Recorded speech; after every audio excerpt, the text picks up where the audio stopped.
Every map of the ancient world contains blank spots, places where the physical evidence contradicts the official story. We find limestone blocks in southern Spain weighing over 100 tons, transported miles without the aid of wheels or metal tools. On the islands of the Mediterranean, fortress walls were constructed with such scale that later cultures believed only giants could have lifted them. These are not merely piles of rock, they are mathematical anomalies. From the star-aligned pillars of Armenia to the precise towers of Sardinia, these structures display a mastery of physics that should not have been possible for the people who supposedly built them. They challenge the idea that our ancestors were primitive, suggesting instead a lost chapter of engineering that history has yet to fully acknowledge. In this video, we are exploring the megastructures that defy explanation. Also, before we begin, make sure you're subscribed to our channel for new deep dives into the secrets of our ancient past every single week. Now, without further ado, let's jump in.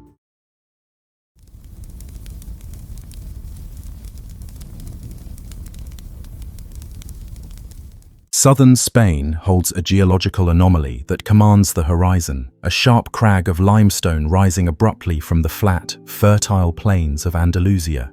It is a formation known today as La Peña de los Enamorados, or the Lover's Rock, though its shape suggests something far more primal than romance.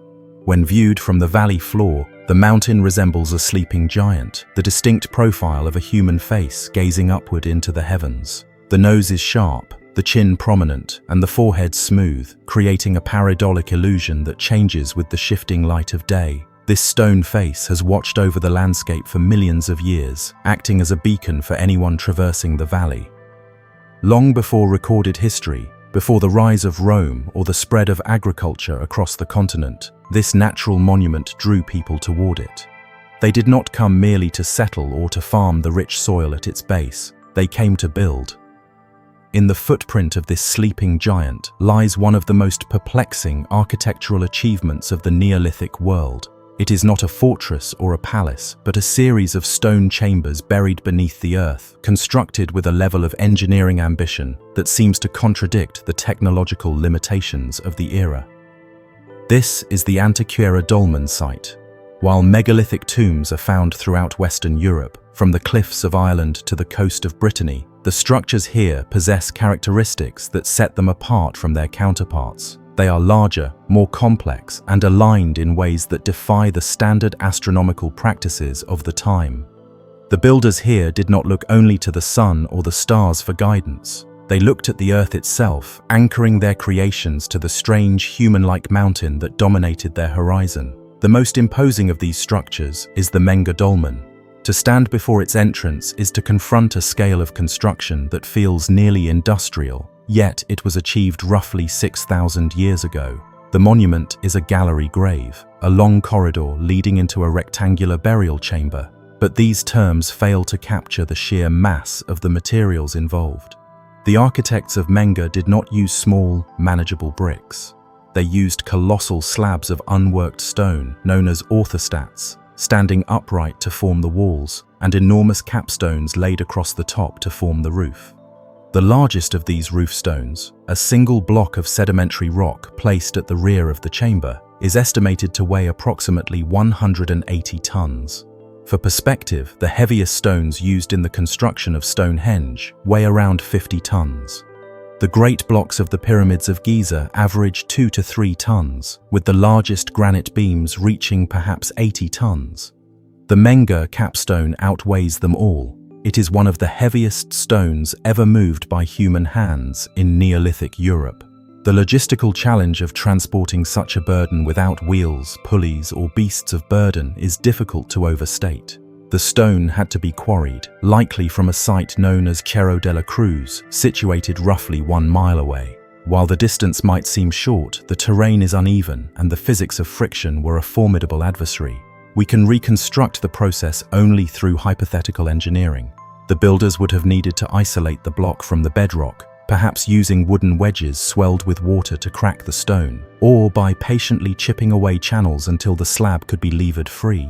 Once detached, the 180-ton monster had to be moved, a track of wooden logs, smoothed and lubricated with animal fat or wet clay, likely served as the road. Hundreds of individuals would have been required to pull the ropes, their efforts synchronized by rhythmic chanting or drumming to ensure steady momentum. If the stone halted, the static friction would have made it nearly impossible to start again. It had to be a continuous fluid motion, a river of human energy flowing toward the construction site. Upon arrival, the complexity increased. The vertical wall stones, themselves weighing many tons, were already set into deep foundation trenches cut into the bedrock. To place the capstones on top, the builders likely constructed a massive earthen ramp, a long, gentle slope of packed soil and rubble leading up to the top of the uprights. The great slab would have been hauled up this artificial hill, inch by inch, until it rested over the chamber. Then, the dangerous work of digging out the earth from inside the chamber began, leaving the roof suspended on the walls. At Menger, however, the architects did not trust the walls alone. They introduced a feature almost unique in megalithic architecture, a row of 3 central pillars running down the middle of the chamber. These pillars do not support the weight in the same way a modern column might. The capstones do not rest flush against them. Instead, the pillars act as a safety measure, a redundancy ensuring that if the wall stones shifted or the roof cracked, the structure would not collapse inward. This implies a profound understanding of compression and stability. The builders knew the limits of their materials. They anticipated the immense stress the roof would place on the supports and engineered a solution to ensure the tomb would stand for eternity. They were not merely stacking rocks. They were calculating risks and mitigating them with architectural foresight. Entering the Menger dolmen today involves passing from the bright, arid heat of the Spanish plains into a cool, cavernous grey.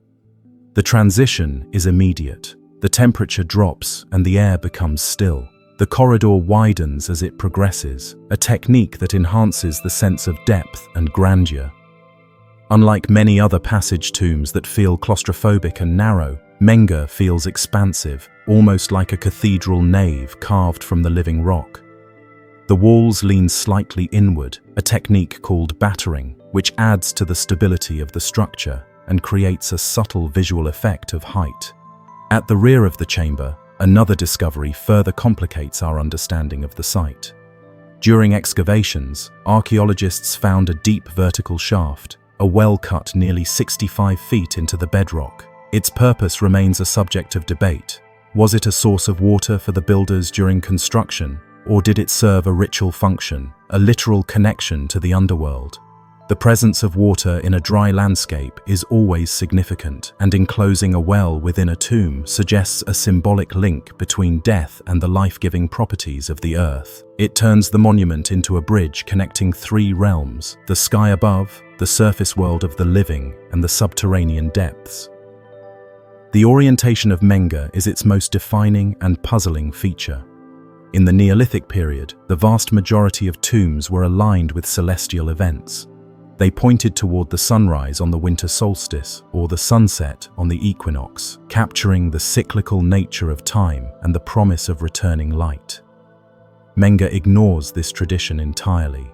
The entrance of the tomb opens toward the northeast, a direction that does not correspond to any significant solar or lunar event. Instead, the axis of the chamber points directly at the Peña de los Enamorados. When one stands in the deepest part of the tomb and looks out through the entrance, the view is framed perfectly by the massive stone doorway. The center of that frame is the mountain, specifically the section that resembles the chin of the sleeping giant. This alignment is precise and deliberate. It suggests that for the people of Antequera, the sacredness of the landscape superseded the movement of the celestial bodies. The mountain was the deity, or the ancestor, or the guardian. The tomb was built to gaze at the mountain, maintaining an eternal visual connection between the dead inside the chamber and the stone face on the horizon. This phenomenon, known as terrestrial alignment, indicates a localized cosmology, a belief system rooted firmly in the specific geography of their home. Just a few hundred feet away from Menger lies a second monument, the Vieira Dolmen. While it sits in close proximity, it represents a different approach to the same fundamental questions of death and permanence. Built slightly later than Menga, perhaps around 3500 BC, Vieira follows the more standard architectural rules of the Atlantic megalithic tradition. It is a classic corridor tomb consisting of a long, narrow passage leading to a small, square terminal chamber. The construction of Vieira is meticulous. The stones are carefully worked, smoothed, and fitted together with a precision that speaks of refined techniques. The corridor is segmented by pierced stone doors, creating thresholds that separate the profane world outside from the sacred space within. Unlike the cavernous width of Menga, Vieira is tight and controlled. The visitor is forced to walk in single file, enclosed by the straight, parallel walls. The orientation of Vieira stands in stark contrast to its neighbor. It ignores the mountain entirely. Instead, Vieira faces east, almost exactly toward the sunrise at the equinoxes. In late September and late March, the first rays of the morning sun penetrate the long corridor and illuminate the burial chamber at the end. This is the classic lightbox effect seen in monuments like Newgrange in Ireland. It ties the tomb to the solar cycle, to the changing seasons, and to the agricultural calendar. The proximity of Menga and Vieira creates a fascinating duality. Here, in the same complex, we have two divergent worldviews preserved in stone. One monument honors the earth and the permanent, unmoving presence of the mountain. The other honors the sky and the cyclical, moving presence of the sun. It is possible they represent two different lineages, two different religious sects, or perhaps an evolution in belief over time. The builders of Vieira may have been influenced by external cultures, bringing with them the solar ideologies prevalent in the rest of Europe, while the builders of Menga adhered to an older, local tradition focused on the spirits of the land. There is a third structure in the Antequera complex, located a few miles away from the first two, which adds yet another layer to the mystery. This is the Taulas of El Romeral. Built significantly later, perhaps around 1800 BC, it belongs to the Copper Age rather than the Neolithic. The architecture here shifts dramatically. The builders of El Romeral did not use massive orthostats and capstones. Instead, they used small, manageable stones stacked in dry stone walls to create a corbelled dome. This technique involves placing layers of stone in concentric circles, with each layer projecting slightly inward over the one below, until the gap at the top is small enough to be closed by a single capstone. The result is a beehive-shaped chamber with a false dome, a much more sophisticated structural form than the post and lintel design of the earlier dolmens.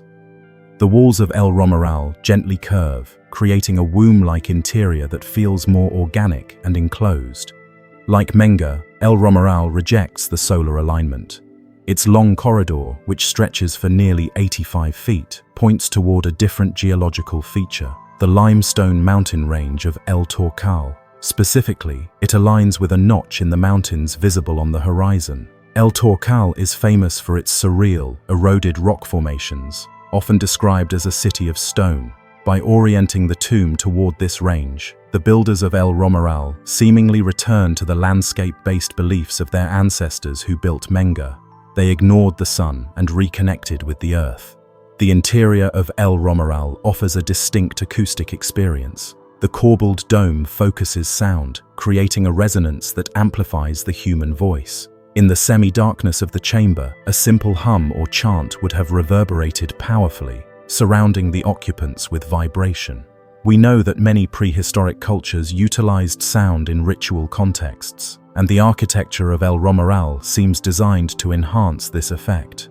It was not just a place for the dead, it was a place for the living to engage in sensory rituals, enclosed in a stone echo chamber directed toward the sacred mountains. The sheer labor required to construct these three monuments is staggering to contemplate. It implies a society with a significant surplus of resources, capable of feeding and housing a large workforce that was not producing food.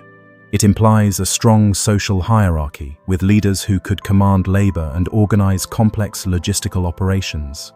And it implies a shared ideology powerful enough to motivate generations of people to haul stones weighing hundreds of tons for miles. The quarrying process alone would have taken years. The stones of Menga are calcarenite, a type of sedimentary rock formed from compressed sand and marine fossils. It is relatively soft when first exposed, but hardens over time. This geological detail may have aided the builders, allowing them to shape the stones with stone hammers and antler picks before the material cured. However, calcarenite is also fragile. The risk of the great 180-ton slab cracking during transport was high. The fact that it arrived intact is a testament to the skill of the movers. We must also consider the landscape as it appeared 6,000 years ago. Today, the plains are agricultural fields, but in the Neolithic, the area would have been a mix of open woodland and scrub. The builders would have had to clear a path through this vegetation, leveling the ground to create the trackway for the sleds. The visual impact of the white stone monuments against the green landscape would have been striking. They were likely covered originally by earthen mounds or tumuli which have since eroded or been removed, leaving the stone skeletons exposed. But even covered, they would have appeared as artificial hills, geometric impositions of human will upon the natural topography. The specialized alignment of Menga suggests that the Peña de los Enamorados was considered a living entity or a divine ancestor. In many animistic cultures, unique rock formations are imbued with personality and power. The face in the mountain may have been seen as the guardian of the valley. By placing the dead in a chamber that eternally watched this guardian, the community ensured the protection of their ancestors. It was a closed loop of spiritual surveillance. The mountain watched the people, and the ancestors watched the mountain. Recent archaeological work has revealed that the site was used and revisited for millennia. Roman pottery and medieval artifacts have been found in the vicinity, indicating that the sanctity of the place persisted long after the original builders had vanished. The dolmens were never truly lost. They were always part of the landscape, monumental ruins that later cultures tried to understand or co-opt. The engineering anomalies of Antequera force us to reconsider the capabilities of Neolithic Europe. The transportation of the Menga capstone rivals the achievements of the great civilizations of the Near East. Yet it was done by a society that left no written records, no great cities, and no metal tools. They achieved the impossible through leverage, friction management, and the sheer application of human mass. There is a quiet solemnity inside the chambers today. The noise of the modern world is dampened by the thickness of the stone and earth. In the Menga dolmen, the light fades as you walk deeper, drawing the eye naturally toward the opening and the framed view of the mountain. It is a view that has been curated for 6,000 years. The intent of the architect is still palpable. They wanted you to look there. They wanted you to see the connection between the constructed stone and the natural stone. The three monuments, Menga, Vieira, and Romeral, form a triad that encapsulates the complexity of prehistoric belief. You have the terrestrial orientation of Menga, the solar orientation of Vieira, and the geological orientation of Romeral. They show us that there was no single Neolithic religion. Belief was fluid, adapted to the local environment, and capable of evolving. The people of Antequera chose to honor their specific place in the world. They did not just build tombs, they built machines of perception, devices that focused the attention of the living and the dead on the elements of their world that mattered most. The sun that brought the harvest, and the mountains that anchored the earth. The floor of the Menga chamber is not level bedrock, but has been modified. The builders identified a natural dip or fissure in the rock and incorporated it into the design. This respect for the existing geology reinforces the idea that the monument was an extension of the earth, not an imposition upon it. They worked with the stone, not just against it. In the case of the El Romeral Tholos, the use of small masonry allowed for a different kind of precision. The walls are smooth, almost plastered in appearance. The transition from the wall to the ceiling is gradual, a feat of dry stone engineering that requires careful selection of every single stone. A single loose rock could compromise the integrity of the dome. The builders were selecting, shaping, and placing thousands of individual stones, a repetitive, meditative act of creation that differed vastly from the brute force required at Menga. The landscape around Antequera is rich in salt springs and flint deposits, resources that would have made the region wealthy and attractive to settlement. This economic stability provided the foundation for the monumental projects. You do not build 100-ton tombs if you are struggling to survive. You build them when you have mastered your environment. The dolmens are essentially displays of surplus energy, vast investments of caloric labor solidified into rock. When the sun sets behind the Peña de los Enamorados, the shadow of the face stretches across the valley, touching the mound of the Menga dolmen. This interplay of light and dark, of solid mountain and hollow tomb, plays out every day, a cycle that has repeated over 2 million times since the final stone was set in place. The alignment works as well today as it did then. It is a permanent calendar, not of time, but of place. The distinct lack of carved decoration in the Antequera dolmens is also notable. Unlike the spirals and zigzags of Irish megaliths or the reliefs of Breton tombs, the stones here are left largely plain. The texture of the rock itself is the decoration. The pitted, weathered surface of the limestone, the fossils embedded within it, the natural variations in color, these were sufficient. The power of the monument came from its size and its orientation, not from surface ornamentation. The stone was allowed to speak for itself. It is difficult to convey the sensation of weight that permeates the site.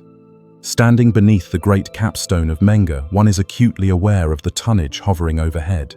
It creates a primal physical reaction, a mix of awe and a slight instinctual fear. This reaction was likely intentional. The tomb was meant to be a place of power, a place where the physical reality of death and the crushing weight of the earth were felt by the body, not just understood by the mind. The acoustic properties of the chambers likely played a central role in the rituals conducted there. Experiments in other Neolithic tombs have shown that certain sound frequencies, particularly deep drumming or chanting, can create standing waves that alter consciousness. In the enclosed stone environment, sound does not escape, it builds. The builders may have tuned these chambers to resonate at specific pitches, turning the entire structure into a musical instrument played during funeral rites. The darkness, combined with the vibration of sound, would have created a sensory environment radically different from the open plains outside. The logistics of the construction also suggest a peaceful society, or at least one capable of internal cooperation. You cannot coerce people to move a 180-ton stone effectively with whips alone. It requires coordinated, willing effort. It suggests a community bound by a strong shared purpose, where the construction of the ancestor's tomb was a central event in the life of the tribe, a project that spanned generations and united the people.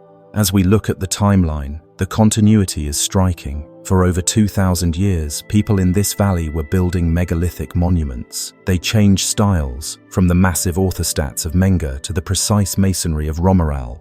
But the fundamental drive remained the same. They felt a need to mark the land, to create artificial caves, to seal spaces against the light. The well inside Menga remains one of the most provocative features. Wells in ancient contexts are often portals. In a dry land, water is life, but deep water, water that comes from the dark, is mysterious. By digging a deep shaft inside the tomb, they were perhaps trying to access the waters of the underworld, the primordial ocean upon which the earth was thought to float in many ancient cosmologies. It connects the tomb to the hydrological cycle as well as the geological one. The sheer scale of the Menga capstone forces us to ask, why? Why did they not use 2 or 3 smaller stones to cover the same span? It would have been infinitely easier. The choice to use a single, massive, unbroken slab was a deliberate aesthetic and symbolic decision. They wanted the continuity of the stone. They wanted a single sky of rock over the dead. The difficulty was the point. The effort required to move the single block imbued the monument with greater value. It was a demonstration of devotion.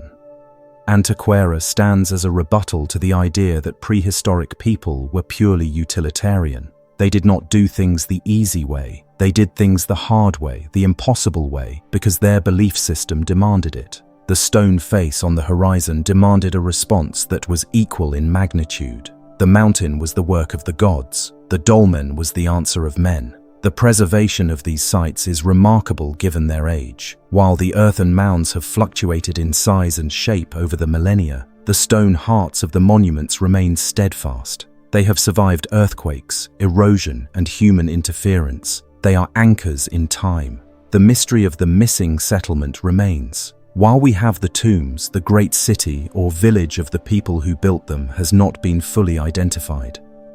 We find traces of their lives, flint tools, pottery shards, bone fragments, but the dwellings were likely made of perishable materials, wood and mud, which have long since dissolved into the soil. The houses of the living were temporary. Only the houses of the dead were built to last. This inversion of priorities is typical of the megalithic mindset. The brief spark of a human life was less important than the eternal duration of the ancestors. Walking the path from the entrance of the site toward the Menga dolmen, the size of the tumulus becomes apparent. It is a man-made hill, nearly 160 feet in diameter. The amount of earth moved to cover the stones is in itself a massive labor, distinct from the stone transport. It shows that the monument was meant to be a part of the terrain, a constructed landscape. In the end, the Dolmens of Antequera are more than just graves. They are a record of a specific relationship between a people and their environment. They tell us that 6,000 years ago, humans looked at a mountain that resembled a face and felt a need to communicate with it. They spoke in the language of stone. They moved mountains to honor a mountain. The silence of the site today is deceptive. It masks the noise of the construction, the chanting of the haulers, the grinding of stone on stone, and the collective exhale of a society that achieved the impossible and then sealed it away in the dark. The precision of the romeral alignment to the notch in the El Torcal range shows that this dialogue with the horizon continued even as the culture changed. The reference points remained the high places, the rocky outcrops that defined the world of the Antequera Depression. The sun came and went, but the rocks remained. These structures challenge our modern definitions of technology. We tend to think of technology as electronics, gears, and engines, but the social organization required to build Menga is a technology. The understanding of leverage and friction is a technology.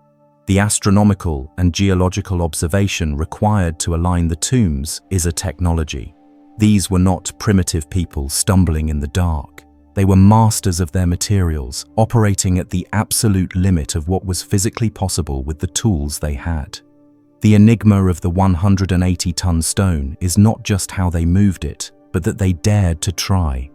It speaks of a confidence, a lack of fear in the face of natural laws. They bent the rules of weight and distance to serve a spiritual need, and because they did, the stone still hangs there, suspended in the cool grey air, defying gravity and time, a heavy, silent testament to the giants of the Neolithic who walked this valley and left their mark upon it forever.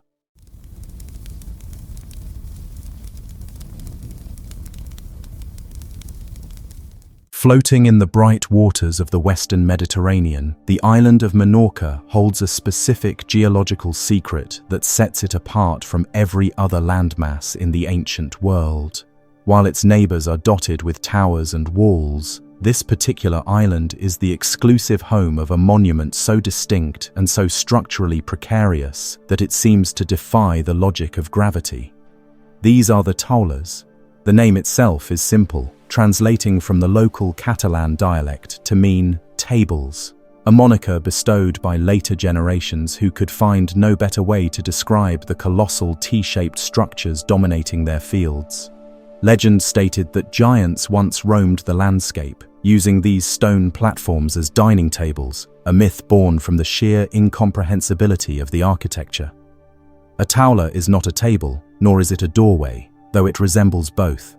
It is a two-part construction consisting of a massive vertical pillar, the monolith, standing upright in the earth, topped by a horizontal slab, the capital, which balances precariously on the narrow upper edge of the support. The result is a perfect, imposing letter T, rendered in limestone blocks weighing several tons. There are roughly 30 of these monuments scattered across the southern half of the island, and they appear nowhere else. Not on the neighboring island of Majorca, not on the mainland of Spain, nor anywhere in the broader Mediterranean basin. They are a phenomenon entirely unique to this specific soil, created by a culture that chose to express its deepest beliefs through a form of engineering found nowhere else in human history. The sheer mass of a taula is difficult to comprehend from a distance. At the site of Trepuco, one of the largest examples on the island, the vertical support rises nearly 15 feet into the air.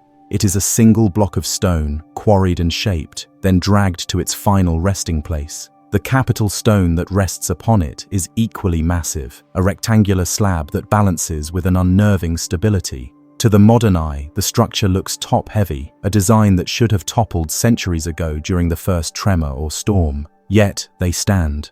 The builders of the Taliotic culture, who flourished here between 1000 and 500 BC, possessed a profound understanding of balance and friction. They did not use mortar to bind the stones. They relied on the precise dressing of the contact surfaces, ensuring that the weight of the capstone was distributed perfectly down the center of the vertical pillar. The construction of a taula was not an isolated act, but the centerpiece of a larger architectural complex. Each monument stands within a horseshoe-shaped enclosure, a precinct defined by a high Cyclopean wall. The entrance to this sacred space is almost always located on the concave side of the horseshoe, forcing the visitor to approach the taula from a specific angle. The experience of entering the enclosure is one of containment.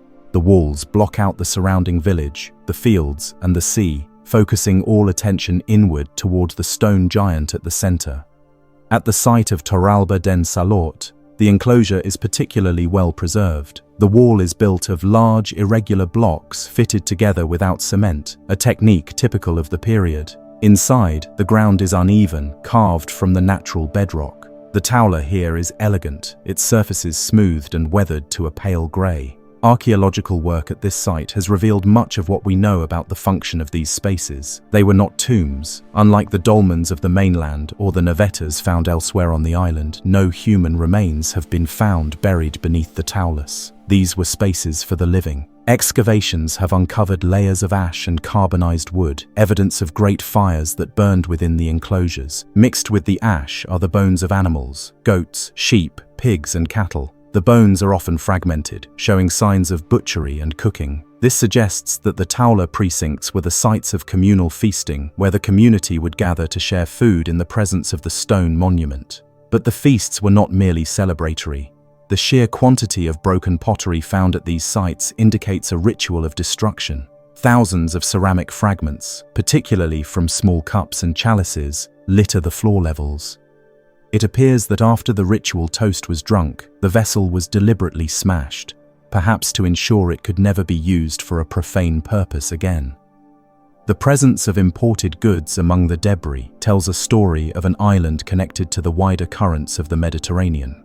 Fragments of amphorae from the Punic world, from Ibiza and Carthage, have been found at taula sites. These vessels would have contained wine, a beverage not produced locally in significant quantities at the time. The consumption of imported wine was likely a status symbol, reserved for special ceremonies. The taula enclosure, therefore, was a place where the local social hierarchy was reinforced, where the elite could display their access to foreign luxuries while honoring the gods of the island. One of the most intriguing finds at Torre den Salort was a small bronze statue of a bull. The bull is a recurring motif in Mediterranean mythology, symbolizing strength, fertility, and the raw power of nature. Its presence here suggests that the taula rituals may have involved a bull cult, a veneration of the animal that provided both labor and sustenance. Alongside the bull, archaeologists found a terracotta figurine of the Egyptian goddess Tanit and a small bronze horse hoof. These eclectic artifacts paint a picture of a religious system that was open to absorbing influences from Egypt, Phoenicia, and beyond, yet filtering them through a strictly local architectural lens. The engineering required to raise the capstone of a taula remains a subject of debate. Without cranes or pulleys, the Taliotic builders likely relied on earthen ramps. The vertical pillar would have been erected first, dropped into a deep socket carved into the bedrock to ensure stability.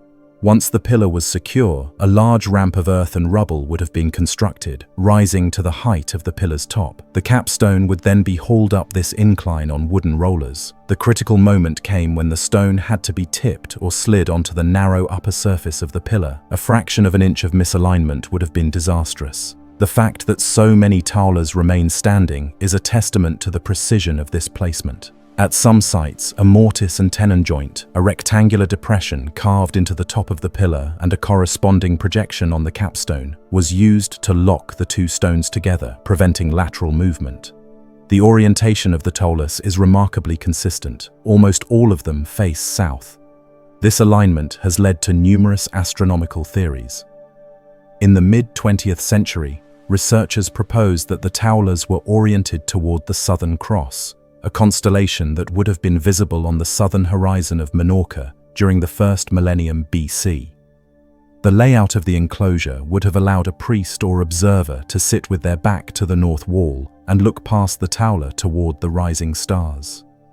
Other theories suggest an alignment with the constellation Centaurus.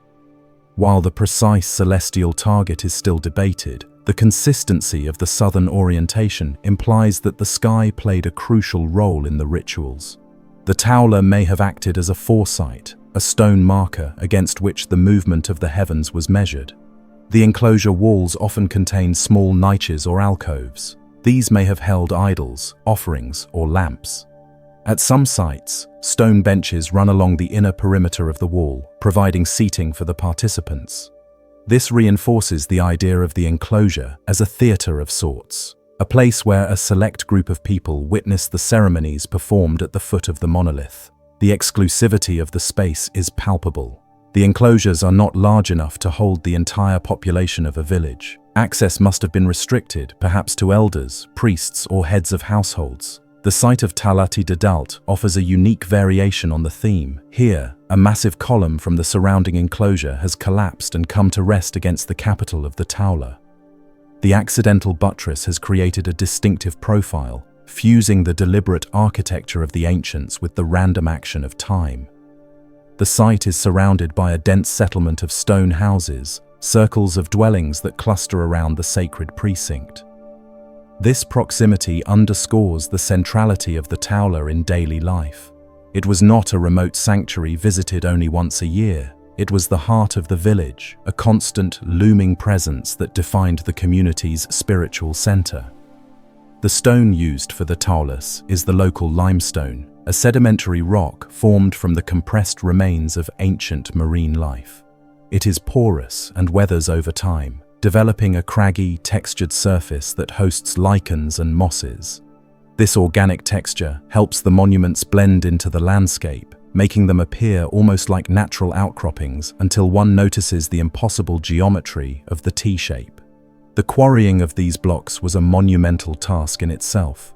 We can find ancient quarry sites on the island where outlines of unexcavated blocks are still visible in the bedrock, abandoned when cracks or flaws were discovered. The tools used were likely stone hammers and bronze chisels, slowly pecking away the rock in a labor-intensive process that required patience and strength. Why did this specific form develop only on Menorca? The neighboring island of Majorca shares the Talaiotic culture, building similar stone towers, talaiots, and dwelling circles. Yet, Majorca has no Taulas. This divergence suggests a cultural split, a moment where the religious or social identity of Menorca drifted away from its neighbor. Perhaps the Taula represents a specific deity or concept that was exclusive to the Menorcan branch of the culture. Some anthropologists suggest that the T-shape represents the horns of a bull, stylized and abstracted into stone. If the bull cult was stronger or different on Menorca, this could explain the unique architecture. Others suggest the shape is an abstraction of the human figure, a body and outstretched arms, watching over the people. The life of the Taulas ended with the arrival of Rome.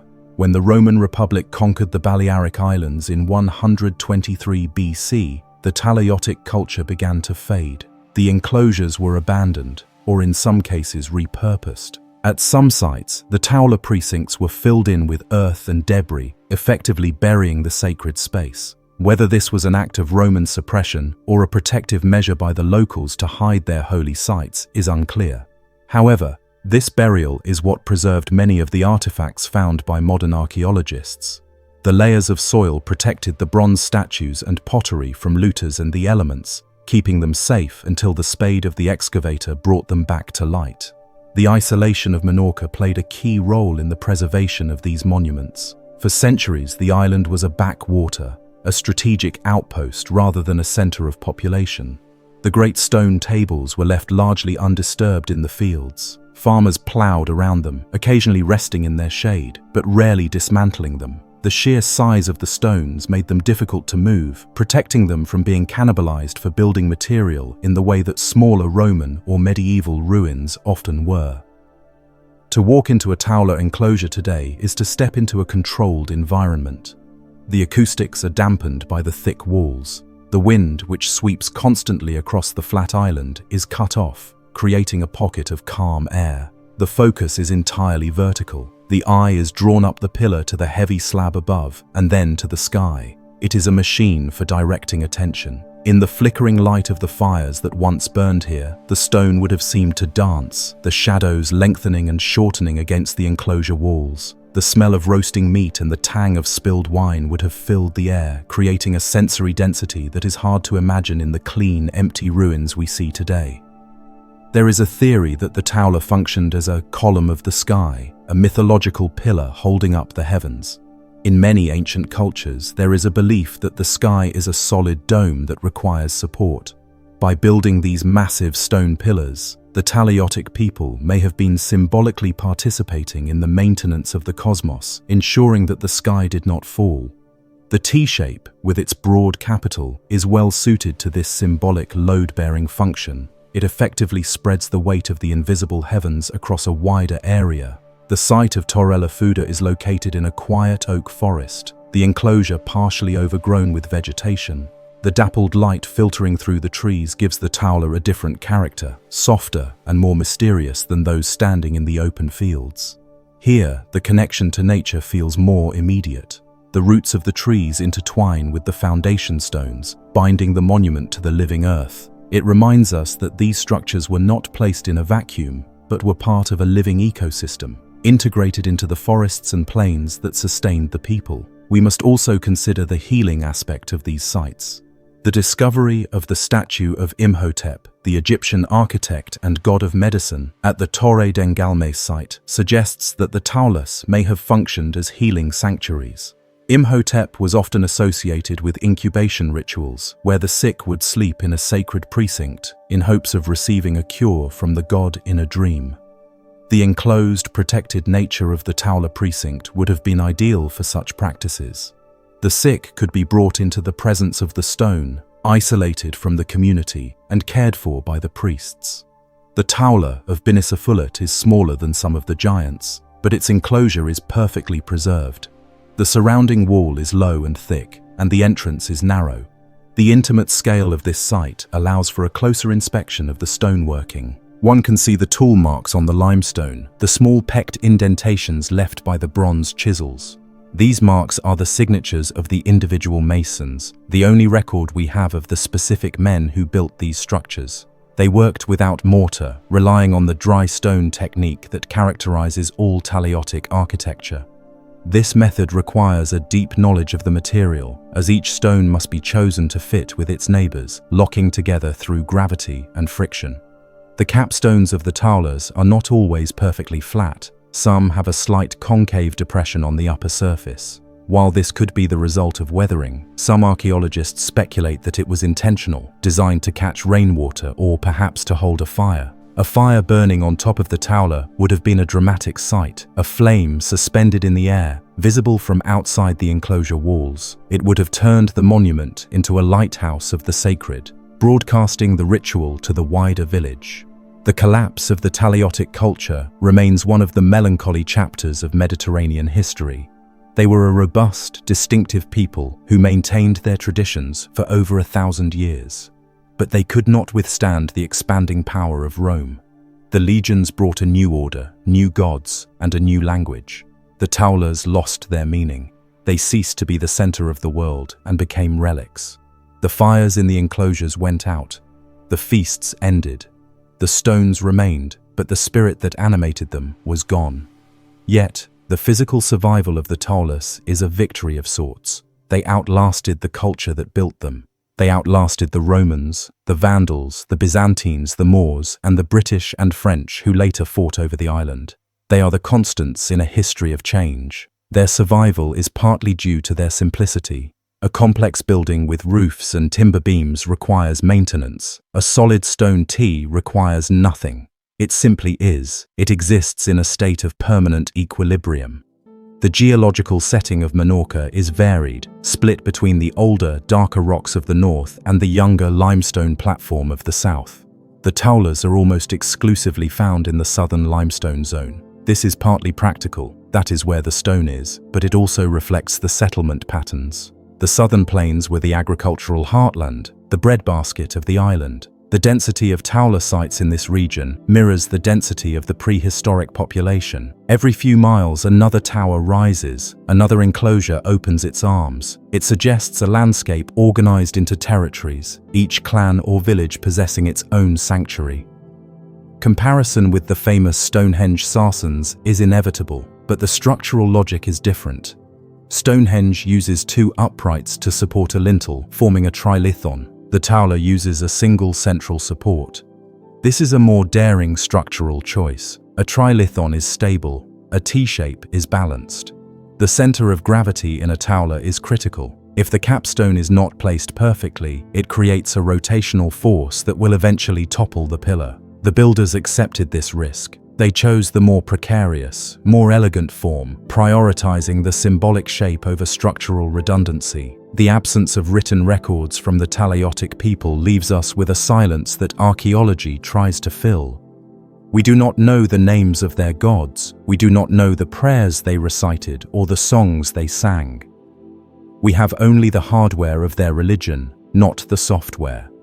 The Taular is the altar, but the liturgy is lost. We are left to infer meaning from the arrangement of stones and bones. The prevalence of goat and sheep bones suggests a pastoral society, one where the flock was the primary source of wealth. Sacrificing a healthy animal was a significant economic loss, a genuine offering of value.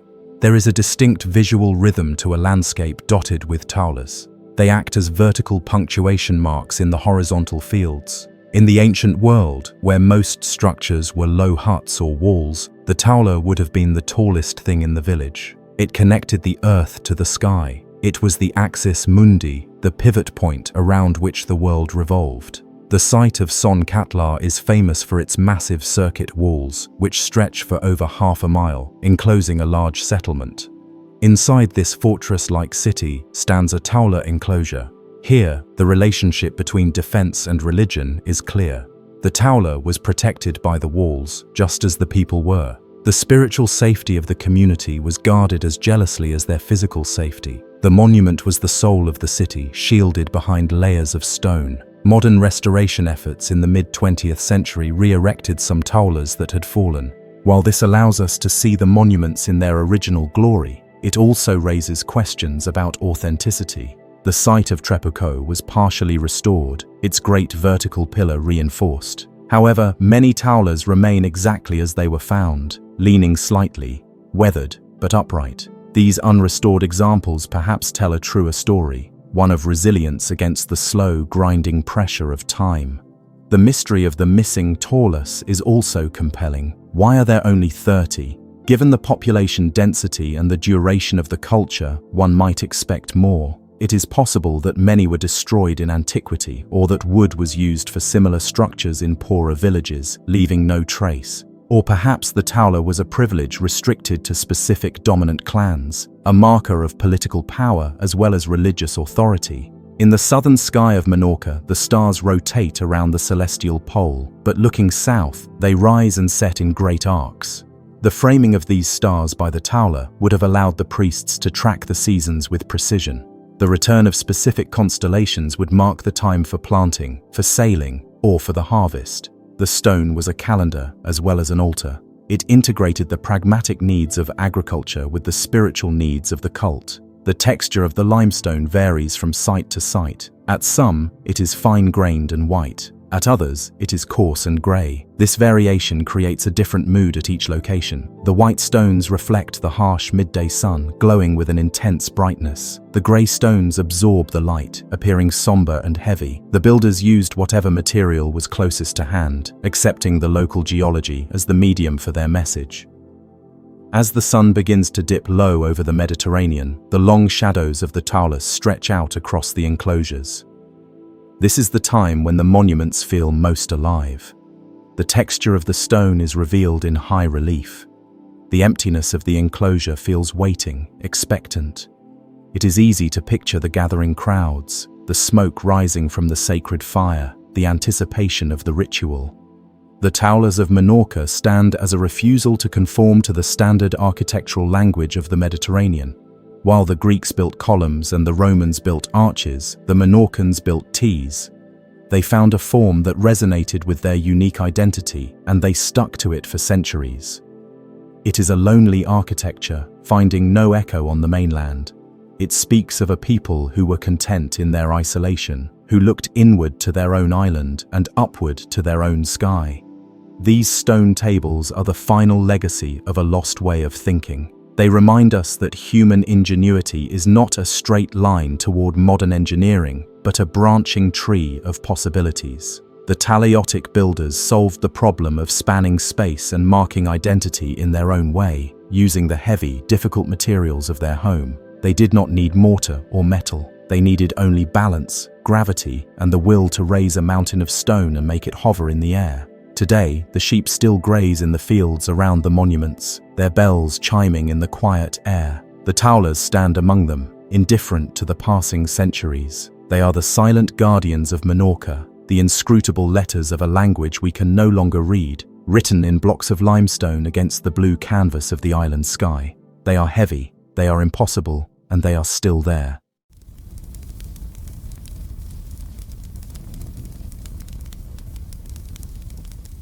High upon a ridge that divides the southern plains of Menorca from the interior valleys, a fortress of limestone sits anchored to the bedrock, commanding a view that stretches to the jagged blue line of the Mediterranean horizon. This is not a single monument standing in isolation, but a sprawling urban complex, a metropolis of the Bronze Age that covers nearly 15 acres of high ground. It is known as Torre de Galmés. To approach it is to understand the mind of the strategic planner. The location was chosen not for its beauty, though the vista is undeniable, but for control.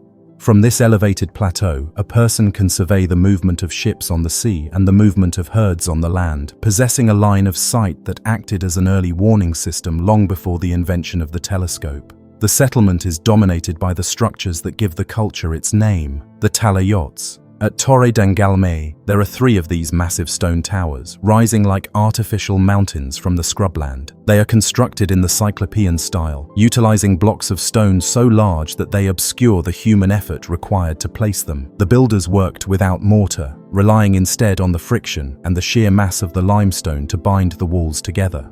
The stones are rough-hewn, fitting together in a puzzle of irregular angles that has resisted the tremors of the earth and the erosion of the elements for over 3,000 years. The largest of the 3 towers stands on the highest point of the hill. It functions as the visual anchor of the city. While the upper levels have collapsed over the millennia, the base remains intact, a truncated cone of solid masonry. Inside, the structure is not solid but contains chambers and corridors, narrow passages that spiral upward or cut through the thickness of the walls.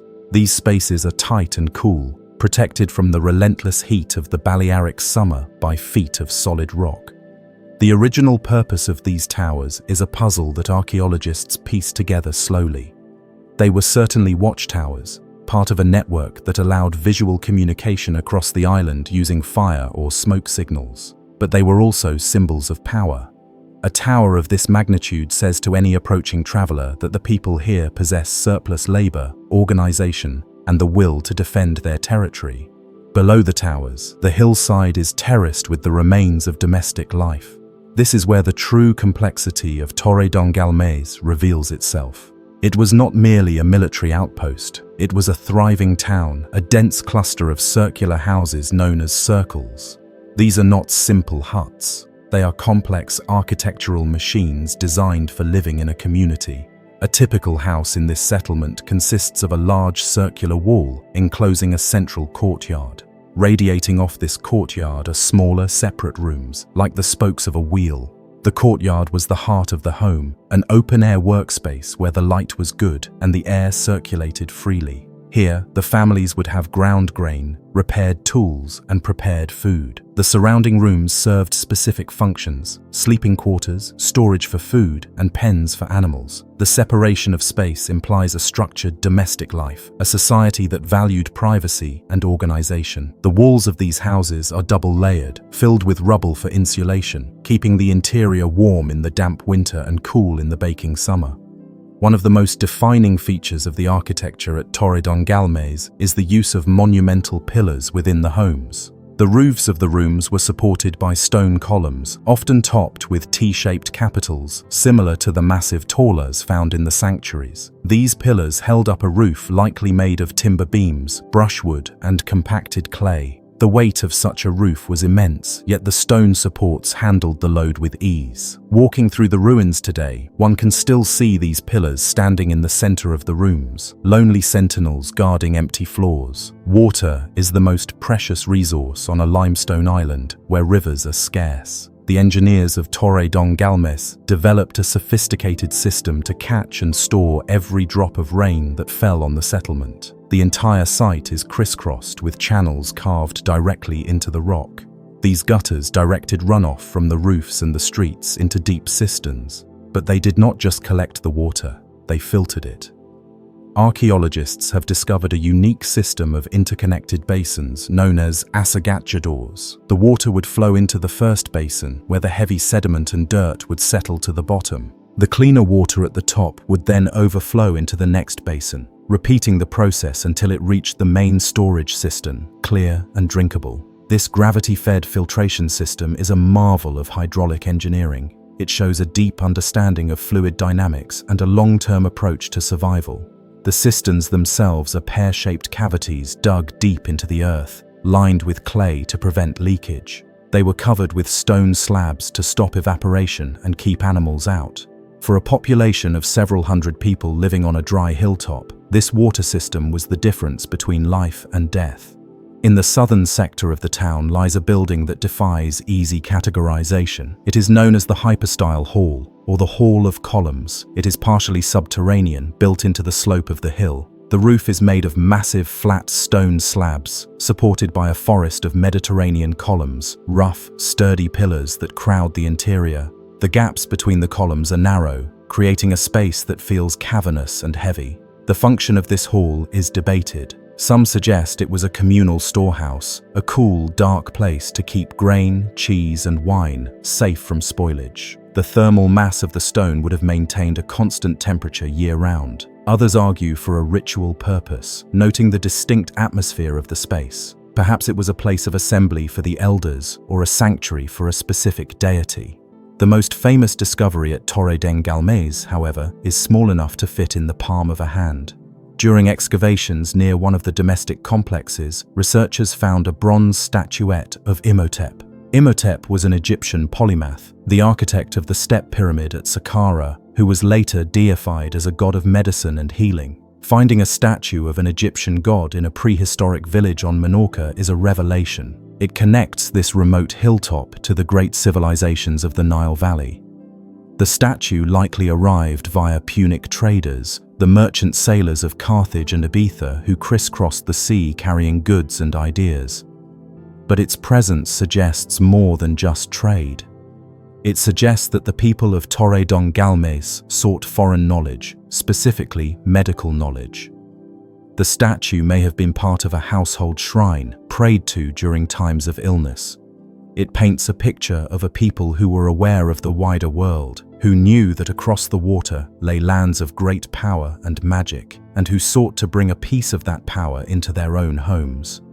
Alongside Imhotep, archaeologists have found other foreign objects, ceramics from the Italian peninsula, beads from the eastern Mediterranean, and weapons forged from metals not found on the island. Torre don Galmés was a node in a vast network. The surplus grain and livestock produced by the islanders were likely exchanged for these luxury goods. The settlement was wealthy. The size of the houses and the sheer quantity of imported artifacts indicate a society that had moved far beyond subsistence. They were players in the Bronze Age economy. The social hierarchy of the town is etched into the stone. Not all houses are equal. Some circles are significantly larger and more elaborate than others, situated in prime locations near the great talayots. These likely belonged to the dominant clans or families, the people who controlled the best land and the trade connections. The proximity of the large houses to the watchtowers suggests that political and military power were closely linked. The leaders were the protectors. To the south of the main settlement, the ground slopes away toward the sea. Here, the bedrock is scarred by long, parallel grooves known as cart ruts. These tracks are worn deep into the stone, sometimes reaching depths of over a foot. They wander across the landscape, seemingly connecting the quarry sites to the settlement.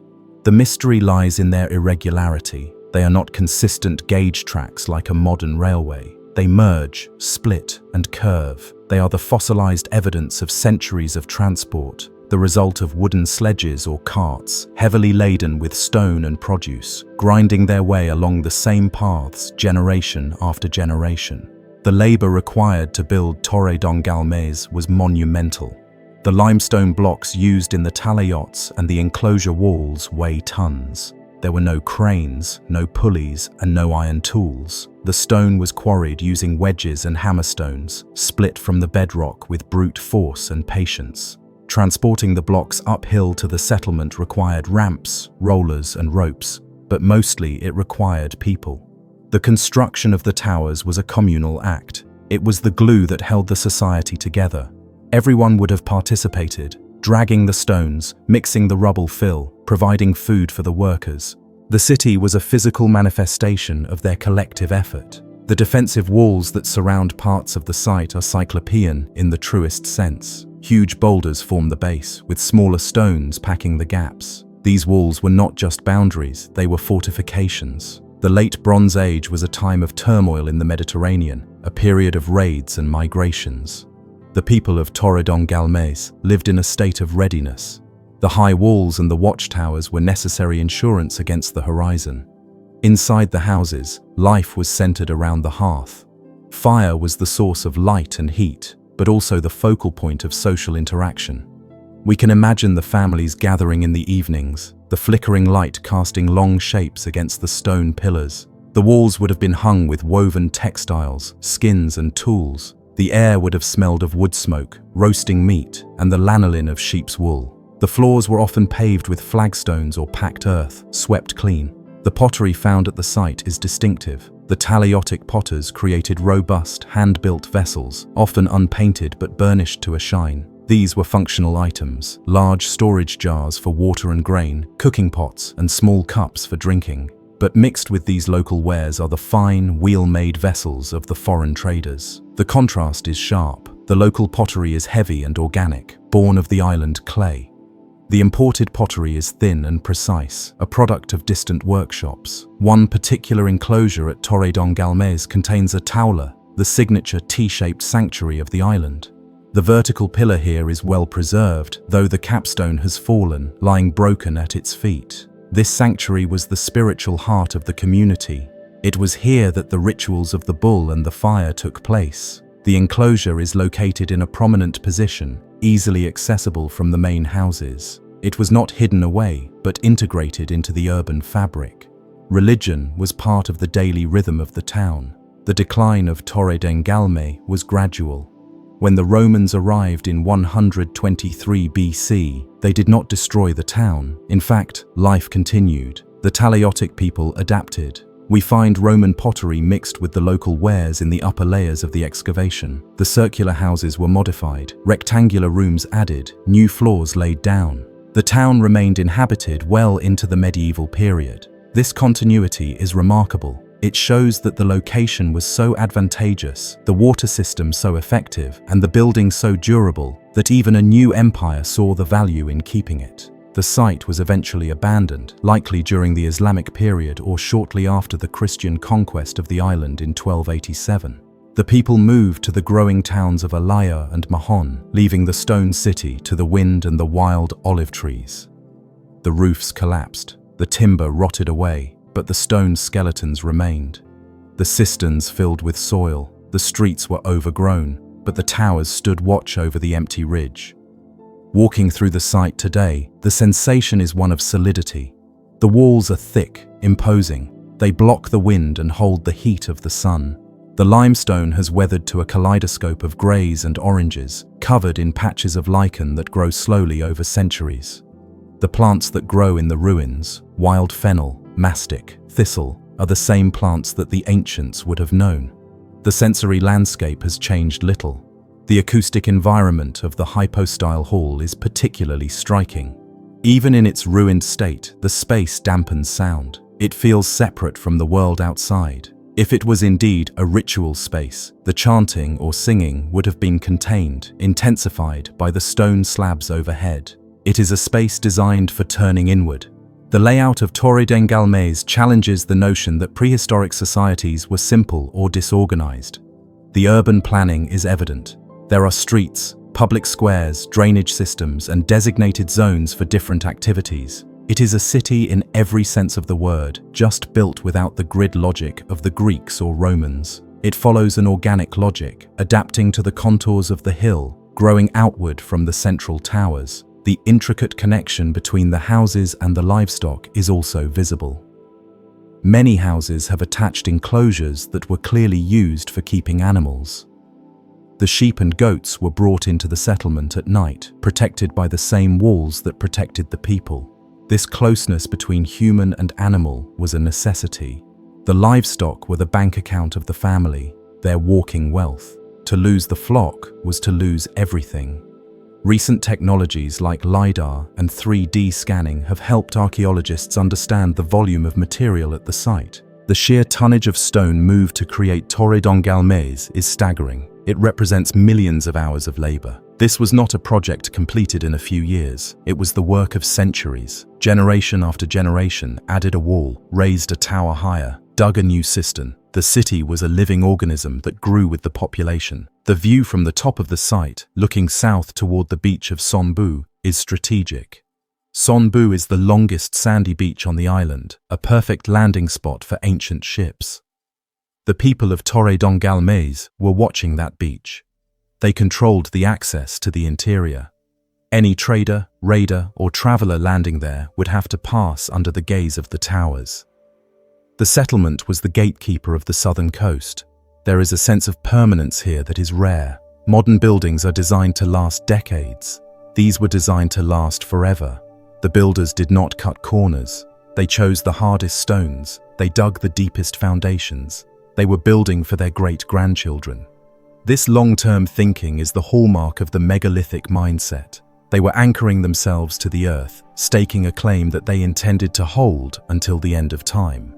The complexity of the door frames in the houses offers another detail of their skill. Many doorways are formed by 3 massive stones, 2 uprights and a lintel, but the lintels are often carved or shaped to fit perfectly. Some have rebates cut into them to hold a wooden door. These are not crude openings. They are fitted joinery rendered in limestone. The doors themselves would have been heavy timber, barring the entrance to the private world of the circle.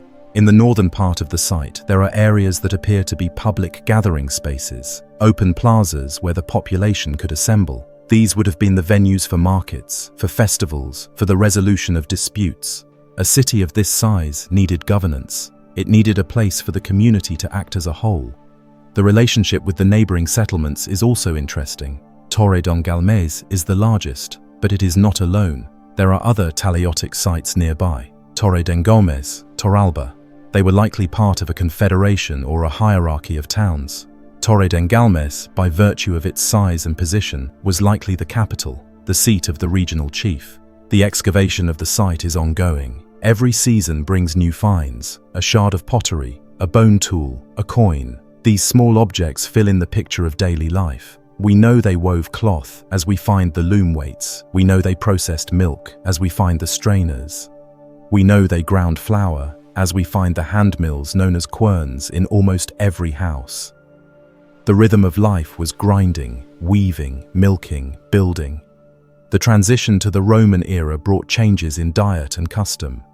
The analysis of animal bones shows a shift in the types of animals kept. The pottery styles changed, but the walls remained. The Romans, practical engineers themselves, seemingly respected the solidity of the Talaiotic construction. They did not tear down the towers to build villas. They built around them, incorporating the ancient fortress into their new administration. The endurance of the water system is perhaps the most impressive legacy. Even today, after 3,000 years of neglect, the rock-cut channels still work. When it rains, the water still flows down the ancient paths, pooling in the depressions where the cisterns used to be. The logic of the landscape remains the same. The engineers of Torre don Galmés solved the problem of water so effectively that their solution outlasted their civilization. The site is also a testament to the power of collective belief. You do not build a city like this just for survival.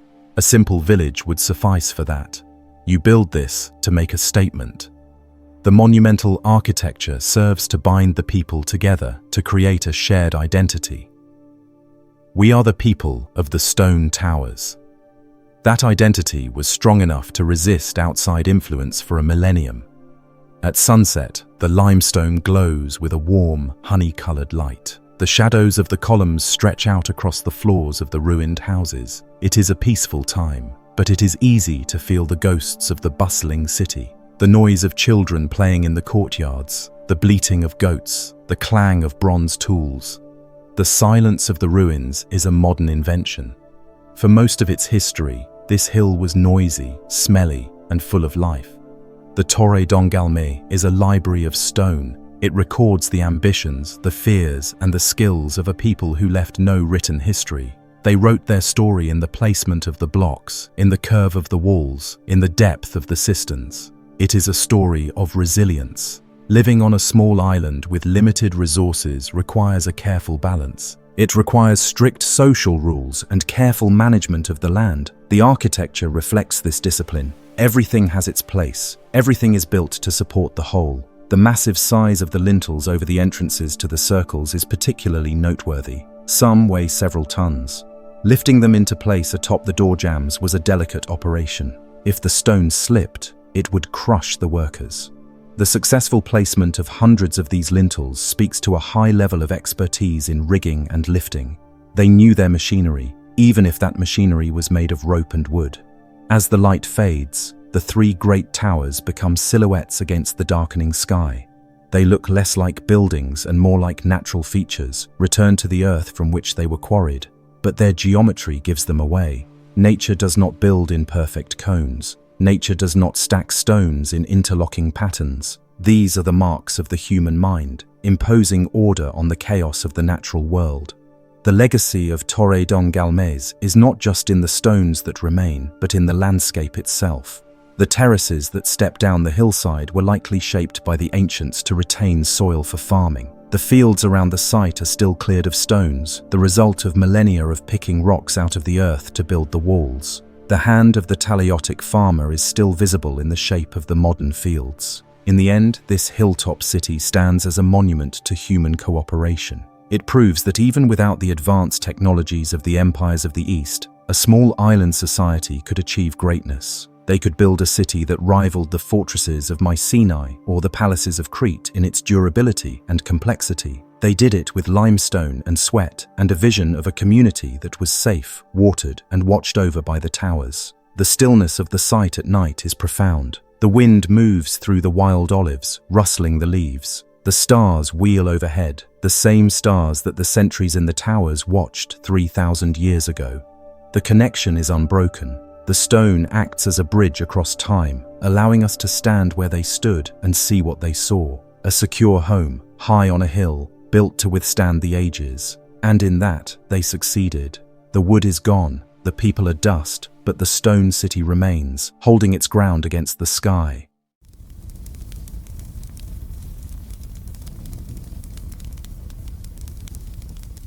On the low, rocky hill rising from the Argive plain, the limestone blocks sit heavy and immovable, fused together by gravity and time. This is not a fortress that reaches for the sky with delicate spires or soaring towers. It is a monument to mass, a sprawling fortification that hugs the earth, seemingly growing out of the bedrock itself. This is Tiryns. To the ancient Greeks who walked this land 1,000 years after its construction, the walls seemed impossible. They looked at the sheer tonnage of the boulders, some weighing as much as an armored tank, and concluded that human hands could not have lifted them. They believed that Proetus, the mythical founder, had summoned the Cyclopes, the one-eyed giants of legend, to stack these stones. It was the only explanation that made sense. Even today, standing in the shade of the Great Gate, the logic of the myth is palpable. The scale is simply wrong for the Bronze Age tools we know existed. Tiryns is often overshadowed by its famous neighbor, Mycenae. located just a few miles to the north. But where Mycenae is dramatic, perched high on a mountain ravine, Tiryns is formidable. It sits on a limestone outcrop only about 60 feet above the surrounding plain, a long, cigar-shaped plateau that feels like a ship stranded in a sea of olive groves. Because it lacks the natural defenses of a high mountain, the engineers of Tiryns had to compensate with artificial strength. They built the walls thicker, higher, and heavier than anything else in the Aegean. In some places, the circuit wall reaches a thickness of 26 feet. It is less a wall and more of an artificial cliff. The construction technique used here gave the world the term Cyclopean masonry. It is a style defined by the use of enormous, unworked or roughly dressed boulders fitted together with minimal clearance. The gaps between these megaliths were filled with smaller limestone rocks and yellow clay, acting as a bedding to stabilize the giants. The result is a surface that looks chaotic and organic, a jigsaw puzzle of raw geology. Yet, there is a deep order to it. The builders selected stones that would lock together, using their natural irregularities to create friction and bond. They understood that in a region prone to earthquakes, a rigid, mortar-bound wall would crack. A dry stone wall, however, could move. It could shimmy and settle during a tremor, dissipating the energy of the earth without collapsing. The timeline of Tiryns is a testament to the slow accumulation of power. The hill was inhabited as early as the Neolithic period, but the massive fortifications we see today were built in 3 distinct phases during the Late Bronze Age, specifically between 1400 and 1200 BC. The first phase enclosed only the highest part of the hill, the upper citadel.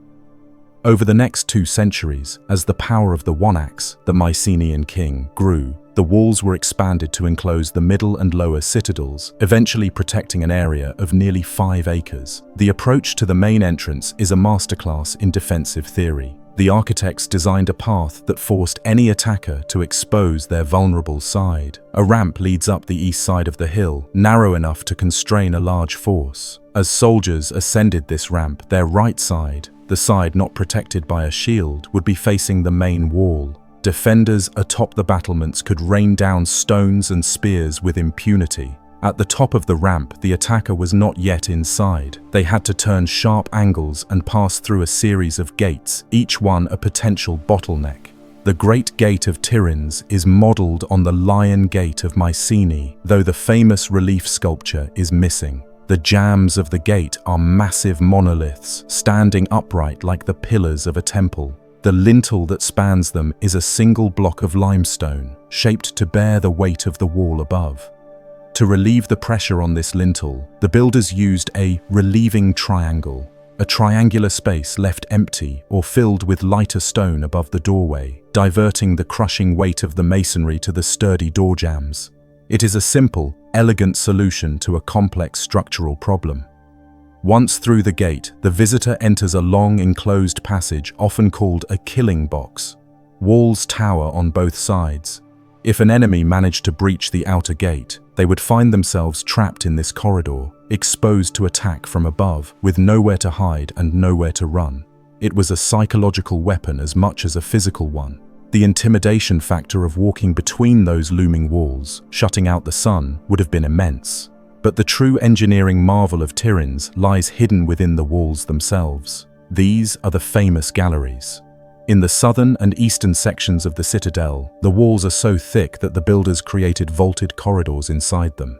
These are not tunnels dug into the earth. They are architectural spaces constructed within the body of the fortification. The galleries were built using the corbelling technique. Layers of stone were stacked on top of each other, each layer projecting slightly further inward than the one below, until the walls met at a peak. The result is a pointed, triangular arch that distributes weight efficiently without the need for a keystone. Walking through the East Gallery is a sensory experience of heavy, cool stone. The floor is worn smooth by 3,000 years of footsteps. The light filters in through embrasures, window-like openings that look out over the plain.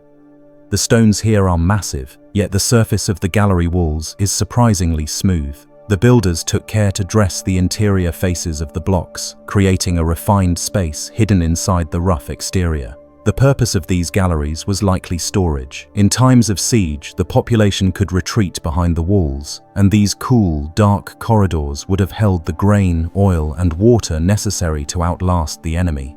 They may have also served as barracks for the elite guard, the soldiers who watched the plain for the dust of approaching chariots. The lower citadel, the northernmost and lowest part of the fortress, was the last section to be fortified.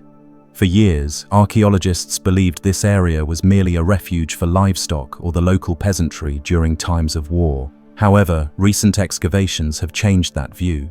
We now know that the lower citadel was a densely packed urban area filled with workshops, shrines, and houses. It was a hive of industrial activity. Here, craftsmen worked bronze, ivory, and stone, producing the luxury goods that the Mycenaean elite craved. The walls protected not just people, but the economic engine of the state. Water is the lifeblood of any fortress, and Tiryns has a unique solution to the problem of thirst. On the western side of the citadel, hidden away from the main approach, are two secret passages known as syringes. These are narrow, corbelled tunnels that cut through the circuit wall and descend deep into the bedrock. They lead to underground cisterns fed by natural springs. The existence of these springs may be the reason the hill was settled in the first place. By enclosing access to the springs within the fortifications, the builders ensured that the citadel could never be forced to surrender due to lack of water. The descent into the syringes is steep and slippery, a journey into the dark heart of the hill, where the air is thick with humidity and the smell of wet earth. While the walls of Tiryns project an image of brute force, the palace on the upper citadel was a place of refined luxury. The center of this palace was the Megaron, the great hall of the king. To reach it, one had to pass through a series of courtyards and colonnaded porches, a procession designed to heighten the sense of awe. The Megaron itself was a rectangular room with a central circular hearth, surrounded by 4 wooden columns that supported the roof. A throne sat against the right-hand wall. The decoration of the Megaron stood in stark contrast to the rough limestone outside. The floors were paved with plaster, painted with grid patterns of octopuses and dolphins, bringing the imagery of the sea into the heart of the dry plain. The walls were covered in frescoes, vibrant paintings in blue, red, and yellow. We have fragments of these scenes: ladies in intricate dresses riding in chariots, a boar hunt with dogs leaping through the brush, acrobats performing daring feats over the backs of bulls. These images tell us what the rulers of Tiryns valued: courage, hunting, religious ritual, and the display of wealth. The hearth in the center of the Megaron was more than a source of heat. It was the symbolic center of the state. The flame that burned there represented the continuity of the king's power. Smoke would have drifted up to a vent in the roof, connecting the earthly ruler with the gods above.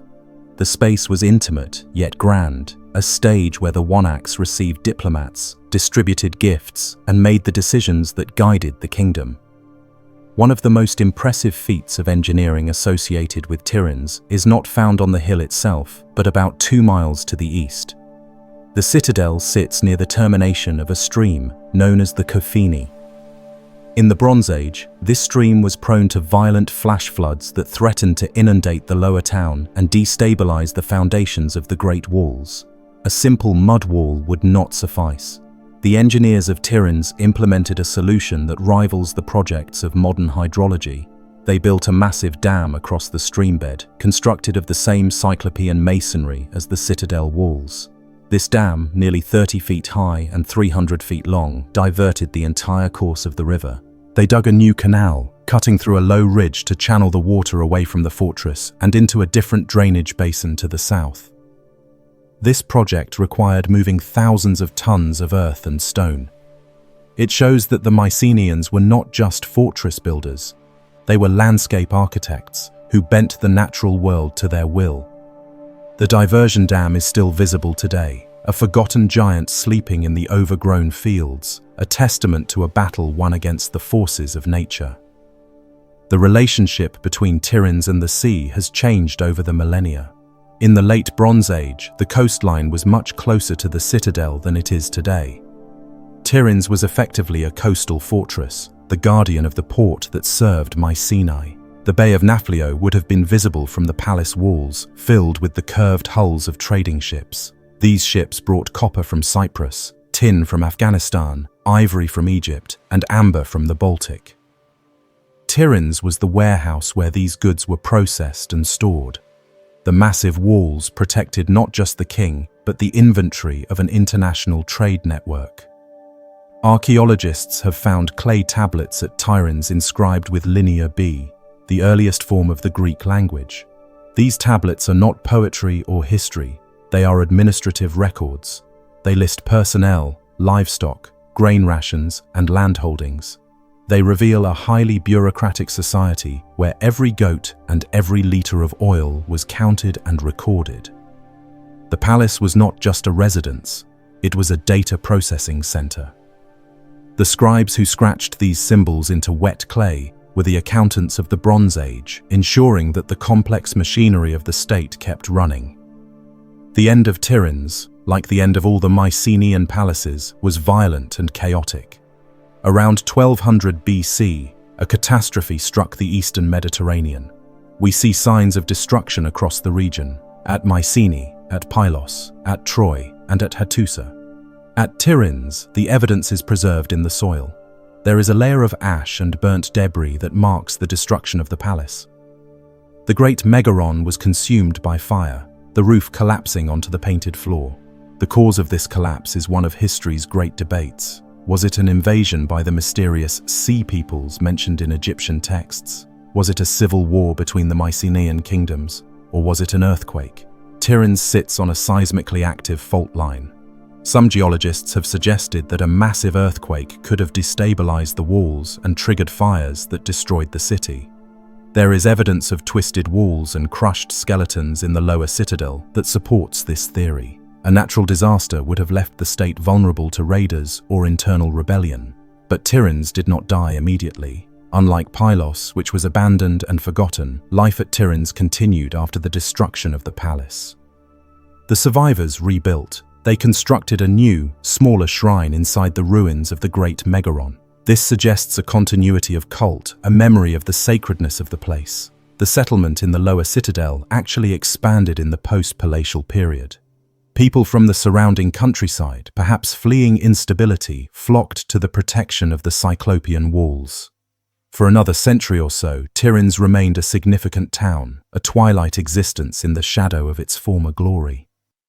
The connection to mythology is impossible to sever. Tiryns is the legendary birthplace of Heracles, the greatest of Greek heroes. It was here that he served King Eurystheus, the man who ordered him to perform the 12 labors. The connection is fitting. Heracles is a figure of strength and endurance, much like the fortress itself. The story of the infant Heracles strangling 2 serpents sent by Hera is said to have happened in the nursery of the palace at Tiryns. These myths may be echoes of the site's ancient power, stories told to explain the ruins of a civilization that had become incomprehensible to later generations. The Tiryns walls possess a specific texture that changes with the light. At noon, under the harsh Greek sun, the limestone is blindingly white and grey, flattening the features. But in the late afternoon, the sun dips low, and the uneven surfaces of the boulders catch the light.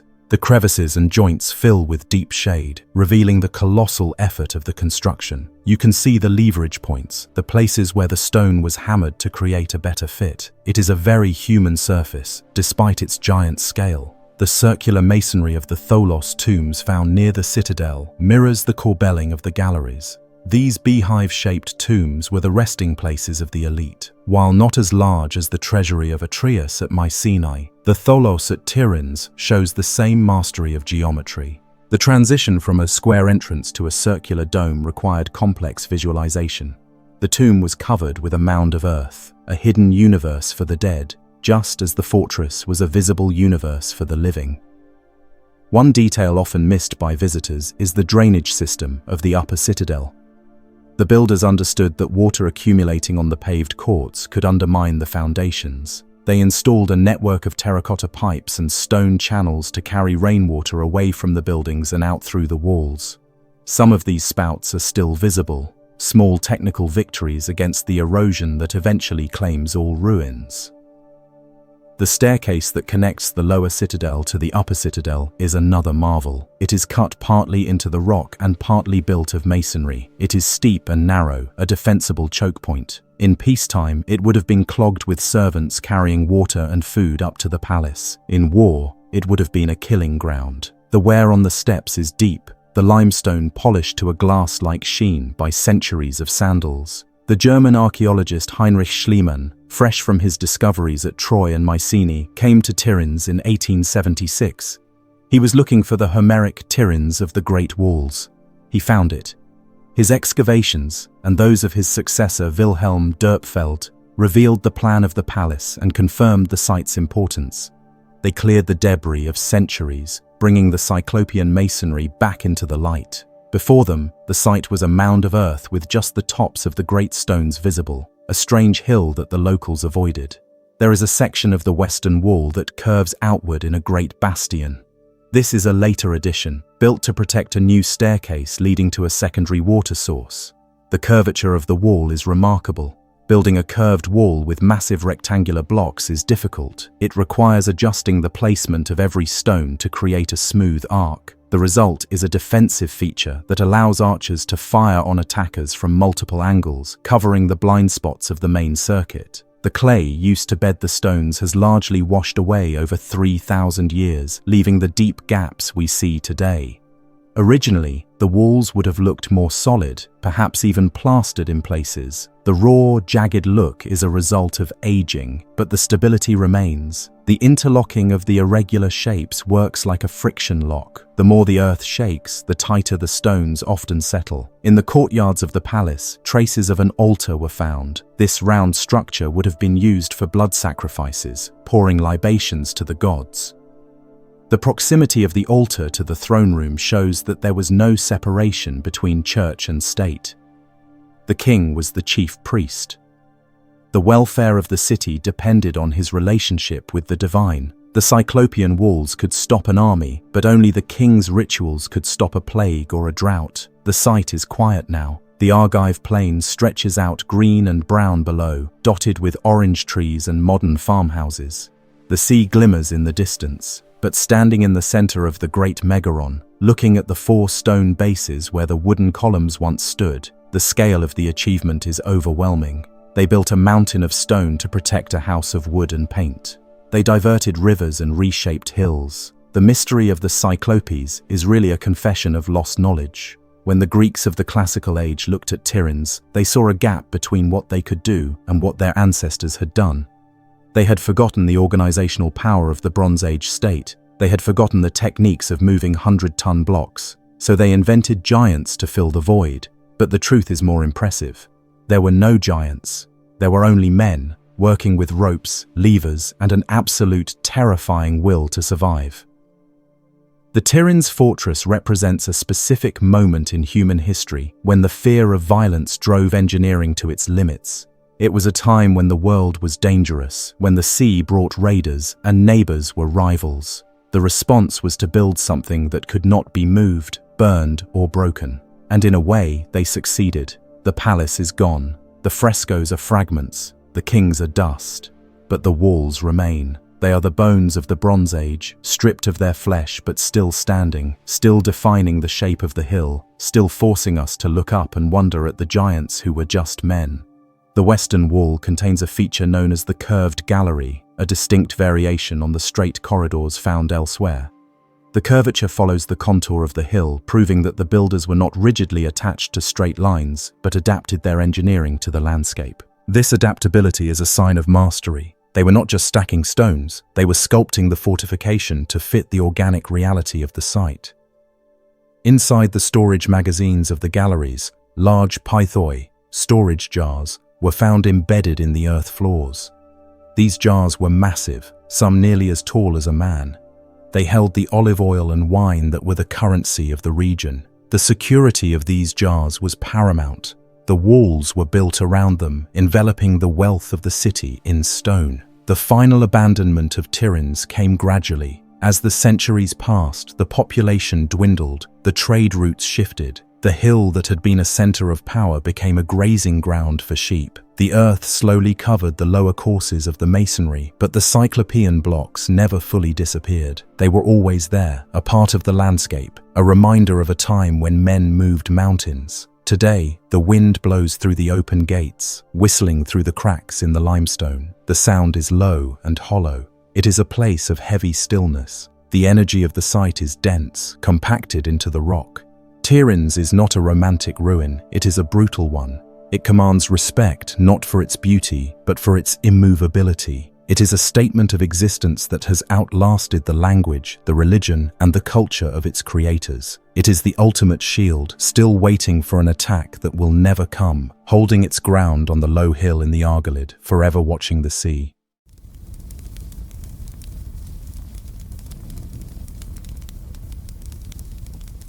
From the vantage point of high altitude, the island of Sardinia appears not as a seamless expanse of green and brown, but as a textured surface pricked by thousands of stone pinpoints. It is a landscape defined by a singular, repetitive obsession. Everywhere one looks, on the coastal plains, atop the basalt plateaus, in the deep valleys of the interior, there stands a tower. These are not the delicate spires of a later age, nor the ruined columns of a classical temple. They are squat, powerful cones of darkness against the light of the Mediterranean fields. These are the Nuraghe. There are roughly 7,000 of them remaining, a density of construction that suggests a civilization consumed by the need to build, to fortify, and to mark every square mile of their territory with a monument that could not be moved or ignored. The existence of so many massive structures on a single island creates an archaeological puzzle of immense scale. If we assume that for every surviving tower, another has been lost to time or dismantled for its stone, the original number may have exceeded 10,000. This implies that in the Bronze Age, a traveler crossing Sardinia would never have been out of sight of one of these fortresses. They formed a continuous visual network, a stone web that tightened around the entire island, binding the rugged geography into a cohesive social system. The standard Nuraghe is a triumph of dry stone engineering. The builders worked primarily with basalt, a volcanic rock born from the island's fiery geological past. Basalt is dense, heavy, and incredibly hard to work. It does not flake easily like limestone. It must be hammered and split with immense force. The architects of the Nuragic civilization, flourishing between 1800 and 500 BC, took these difficult stones and stacked them into truncated cones that rise 30, 40, or even 60 feet into the air. They used no mortar. There is no cement holding the blocks together, no iron clamps binding the seams. The stability of the tower relies entirely on gravity and the precise placement of each stone.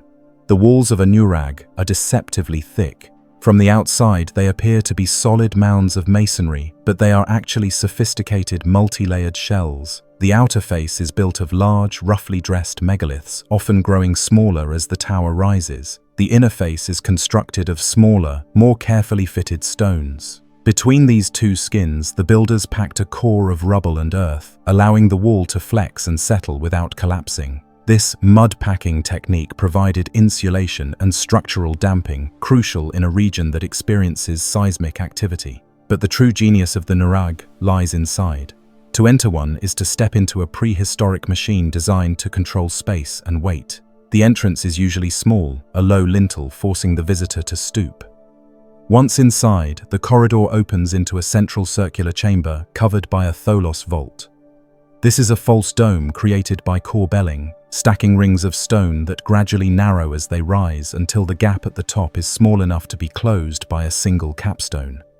Unlike the Mycenaean Taulas tombs, which were often dug into hillsides and covered with earth, the Nuragic Taulas stands freely in the air, supporting the immense weight of the tower above it.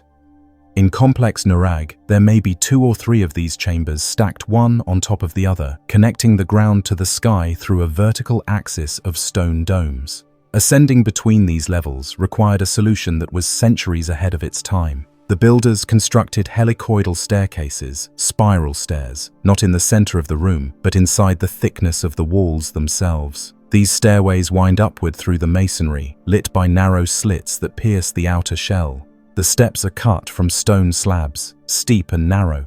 Climbing them in the semi-darkness, one can feel the sheer mass of the building pressing in from all sides. It is an architectural intimacy that borders on claustrophobia, a reminder that these structures were built for defense and containment, not for comfort. The sheer quantity of labor represented by 7,000 towers is staggering to contemplate.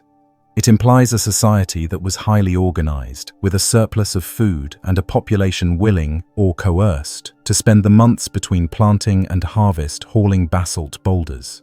It suggests that the primary expression of culture was construction.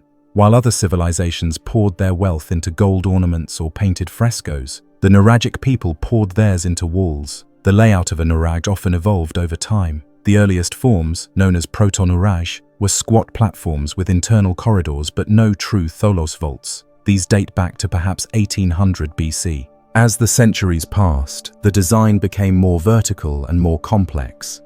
The single tower grew into a keep, surrounded by a lower curtain wall with additional towers, creating a lobed fortress. Consider the Nuraghe Santu Antine in the valley of the Nuraghe. It is one of the most sophisticated examples of prehistoric architecture in the Western Mediterranean. The central tower originally stood over 70 feet high. It is surrounded by a triangular bastion with 3 smaller towers at the corners, connected by massive defensive walls. Inside these connecting walls are long, vaulted corridors that allowed defenders to move between towers without exposing themselves to the enemy. The precision of the masonry at Santu Antine is remarkable. The basalt blocks are dressed to fit tightly, creating smooth curves and sharp angles. The builders understood the geometry of the triangle and the circle, combining them to create a fortress that offered no blind spots. The function of these towers has been debated for decades. Were they military forts, granaries, temples, royal residences? The answer is likely a combination of all these things. In the Bronze Age, there was little distinction between the house of the chief, the storage of the community's wealth, and the defensive strongpoint. The Nuraghe was the seat of authority. The local ruler lived in the upper chambers, physically elevated above the surrounding village. The ground floor chambers, cool and dry, were perfect for storing the grain and oil that underpinned the local economy. In times of raids, the entire village could retreat inside the complex, pulling up the ladders and sealing the narrow entrance. Surrounding the central stone keeps were sprawling villages of stone huts. These circular dwellings, with stone bases and roofs of wood and thatch, clustered around the Nuraghe like bees around a hive. Excavations at sites like Su Nuraxi di Barumini have revealed a dense urban fabric. The huts are packed closely together, separated by narrow, winding alleys. In the center of the hut, a hearth burned. The discovery of tools, loom weights, and pottery shards in these villages paints a picture of a busy, productive life. The people were farmers and herders, raising sheep, goats, and cattle. They cultivated wheat and barley in the fertile valleys, but they were also artisans. The Nuragic people were masters of bronze. The island of Sardinia is rich in copper and lead, and they traded for tin from as far away as Cornwall or the Iberian Peninsula. The bronze figures they left behind, known as bronzetti, offer the only visual record of their appearance. These small statues depict warriors with horned helmets and round shields, archers, chieftains raising a hand in blessing, and women in layered tunics. They also depict the towers themselves, small stone models of Nuraghe that were perhaps used as votive offerings. These models show that the towers were originally topped with projecting parapets supported by stone corbels, a detail that has largely collapsed in the surviving ruins. The military nature of the Nuragic society is evident in the architecture. The entrance to a nuraghe often faces south or southeast, protecting it from the prevailing northwest winds, but also positioned to control the approach. Many entrances feature a guard cell built into the thickness of the wall, where a sentry could control access.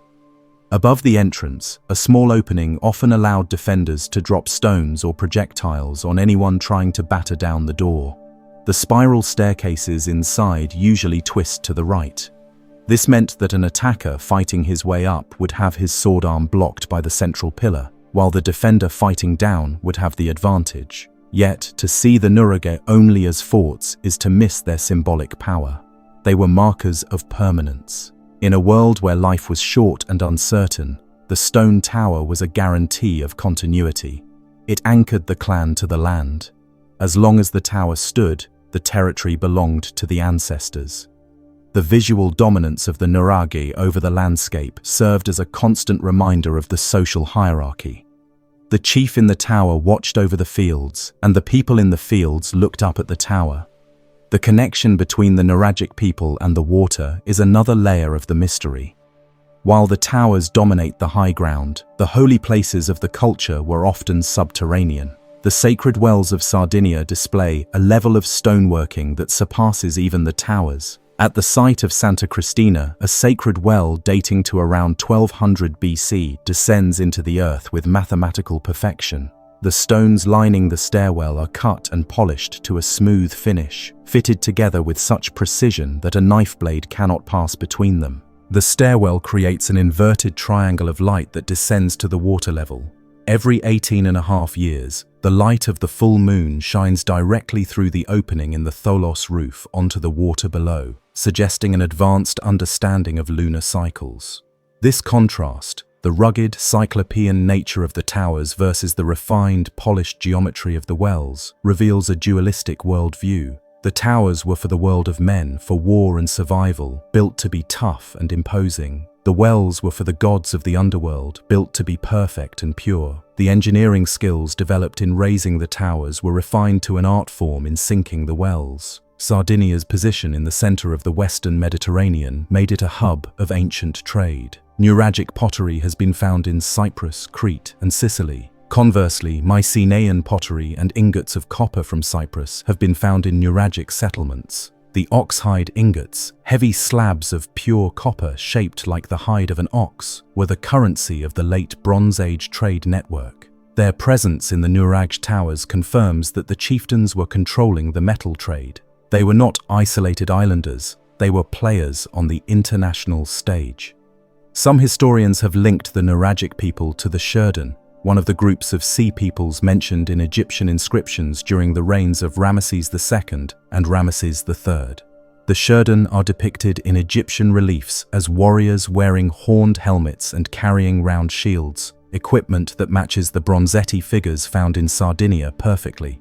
If this connection is true, it means the builders of these towers were also some of the most feared mercenaries and raiders of the ancient world, men who fought in the Nile Delta and the Levant. The megalithic tradition of Sardinia also extends to the tombs of the giants, massive communal burial galleries found near the Nuraghe.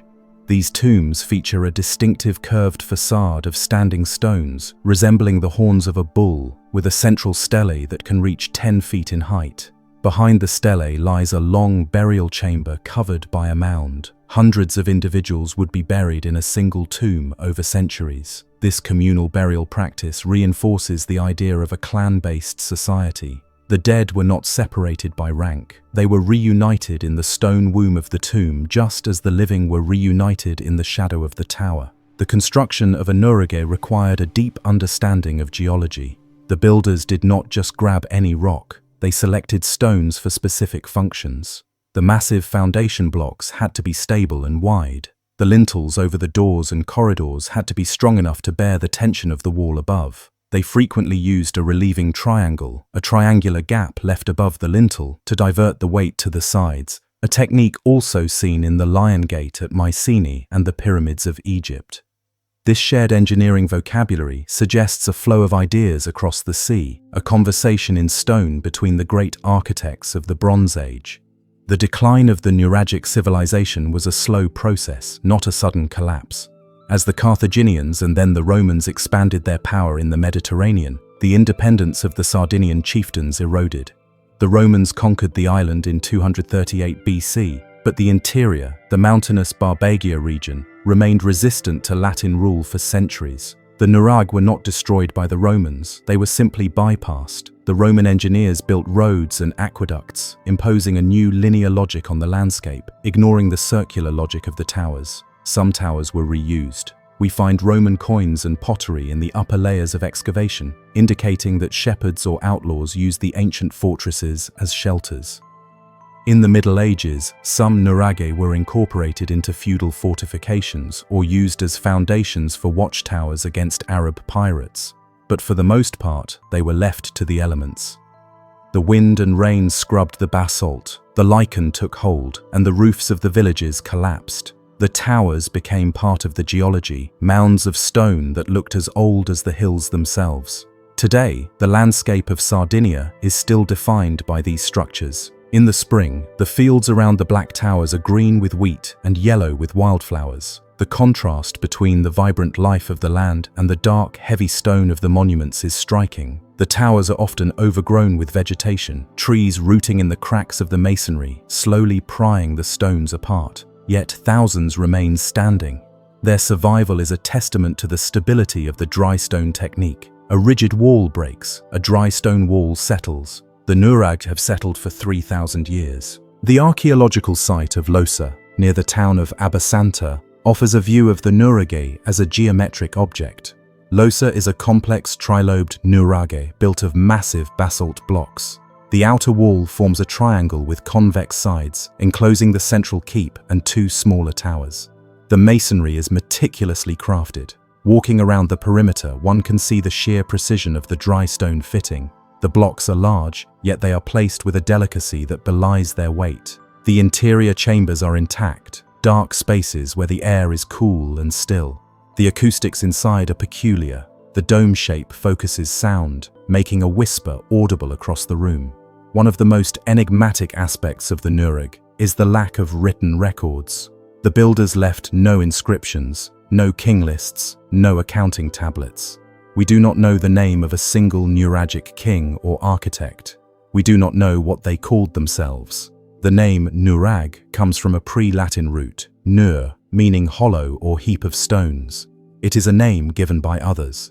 This absence of text forces us to read the culture entirely through its architecture. The stones are the only language we have.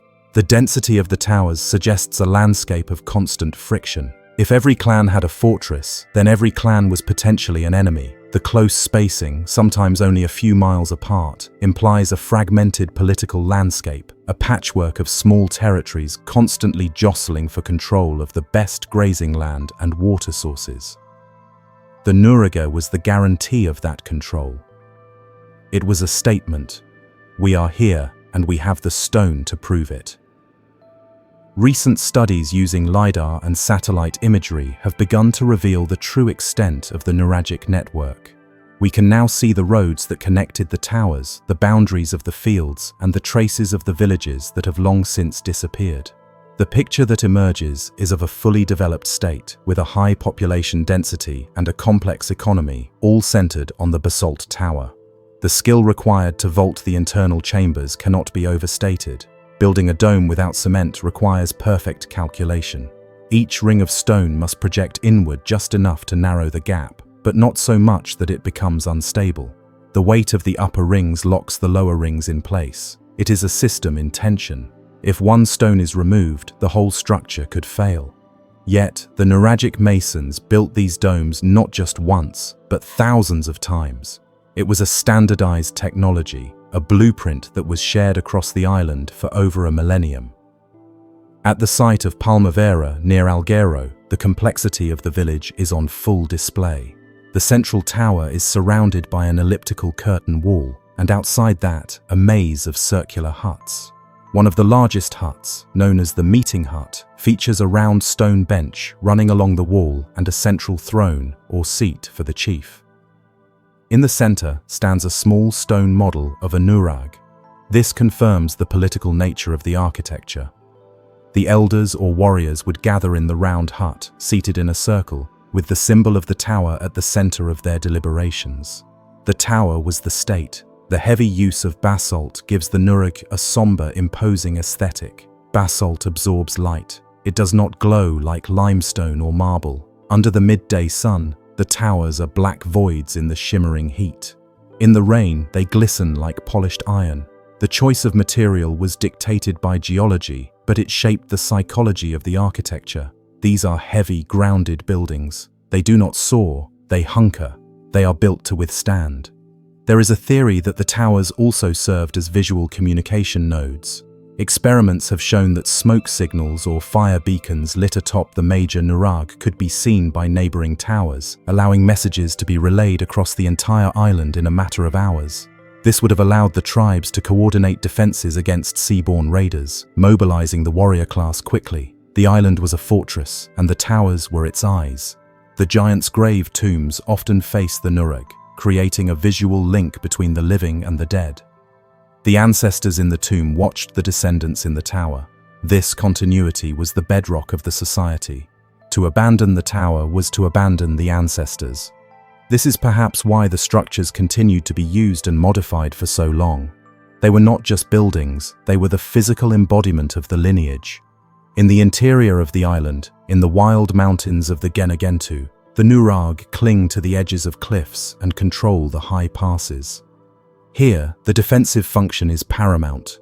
These were the strongholds of the mountain clans, the people who resisted the longest. The masonry here is often rougher, utilizing the natural granite of the mountains, integrating the tower into the crags. The architecture adapts to the environment, but the form, the cone, the tholos, remains constant. The mystery of the Nuraghe is not just how they were built, but why the impulse to build them was so universal and so persistent. For over 1,000 years, the people of Sardinia poured their energy into these stone stacks. It was a cultural imperative. To be a leader meant to build a tower. To be a community meant to live in the shadow of one. The sheer mass of the stones often prevented later generations from dismantling them. It is easier to quarry new stone than to pull apart a Nuraghe. This pragmatic reality is what saved them. They were too big to move and too solid to break. So the farmers ploughed around them and the shepherds built their pens against their walls. They remained in the landscape, strange, ancient, and immovable.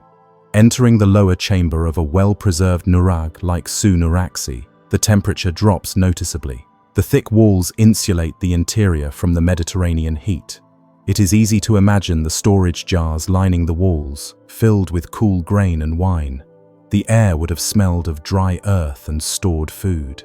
It was a safe place, a bunker against the uncertainties of the Bronze Age world.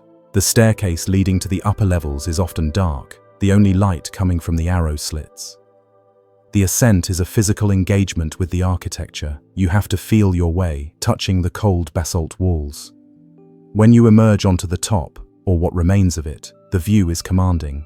You see the layout of the land, the approach of the valleys, and in the distance, the silhouette of the next tower. You realize the strategic genius of the placement. Nothing moves in the valley without being seen from the tower. The Nuragic civilization eventually faded, its language lost and its customs forgotten. But the stone skeleton of their world remains. It is one of the most complete prehistoric landscapes in Europe. Nowhere else can you see the distribution of Bronze Age power so clearly marked on the ground. The Nuraghe are a testament to a time when stone was power, when a community's survival depended on the thickness of its walls and the height of its tower. They stand as heavy, silent witnesses to a history that was never written down, but was built to last forever.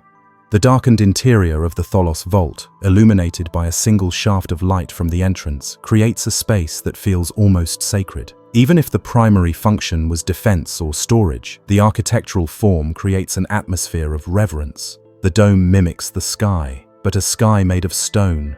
It is a man-made cavern, a place of safety and permanence. As the sun sets over the Sardinian hills, the light catches the rough texture of the basalt. The towers cast long shapes across the fields. For a moment, the modern world falls away and the landscape returns to the Bronze Age. The electric lights of the towns fade in comparison to the heavy presence of the monuments. They are the true owners of the island. We are just visitors in their domain. They have stood for 3,000 years, and they will likely stand for 3,000 more, the enduring, enigmatic sentinels of the Mediterranean.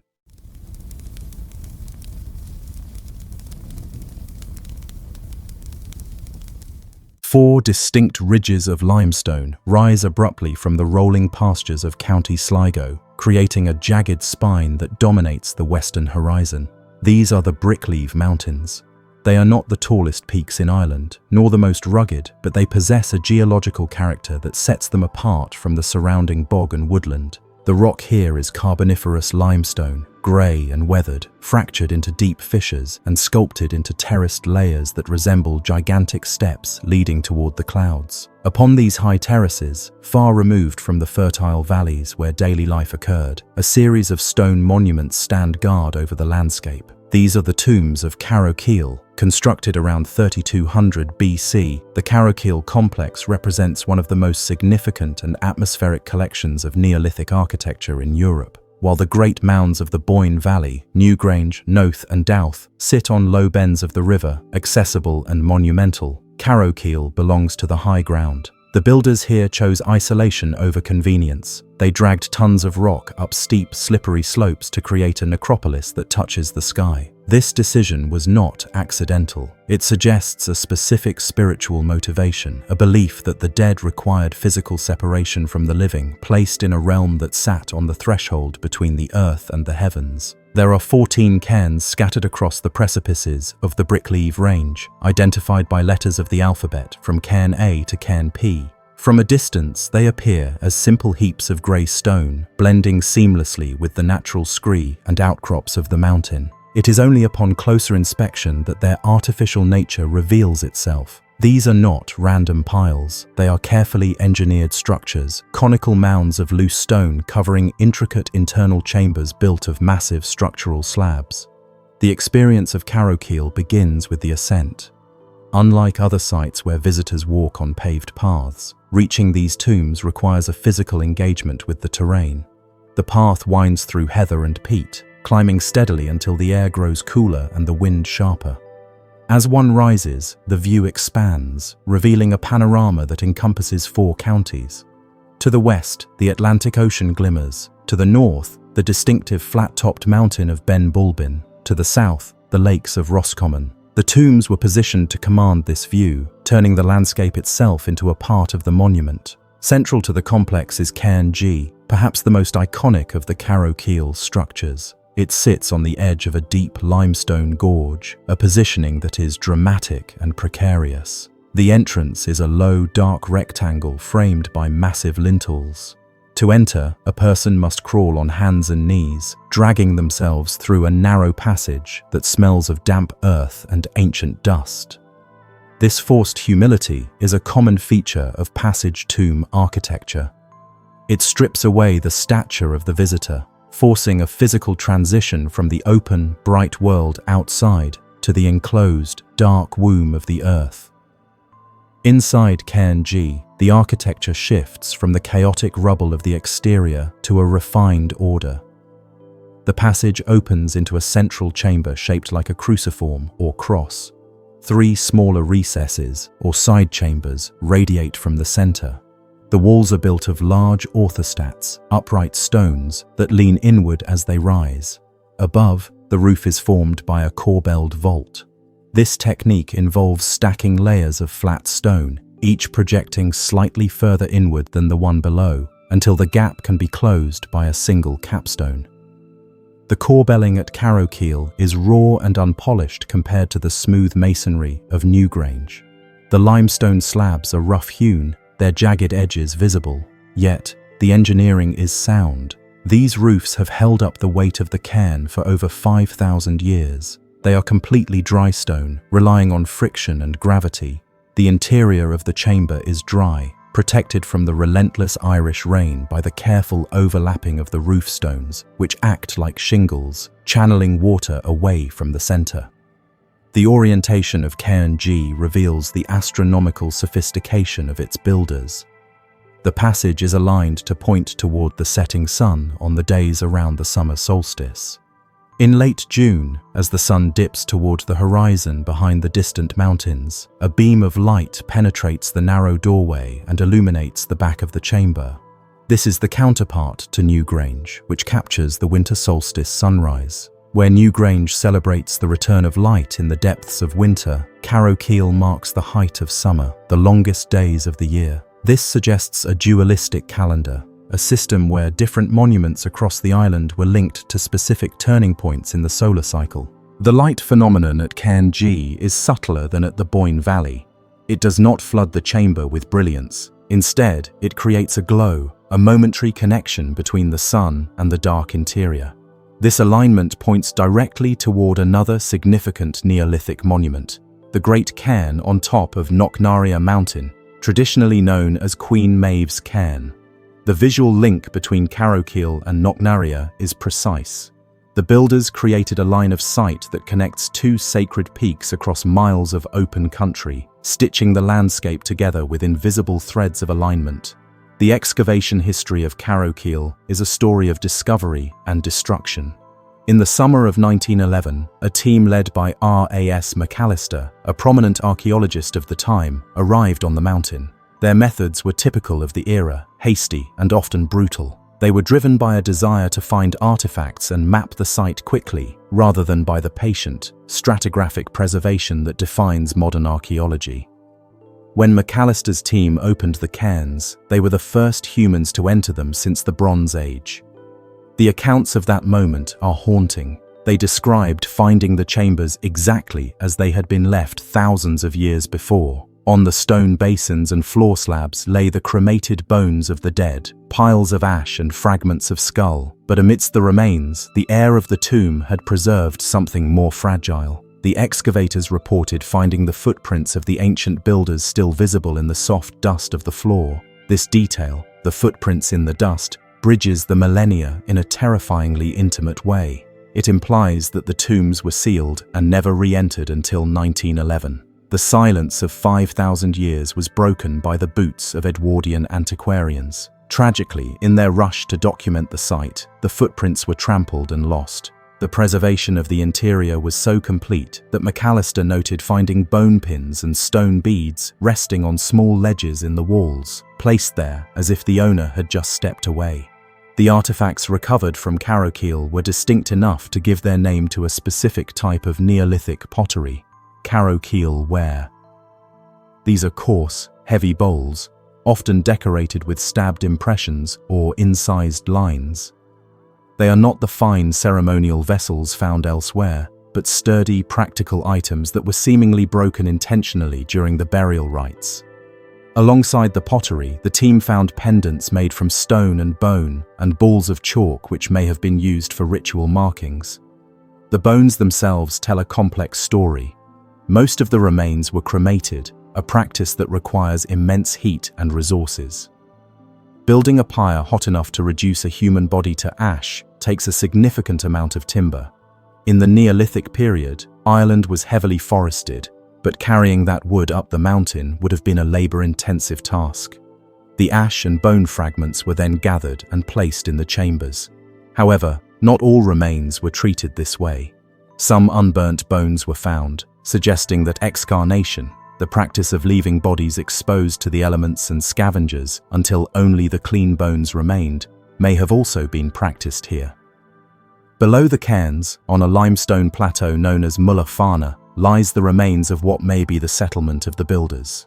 Dozens of circular stone foundations mark the spots where huts once stood. This village is situated in a sheltered hollow, protected from the worst of the wind but still high above the valley floor. If this was indeed the home of the Carrowkeel people, it suggests they lived in the shadow of their ancestors.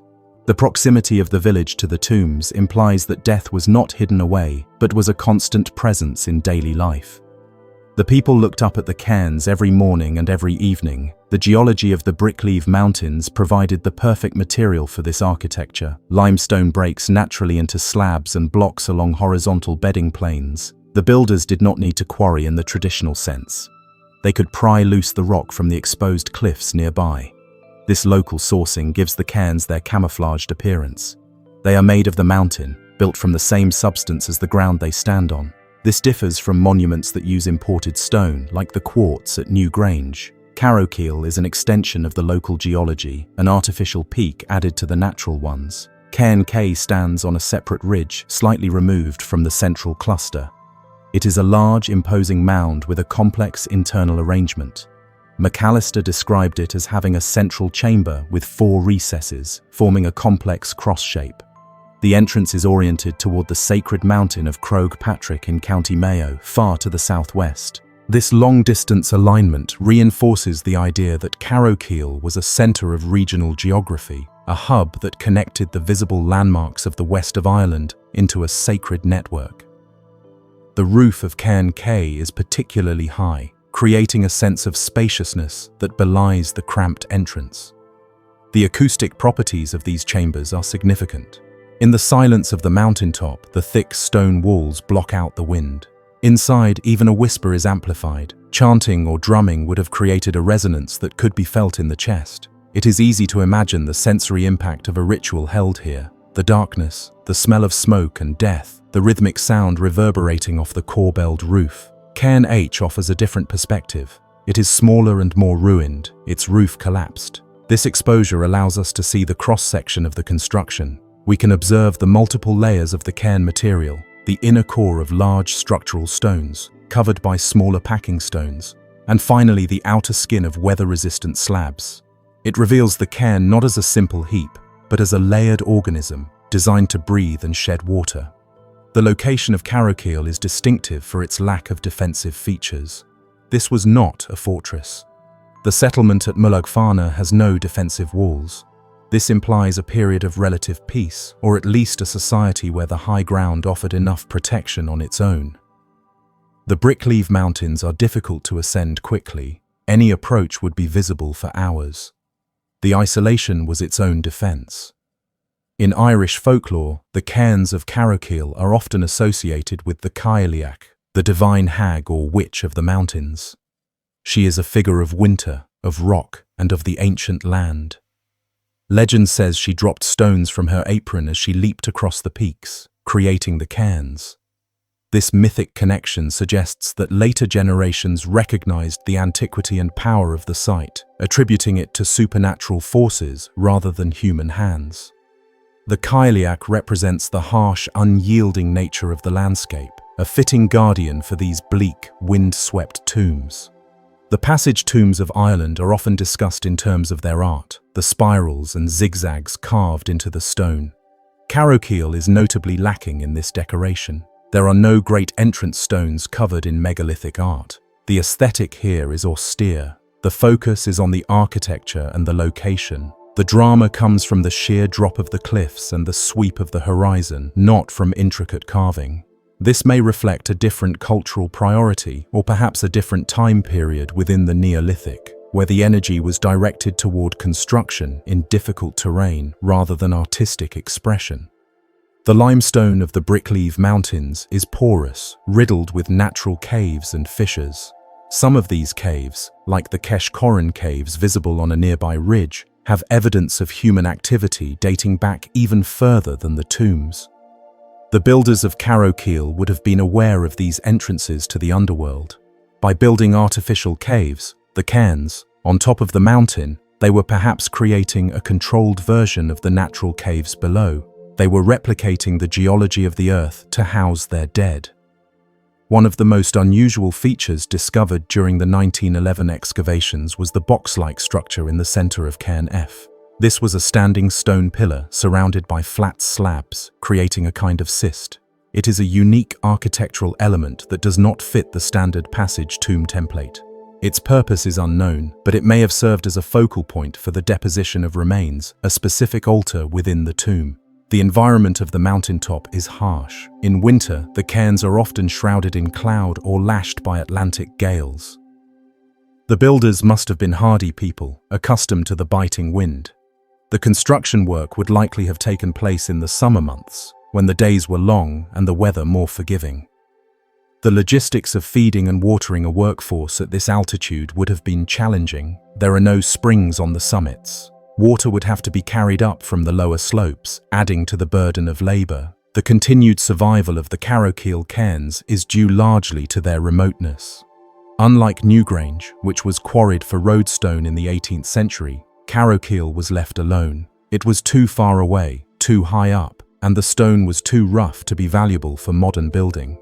This neglect preserved it. It remains one of the most authentic Neolithic landscapes in Europe, relatively untouched by reconstruction or tourism infrastructure. However, this isolation also leaves it vulnerable. The cairns are open to the elements and to unsupervised visitors. The delicate balance of the corbelled roofs is threatened by people climbing on the mounds. In recent years, access to the interiors has been restricted to protect the structures from collapse. This is a necessary step to ensure that the monuments endure, but it changes the experience. The tombs are becoming visual objects again, rather than immersive spaces. The layout of the 14 cairns appears somewhat random at first glance, but recent spatial analysis suggests a pattern.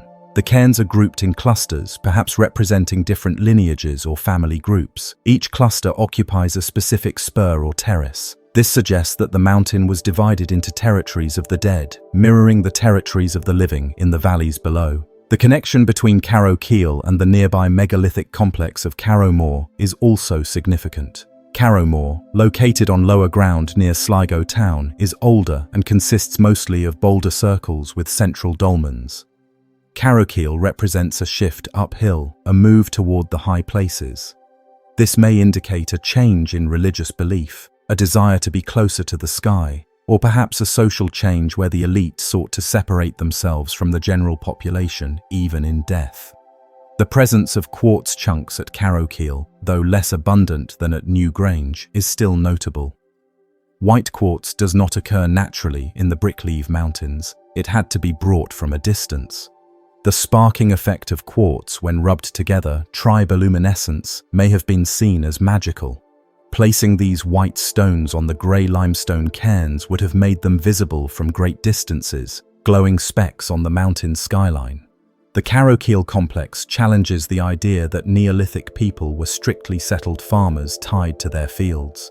The construction of these monuments required a mobility and a command of the landscape that goes beyond the immediate farmstead. They were traversing mountains, quarrying stone, and engaging in long-distance trade. The bone pins found in the tombs are similar to those found in other parts of Ireland and Britain, indicating a shared culture of dress and adornment. The sheer silence of the site today is profound. When the wind dies down, there is a stillness on the Brickleave peaks that feels timeless.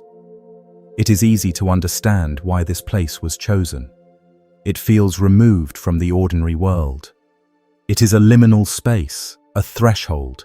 The ancients believed that the tops of mountains were where the veil between the worlds was thinnest. By placing their ancestors here, they were helping them cross over. Cairn B, located on a spur overlooking Lough Arrow, is another significant structure. Though its roof has collapsed, the curbstones, the large stones that define the perimeter of the mound, are well preserved. These curbstones are essential for containing the outward pressure of the cairn material. At Carrowkeel, the curbstones are often modest, unlike the massive engraved slabs of the Boyne Valley. Again, the emphasis is on the verticality of the mound, not the perimeter decoration. The pottery shards found within the tombs were mixed with the ash, suggesting that the vessels were filled with food or drink offerings and then placed in the fire or broken over the remains. This ritual breakage is a common theme in prehistoric archaeology. It symbolizes the end of the object's life, making it fit for the world of the dead. It releases the spirit of the object. The relationship between the cairns and the seasons is not limited to the sun. The visibility of the stars from this altitude is unhindered. The constellation of Cassiopeia, or the Plough, would have wheeled over these stones for millennia.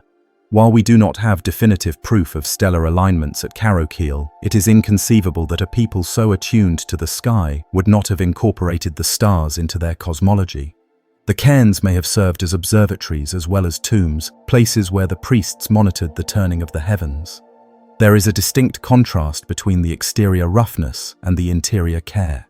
The builders accepted the jagged nature of the limestone for the outside, but inside, they selected the flattest slabs for the walls and roof.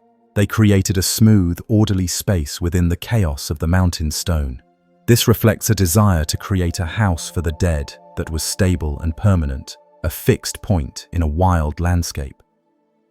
The view from the cairns changes dramatically with the weather. On a clear day, the landscape is open and mapped out. In the rain, the world shrinks to the grey stones of the ridge. In the mist, the cairns appear to float, detached from the earth. This variability adds to the mystical quality of the site. It is never the same place twice. The builders, living in the village below, would have seen the mountain go through these moods, watching the cairns disappear into the clouds and re-emerge. The excavation reports from 1911 mention the finding of cists, or stone boxes, within the floor of the chambers. These likely held the primary burials, the most important individuals. The communal nature of the tombs means that many people were buried there, but there was still a hierarchy. Some bones were placed in the recesses, some in the central chamber, some in cists. The architecture enforced social structure even in death. Carrowkeel stands as a testament to the endurance of the megalithic vision. It is a landscape project of immense ambition. The builders took a mountain range and made it their own. They inscribed their beliefs onto the geology of Ireland. They did not just build on the mountain, they built with the mountain. The walk back down from the ridge is a descent into the modern world. The sounds of the farms and the roads slowly return, but the impression of the high cairns remains.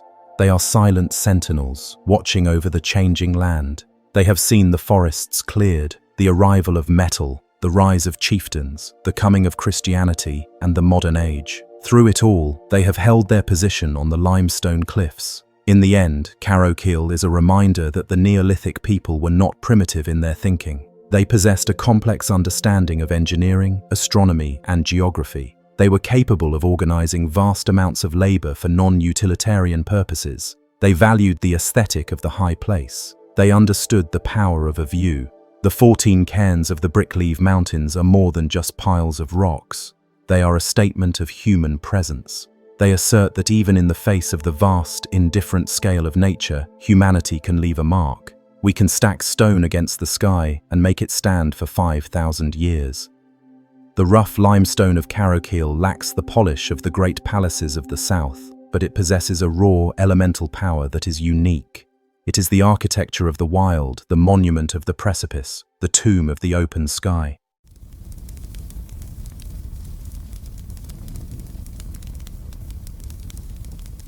Deep within the Colombian Massif, where the Andean mountain range splits into 3 distinct cordilleras, the landscape is defined by its verdant intensity. This is a world of cloud forests, steep ravines, and the headwaters of the mighty Magdalena River. Here, the earth is soft, constantly fed by rain and volcanic ash, creating a terrain that is as fertile as it is rugged. Hidden amidst this dense vegetation lies the largest collection of religious monuments and megalithic sculptures in South America. This is San Agustín. It is not a city of stone walls like Cusco, nor a pyramid complex like Teotihuacan. It is a necropolis spread across the hills, a landscape where the natural topography has been sculpted and populated by hundreds of volcanic giants. The people who built this site have no name in the historical record. We call them the San Agustín culture, simply because that is the name of the modern town nearby. They flourished between 300 BC and 800 AD, a period of over a millennium where they transformed the high valleys into a sacred theatre. Their legacy is written in stone, specifically in the form of over 500 carved monoliths that stand guard over tombs, springs, and artificial terraces. These statues range from small, crouching figures to looming colossi nearly 23 feet tall. They possess a terrifying gravity, staring out with wide rectangular eyes and mouths filled with the fangs of jaguars. The primary architectural feature of San Agustín is the artificial leveling of the terrain. The builders did not accept the mountains as they were. They engaged in massive earthworks, slicing the tops off hills and filling in depressions to create vast, flat platforms known as mesetas. On these leveled grounds, they constructed large earthen mounds, some measuring nearly 100 feet in diameter. These were not simple piles of dirt. They were engineered covers for the stone structures hidden beneath. Beneath the mounds lie the dolmen-like tombs. These are constructed using huge slabs of stone, similar in concept to the megaliths of Europe but distinct in style. Vertical slabs form the walls, and massive horizontal slabs form the roof. Inside these stone boxes, the elite of the society were laid to rest. But unlike the European tombs, which were often communal, the tombs of San Agustín appear to be focused on individuals or small family groups. The stone sarcophagi found inside are immense, carved from single blocks of stone, weighing tons. The effort to quarry, transport, and hollow out these blocks without metal tools suggests a society with immense reverence for the physical vessel of the body. The stone used for the statues and tombs is volcanic, mostly andesite and basalt. These rocks were not always found on site. Geological analysis indicates that many of the large blocks were quarried from sources miles away, deep in the valleys. Moving them up the steep, slippery slopes of the Andes would have required a logistical mastery of ropes, rollers, and manpower. The terrain here is unforgiving. It is prone to landslides and heavy rains. To move a 10-ton block across such ground is a feat of friction management that rivals the construction of the pyramids. The most striking aspect of the San Agustín lithic tradition is the iconography.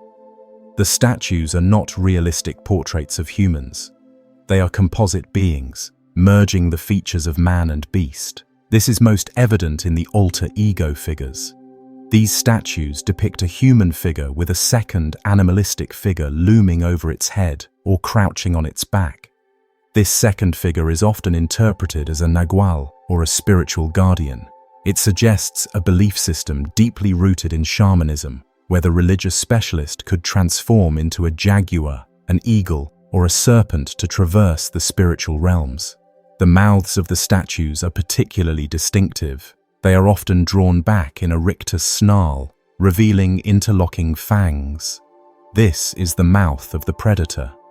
By carving their ancestors or gods with these features, the sculptors were imbricating the human with the power of the wild. The jaguar, as the apex predator of the rainforest, represented ultimate authority. To wear the face of the jaguar was to claim dominion over the forces of life and death. One of the most complex sites within the park is the Fuente de Lavapatas. This is not a tomb, but a riverbed that has been transformed into a work of art. The builders diverted a natural stream and carved the bedrock of the creek into a labyrinth of pools, channels, and waterfalls. But they did not stop at hydraulic engineering. The rock faces of the pools are covered in relief carvings of serpents, lizards, frogs, and human faces. The water flows over these images, animating them. As the water level rises and falls, the creatures appear to move. The Lavapatas site creates a fusion of liquid and stone. It was likely a place of ritual purification or a sanctuary dedicated to the water spirits. The complexity of the channels shows a sophisticated understanding of fluid dynamics. They could control the flow, directing it into specific basins for ceremonial bathing. The sound of the water rushing over the carved stone would have been an integral part of the experience, a constant, rhythmic presence in the jungle quiet. At the site known as Alto de los Ídolos, located on the other side of the Magdalena Canyon, the scale of the construction is even more ambitious. Here, the builders created a large horseshoe-shaped embankment to enclose the leveled plateau. The tombs here were once covered in polychrome painting. Traces of red, black, and yellow pigment have been found on the stone slabs, indicating that these grey monuments were once vividly coloured. The walls of the tombs were painted with geometric patterns, circles, and lines that may have represented the cosmos or the path of the sun. The statues at Alto de los Ídolos include some of the largest in the region. One notable figure is the guardian of the tomb, a massive block standing over 16 feet high. It wears a helmet or headdress and holds a club or staff. These figures are clearly martial. They are protectors. They stand at the entrances of the tombs not to welcome the living, but to warn them. The sacred space of the dead was inviolable. The double self motif appears here as well, but with variations. Some figures hold smaller human forms in their hands, upside down. This has been interpreted in various ways. As a representation of birth, with the statue acting as a midwife, as a depiction of a warrior holding a captive, or as a symbol of the ancestor presenting the descendant to the gods. The ambiguity is part of the power. The stone does not explain itself, it simply presents the image. The layout of the mesetas at the main park, Meseta A, Meseta B, and Meseta C, reveals a deliberate astronomical orientation. The entrances to some of the tombs and the placement of the statues align with the position of the sun at the equinoxes. This suggests that the builders were tracking the solar year. In an agricultural society, knowing the turning of the seasons was vital, but it was also spiritual. The sun was the great fertilizer. By aligning the dead with the sun, they may have been ensuring the regeneration of life. The decline of the San Agustín culture is a mystery. Around 800 AD, the construction of the great mounds and statues ceased. The sites were abandoned. When the Spanish arrived centuries later, the region was inhabited by different indigenous groups who had no memory of who built the stone giants. They regarded the statues with fear or indifference. The forest slowly reclaimed the terraces. Roots pried apart the stone slabs. Vines wrapped around the jaguar men. The rediscovery of San Agustín began in the mid-19th century with the Italian geographer Agustín Codazzi. He stumbled upon the ruins while mapping the country and reported seeing monstrous idols hidden in the trees. His accounts drew the attention of treasure hunters, or huaqueros. For decades, the site was plundered. The looters dug into the mounds, breaking open the stone sarcophagi in search of gold. They found very little metal, as the wealth of San Agustín was in the stone itself. In their frustration, many statues were toppled or hacked apart. It was not until the German archaeologist Konrad Preuss arrived in 1913 that systematic study began. Preuss spent months living in the jungle, clearing the vegetation and photographing the statues. He recognized that the placement of the stones was not random. They formed a cohesive landscape.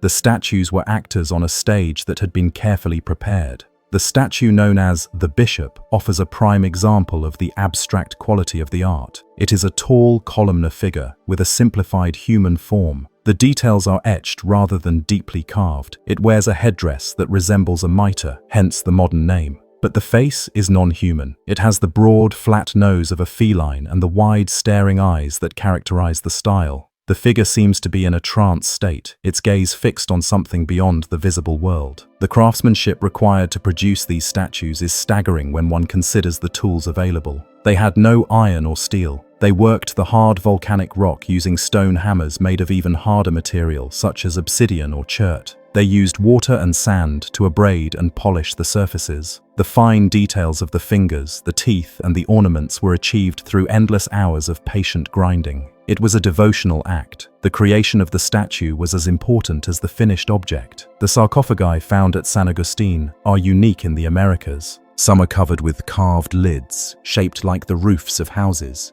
This implies that the tomb was seen as a house for the dead. The deceased was not leaving the community. They were simply moving into a stone residence. The permanence of the stone ensured that they would remain part of the landscape forever. The terrain around the statues is dotted with burial tumuli. The visual effect of these artificial hills against the backdrop of the natural mountains creates a rhythmic landscape. The builders were mimicking the geology of the Andes. They were creating a sacred geography where the line between the natural and the artificial was blurred. The eagle sculpture at Meseta B is a powerful representation of the avian predator. It depicts a bird of prey grasping a serpent in its beak and talons. This is a universal symbol of the struggle between the sky, the eagle, and the earth, the serpent. It is found in cultures across the globe, but here it is rendered with a blocky, monumental weight. The eagle's wings are folded, its body tense. It is a moment of violence frozen in stone. At the site of Alto de las Piedras, the statues are distinguished by their complex headdresses and ornaments. Some figures wear necklaces of strung beads, ear spools, and nose rings. These details provide clues about the dress and adornment of the elite. They were a people who valued personal decoration. The statues are likely idealized portraits of chieftains or shamans, decked out in their ceremonial finery. The partera, or midwife statue, is one of the most debated. It shows a female figure with a smaller figure emerging from her legs. While the literal interpretation is childbirth, some scholars suggest it represents a concept of rebirth or the emergence of humanity from the earth. The female figure has the same jaguar mouth as the males, indicating that the power of the predator was not limited by gender. The sheer density of the sites is overwhelming. Within a relatively small area, there are hundreds of monuments. This was a center of high religious intensity. Pilgrims likely traveled from the lowlands and the valleys to visit these shrines. The paths they walked would have been lined with these stone watchers. The journey itself was part of the ritual. a procession through a forest of stone. One curious feature is the triangular shape of many of the heads. The craniums of the statues are often widened at the top. This may depict cranial modification, a practice known in many pre-Columbian cultures where the skull of an infant was bound to reshape it. This was a mark of beauty and status. If the people of San Agustín practiced this, the statues are accurate reflections of their physical appearance. The preservation of the Lavapatas fountain is remarkable given the constant erosion of the water. The carvings are worn, but still visible. The frogs and lizards seem to swim against the current. In Andean mythology, the frog is often associated with rain and fertility. By carving frogs into the bedrock, the builders were invoking the rains, ensuring the fertility of the crops. The immense blocks used for the dolmens often have a smooth inner surface and a rough outer surface. This duality is consistent. The interior, the space of the dead, was finished and ordered. The exterior, facing the world, was rough and natural. It protected the delicate order of the afterlife from the chaos of the living world. San Agustín challenges the notion that megalithic cultures were only coastal or lowland phenomena. Here, in the high, cold air of the Andes, a culture developed the same obsession with large stones that we see in Brittany or Korea. They solved the same engineering problems, leverage, transport, erection, in isolation. They found their own solutions. The vegetation of the park today is a mix of the original cloud forest and replanted trees. The humidity is high. Moss and lichen grow quickly on the stones. The conservationists wage a constant battle to keep the carvings clean without damaging the rock. The green of the moss against the grey of the andesite creates a beautiful, melancholic palette. The orientation of the mesetas suggests a layout that divided the sacred space from the profane. The mounds are grouped, forming precincts. These areas were likely restricted. Only the priests and the kin of the dead could enter. The rest of the population would have watched from the perimeter. The stone guards at the entrance enforced this separation. There is a statue known as the agriculture god. Though the name is modern, it holds a digging stick, a tool used for planting maize. This links the megalithic tradition to the agricultural base of the society. They were farmers who grew maize, beans, and tubers. The surplus from this farming allowed them to support the class of stone carvers who produced these monuments. The nose ornaments depicted on the statues are often H-shaped. We have found gold ornaments of this exact shape in the tombs. This confirms that the stone carvers were depicting real objects. The gold work of the region, often associated with the Tolima or Quimbaya styles, was sophisticated. But at San Agustín, stone was the primary medium of expression. The mystery of the missing city is similar to other megalithic sites. We find the tombs, but where are the houses? The dwellings were likely made of perishable materials, wood, cane, and thatch, which have rotted away in the humid climate. We find post holes and hearths, but no stone palaces for the living.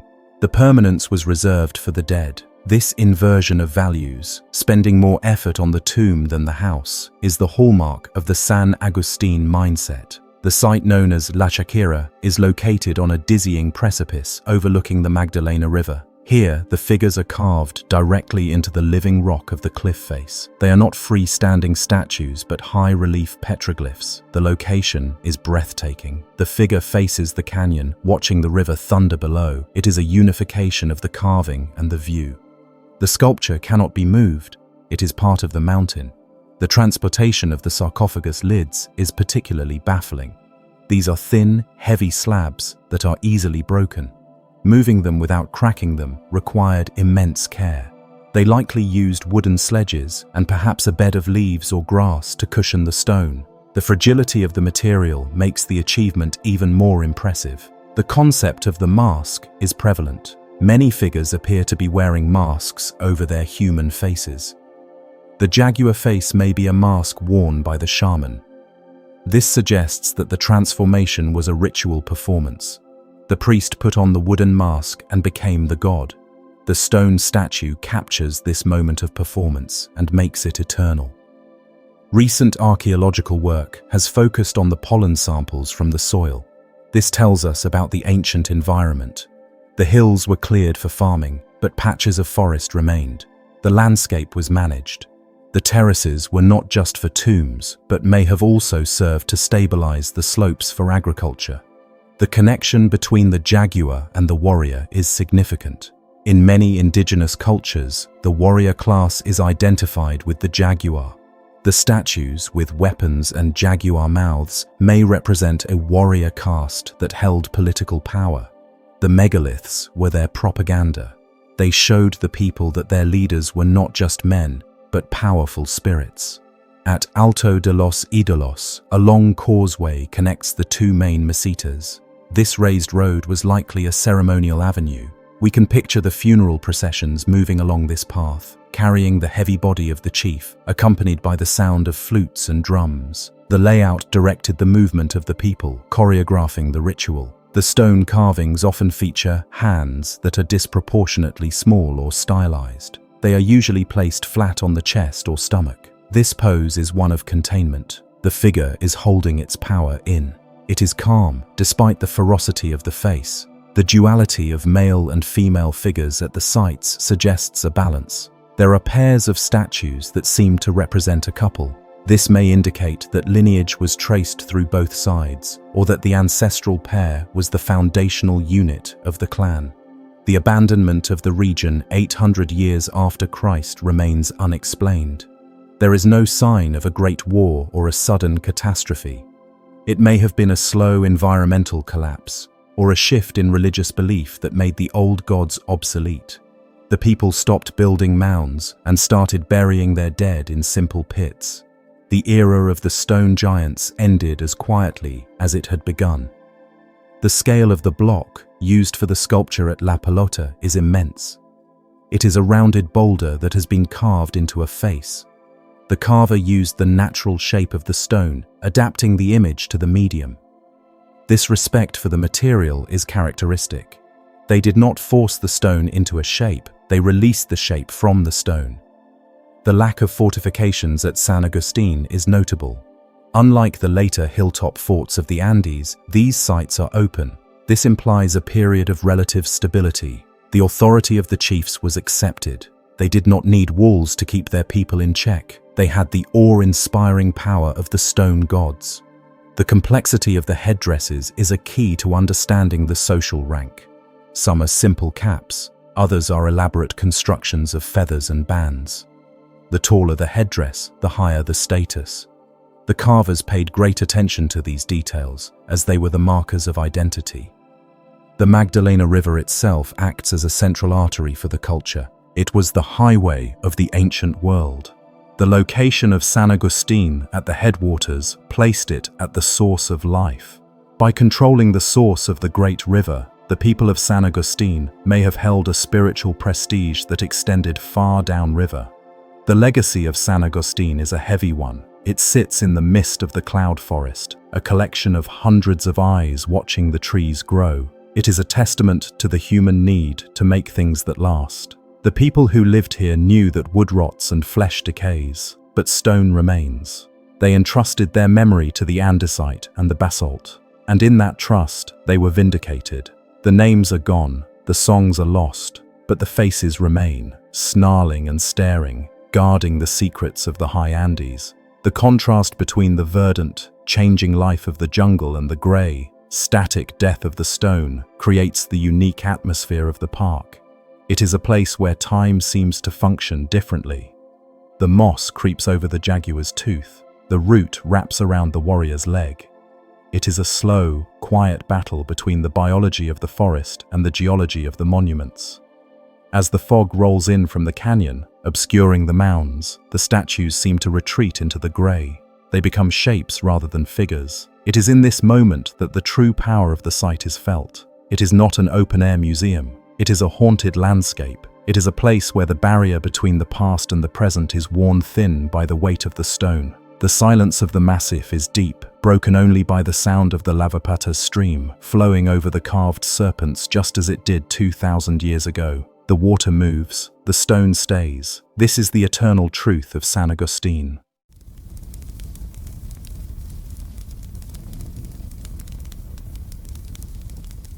A fleet that never sails sits anchored in the grass of central Sweden. The vessels are not made of oak or pine, nor do they possess sails of wool or rigging of hemp. They are composed entirely of heavy grey boulders, sunken deep into the earth of Vestmanland. This is the site of Anundshög. It is a place where the boundary between the solid ground and the open sea was erased by the hands of the Iron Age architects. They took the most powerful symbol of their culture, the longship, and transmuted it into a permanent terrestrial form. These are the stone ships, or skepsetningar, arrangements of standing megaliths that outline the hull of a vessel with perfect symmetry. They do not float on water, yet they were built to carry a cargo far more precious than silver or amber. They were built to carry the souls of the dead across the threshold of the horizon. The landscape here is open, a rolling plain that has been cleared and cultivated for millennia.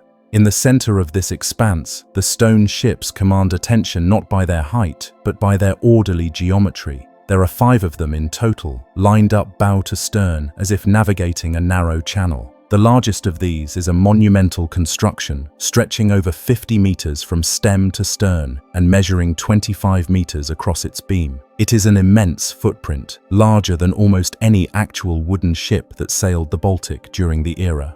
To stand inside the perimeter of stones is to stand on the deck of a ghost ship, a vessel vast enough to hold a crew of giants. The construction of these outlines followed a strict architectural logic.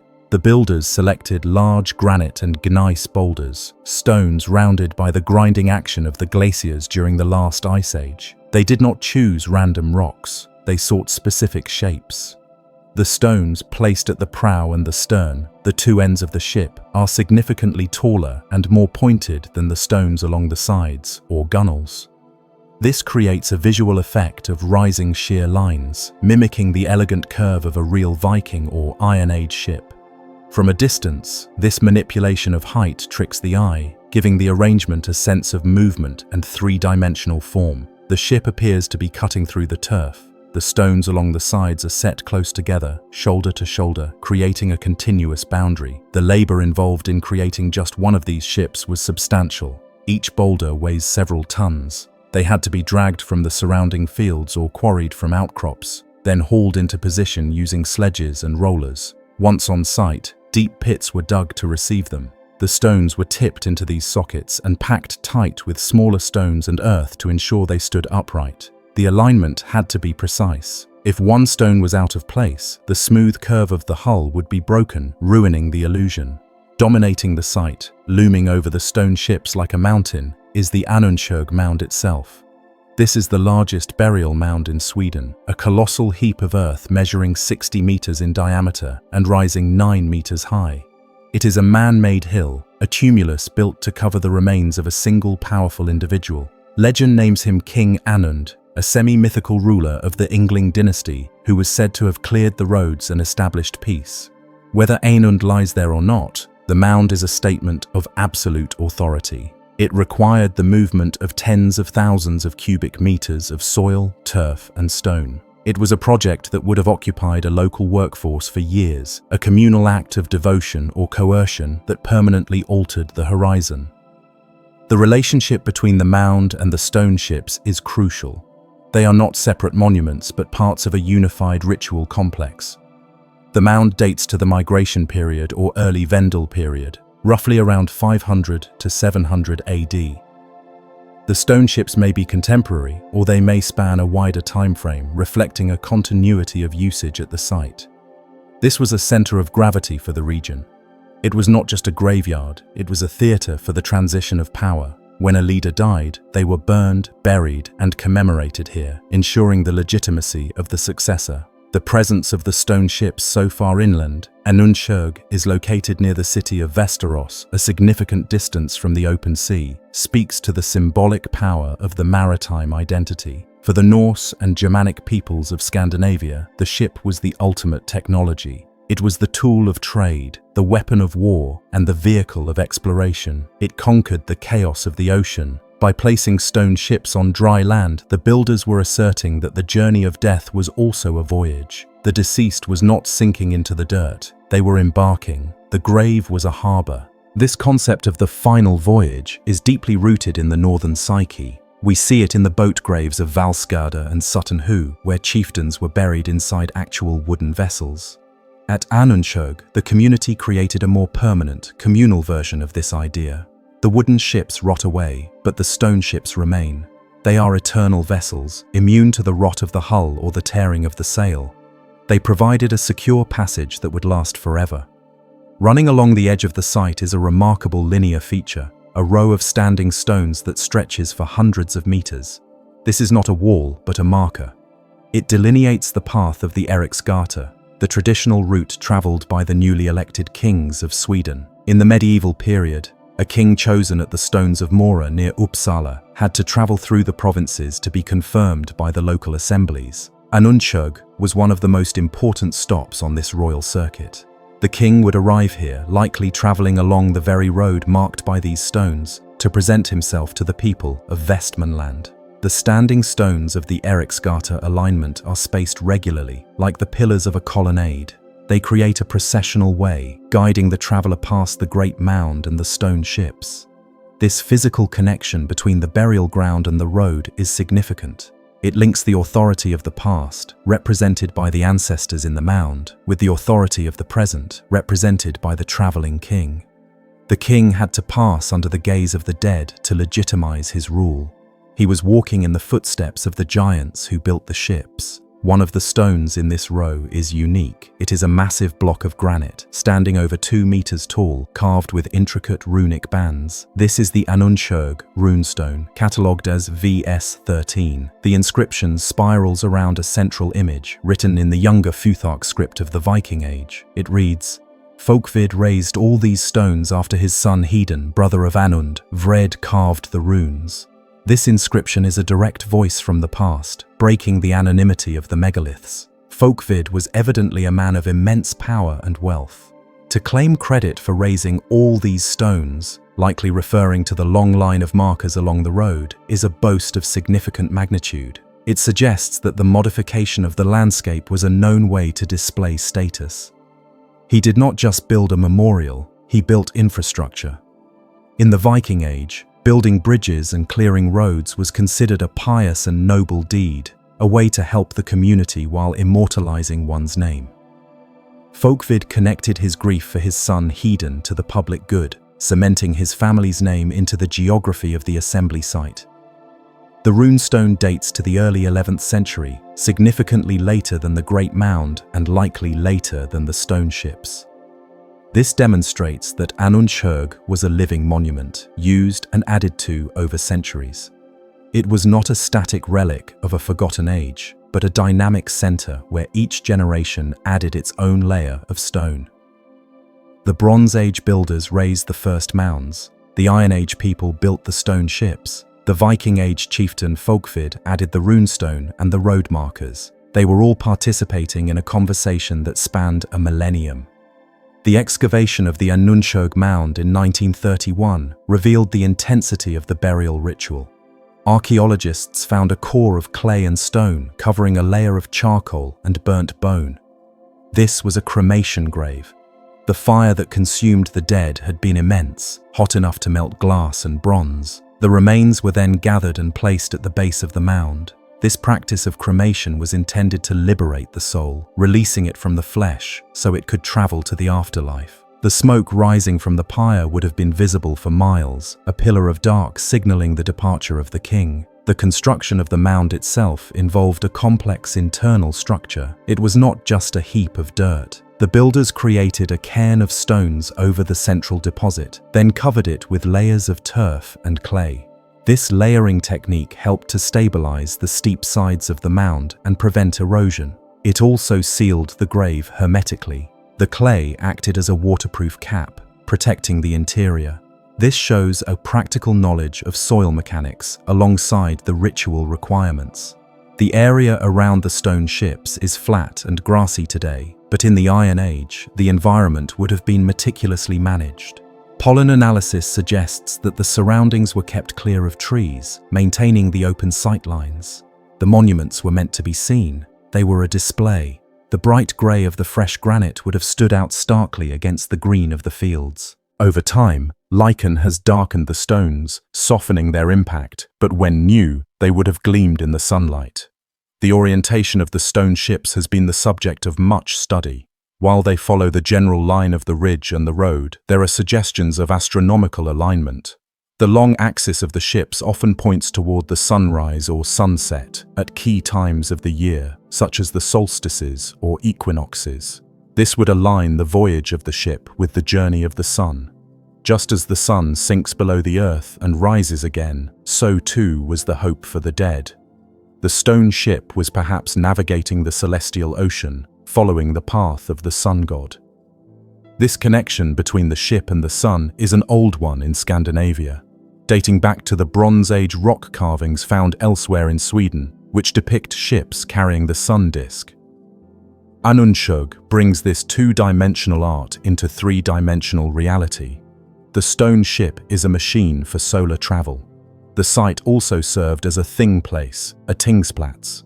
The thing was the governing assembly of Norse society, a gathering of free men to make laws, settle disputes, and judge crimes. These assemblies were almost always held at ancient burial grounds. The presence of the ancestors provided the necessary gravity and sanctity for legal proceedings. To lie at the thing was to lie before the ghosts of the forefathers. The massive flat stones found near the ships may have served as podiums for speakers or seats for the judges. Imagine the scene during a thing assembly. Hundreds of people from the surrounding province of Västmanland gathering on the slopes of the mound, tents pitched in the fields, merchants selling wares, the smoke of cooking fires mixing with the mist. In the center, the law speaker standing by the stone ship, reciting the codes of the land. The monuments provided the stage for the drama of society. They anchored the law in history. The logistical effort to transport the stones for the ships was immense. Unlike the rough boulders of a field wall, these stones were chosen for their aesthetics. They had to be the right size, roughly 1 to 2 meters high, and have a pleasing shape. Searching the landscape for hundreds of such specific stones would have taken months. Then came the transport. In winter, sledges could be pulled over the snow and ice, reducing friction. This is likely when the heaviest work was done. The community would harness oxen or teams of men to drag the grey giants across the frozen land. The largest stone ship at Anundshög is exceptional not just for its length, but for its width. Most stone ships are narrow, lanceolate shapes. This one is broad, majestic. It implies a vessel of great stability and capacity. If it represents a real ship type, it suggests a royal barge or a heavy transport vessel rather than a sleek raiding craft. It is a ship of state. There are also smaller, circular stone settings at the site. These are often interpreted as judges' rings or simple cremation patches. They add to the complexity of the ground plan. The site is a palimpsest of geometric shapes, circles, ovals, ships, lines, and the great dome of the mound. It is a landscape of abstract forms, each with a specific meaning that would have been instantly readable to an Iron Age person. The forest edge that borders the site today creates a backdrop of dark pine and spruce. In the ancient world, the forest was often seen as the realm of the unknown, the outlaw, and the troll. The cleared space of the assembly site was the realm of order and law. The stone ships stood as a bulwark of culture against the wild nature of the forest. They represented the organized, maritime trading society of the Sphere people. The runic inscription on the folkvid stone mentions bridge making. In the Viking Age context, a bridge did not necessarily mean a structure over water. It often meant a causeway over marshy ground, a solid road. By building a bridge, folkvid was improving the infrastructure of travel. The soul's journey to the afterlife was often conceptualized as crossing a bridge, the Gjallabru, in Norse mythology. By building physical bridges on Earth, the chieftain was perhaps symbolically easing the passage of the dead, as well as helping the living travelers. The geology of the region is dominated by the Baltic Shield, some of the oldest rock in Europe. The granite here is hard, crystalline, and durable. It does not erode easily. This means the stones we see today are almost exactly the same shape as when they were placed. They have not crumbled or softened. They retain the jagged edges and smooth faces that caught the eye of the builders 1500 years ago. The rituals conducted here would have involved offerings. Archaeologists often find pottery shards, animal bones, and sometimes weapon fragments in and around stone ships. These were gifts to the dead or to the gods, placed in the hull of the stone vessel. The ship carried the grave goods just as a real ship carried cargo. The idea of the cargo of the grave is poignant. The dead were equipped with what they needed for the status they held. The scale of Anundshög serves to humble the individual. Walking beside the massive flank of the mound or standing next to the prow stone of the great ship, one feels small. This was the intention. The architecture was designed to enforce a sense of awe and submission to the collective power of the clan and the ancestors. It was political architecture. It said, "The lineage that built this is greater than you." There is a lack of settlement evidence directly on the site. People did not live among the graves. The settlements were located a short distance away on the prime agricultural land. The site of Anundshög was reserved for the special occasions of death and law. It was a liminal zone, kept apart from the mundane activities of farming and weaving. The technique of grading the stones in the ship setting, tall at the ends, short in the middle, requires careful planning. You cannot just start building and hope it works out. You have to lay out the entire shape on the ground, perhaps with ropes and stakes, and then assign specific stones to specific holes. It implies a master builder, someone with the vision to see the finished three-dimensional form before the first stone was moved. The connection to the Ynglinga saga is tantalizing. The saga mentions kings named Anund, who ruled in Sweden. 1. Anund the land clearer was famous for building roads and clearing forests. It fits perfectly with the archaeological reality of the site, with its great road and monumental clearance. While we cannot prove the mound belongs to him, the convergence of myth and monument is strong. The story and the stone reinforce each other. The fire of the cremation pyre would have damaged the ground beneath it. The intense heat turns the soil red and hard, a phenomenon known as rubefaction. Archaeologists look for this reddened earth to identify the primary site of the burning. At Anundshög, the pyre was likely located on the spot where the mound now stands. The mound was raised over the scar of the fire. The stones of the ships are set deep. Often, up to a third of the stone's total height is buried underground. This provides the necessary leverage to keep them upright against frost heave and ground movement. The builders understood the foundations. They were not surface decorators, they were engineers of the earth. The auditory environment of the site is also worth considering. The open plain allows sound to travel. The speeches made at the thing, the chanting of the burial rites, the clash of weapons in a duel, all would have carried across the flat ground. The stones themselves might reflect sound, creating a subtle acoustic separation from the open fields. In the winter, when the snow covers the ground, the dark stones of the ships stand out in high contrast. The shape of the vessels becomes even more apparent, black outlines on a white page. This seasonal durability ensures that the symbols remained visible year-round. The fleet did not seek harbor in winter, it stood fast in the snow, a reminder that the journey of the ancestors never ceases. The two smaller stone ships are aligned end-to-end with the large one, creating a convoy effect. It looks as if the ships are sailing in a line. This enhances the sense of procession. It is not a chaotic group of boats, it is a disciplined naval formation. This reflects the martial organization of the Iron Age society, where naval levies, the Lidang, were the basis of military power. The reuse of the site over such a long period, from the migration period well into the Viking Age, shows a remarkable stability of culture. For 500 years or more, people returned to this specific spot to bury their leaders and make their laws. They respected the older monuments, adding to them rather than destroying them. The stone ship respected the mound, the runestone respected the road. It was a cumulative landscape. The geological composition of the boulders includes varied textures. Some are coarse-grained granite, pinkish in hue. Others are banded gneiss, with swirls of black and white minerals. This variety adds a subtle beauty to the grey uniformity. When wet with rain, the colours of the minerals shine, bringing the stones to life. The Anundshög site challenges the modern view of the grave as a private place. Here, the grave was the most public place in society. It was the centre of civic life. To be dead was to be at the center of the action. The ancestors were not gone. They were the silent presiding officers of the assembly. The width of the stone ships, particularly the massive one, allowed for rituals to take place inside the hull. There is plenty of room for a procession, a dance, or a sacrifice within the perimeter of the stones. The ship was a container for ritual action.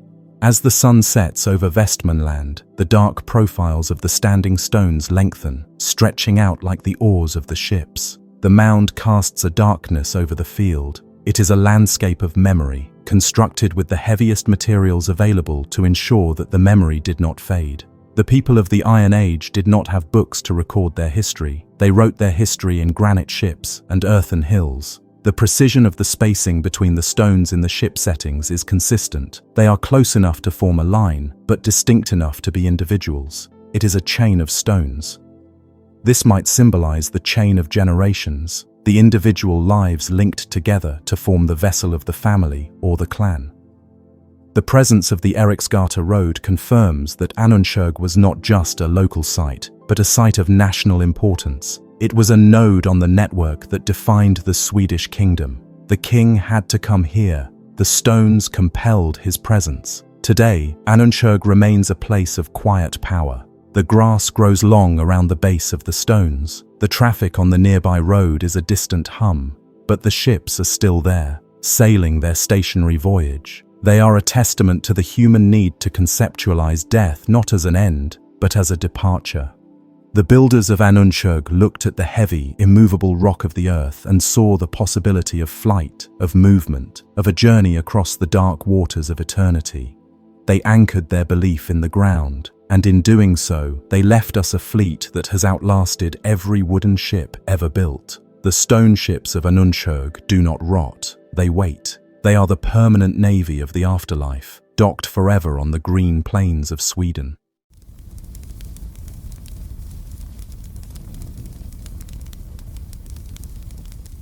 The plain of the Marmilla in south-central Sardinia is a landscape of soft undulations, a terrain that seems deceptively open and exposed to the fierce Mediterranean sun.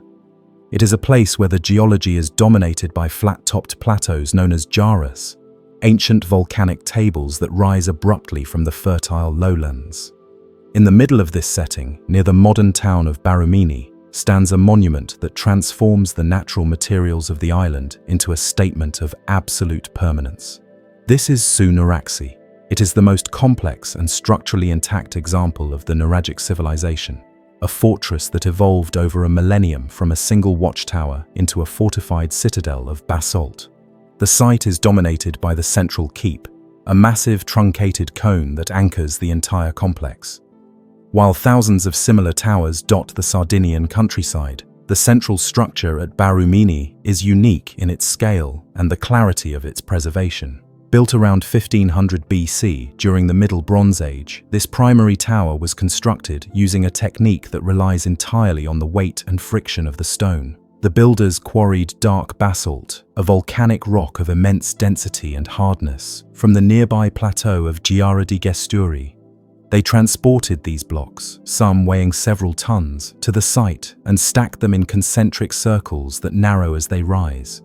The masonry of the central tower exhibits a clear progression in style as it ascends. The stones at the base are colossal, rough-hewn, and fit together with the irregular logic of Cyclopean architecture. They are raw boulders, shaped only enough to ensure stability. As the eye travels upward, the blocks become smaller and more carefully dressed, their faces smoothed and their joints tighter. This transition serves a structural purpose, lowering the center of gravity and reducing the load on the lower courses, but it also creates an aesthetic of refinement. The tower originally stood nearly 20 meters high, a black stone finger pointing at the sky, visible for miles in every direction. Entering this central keep is a journey into the earth as much as into a building. The entrance was historically located several meters above the ground, accessible only by a wooden ladder or rope that could be pulled up in times of danger. This design feature immediately identifies the structure as a place of refuge and defense. Today, access is gained through a breach at ground level, leading into a dark, cool interior that feels completely cut off from the outside world. The walls are immensely thick, measuring several meters in depth, composed of two skins of heavy stone filled with a core of rubble and earth. This construction method allows the walls to absorb the shock of battering rams or earthquakes without cracking. Inside the tower, the builders created 3 superimposed chambers, stacked one atop the other, like the layers of a wedding cake. The ground floor chamber remains intact, covered by a perfect Taulos vault. This false dome is a masterpiece of dry stone engineering. The masons laid the stones in rings, each one projecting slightly inward over the one below, until the opening at the top was small enough to be closed by a single capstone. The pressure of the heavy walls locks the dome in place, creating a self-supporting structure that has held up the thousands of tons of rock above it for 3.5 millennia. Connecting these vertical levels is a spiral staircase built not in the center of the room, but inside the mass of the wall itself. This intramural stairway is a defining feature of Nuragic architecture. The steps are cut from stone slabs, steep and narrow, winding clockwise as they ascend. This directionality gave a tactical advantage to the defenders. A warrior fighting his way up the stairs would have his right sword arm blocked by the central stone core, while the defender fighting down would have freedom of movement. The staircase is lit only by small embrasures, narrow slits that allow a beam of light to pierce the darkness but prevent any projectile from entering. Around 1200 BC, in the late Bronze Age, the solitary tower was transformed. The architects of Barumini embarked on a massive expansion project surrounding the original keep with a quadrilobed bastion. This consisted of 4 smaller towers oriented to the cardinal points, connected by a massive curtain wall of straight, solid masonry. This turned the site from a watchtower into a castle. The space between the central tower and the new outer wall became a deep, enclosed courtyard, a protected well of light at the heart of the stone mass. This courtyard served as the logistical hub of the fortress. It was here that the defenders excavated a deep well, cutting through the limestone bedrock to reach the water table nearly 20 meters below. The presence of a secure water source inside the most heavily fortified part of the complex fundamentally changed the strategic value of Nuraxi. It meant that the inhabitants could withstand a siege for months, safe behind their basalt walls, while their attackers perished from thirst in the arid plain outside. The well is lined with perfectly fitted stones, a testament to the hydraulic skills of a people who understood the supreme value of water in a dry land. The expansion did not stop with the 4-cornered bastion. In the centuries that followed, roughly between 900 and 700 BC, an additional defensive wall was constructed, encircling the entire complex in a wide, irregular heptagon guarded by 7 more towers. This outer defense created a defense-in-depth strategy. An enemy attacking Nuraxi would first have to breach the outer wall, then fight through the narrow alleys of the village, then scale the massive bastion wall, and finally assault the central keep. It was a concentric nightmare for any invading force. Surrounding the fortress walls lies the extensive village, a dense cluster of circular stone huts that housed the community. Excavations have uncovered the foundations of approximately 50 dwellings, though the original number was likely higher. These huts are built of smaller, more manageable basalt stones, likely topped with conical roofs of wood and thatch. The layout of the village is organic and chaotic, a maze of winding pathways and cul-de-sacs that contrasts sharply with the military geometry of the fortress. Walking through the ruins of the village, one is struck by the intimacy of the spaces. The huts are packed tightly together, often sharing walls. This density suggests a highly communal way of life, where privacy was limited and social interaction was constant. In the center of many huts, archaeologists found hearths made of clay or stone, the focal point of domestic life. The floors were paved with cobblestones or beaten earth, worn smooth by generations of feet. The most significant building in the village is the structure known as the Hut of the Meetings, or the Curia. It is larger than the surrounding dwellings and features a circular stone bench running along the entire perimeter of the interior wall. This bench provided seating for roughly 50 people, likely the heads of families or the council of elders. In the center of the room stands a stone basin and a niche built into the wall, which may have held cult objects or symbols of authority. The existence of the curia provides crucial insight into the social organization of the Nuraghic people. It indicates that political power was not solely concentrated in the hands of a single autocrat in the tower, but was shared or mediated by a council. It suggests a society governed by laws and debate, where decisions regarding the community, war, harvest, trade, were made in a collective setting. The architecture supports a social structure that valued consensus and ritual gathering.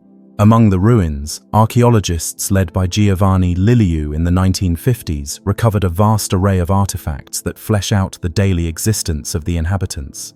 They found large stone basins for grinding grain, indicating an agricultural economy based on wheat and barley. They found loom weights and spindle whorls, evidence of textile production likely using wool from the extensive sheep herds that grazed the surrounding hills. The presence of bronze tools, axes, daggers, and votive figurines confirms that Nuraxi was part of the thriving metallurgical culture of Sardinia. The bronze figurines, or bronzetti, are particularly illuminating. Although few were found directly at Nuraxi, those found at contemporary sites depict the towers themselves. These small models show that the Nuraghe were not the truncated stumps we see today. Originally, they were topped with projecting parapets supported by stone corbels, creating a wider platform at the summit for archers and sentries.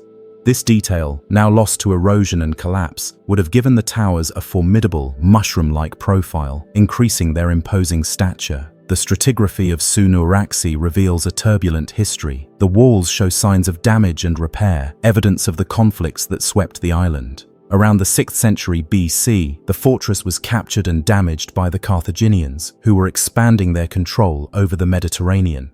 The upper parts of the towers were dismantled, and the defensive function of the site was degraded. However, life at Nuraxi continued.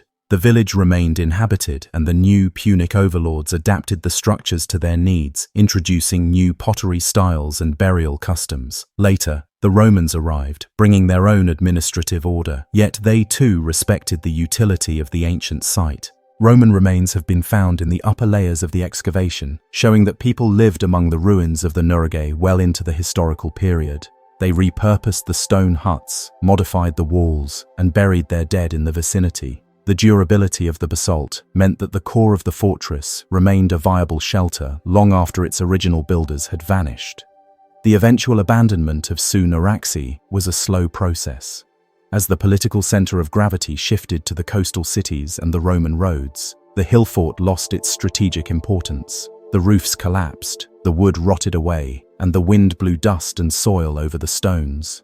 Vegetation took root, and slowly, the great fortress was transformed into a green mound, a strange hill in the middle of the plain known to the locals only as Nuraxi, the Nuraghe.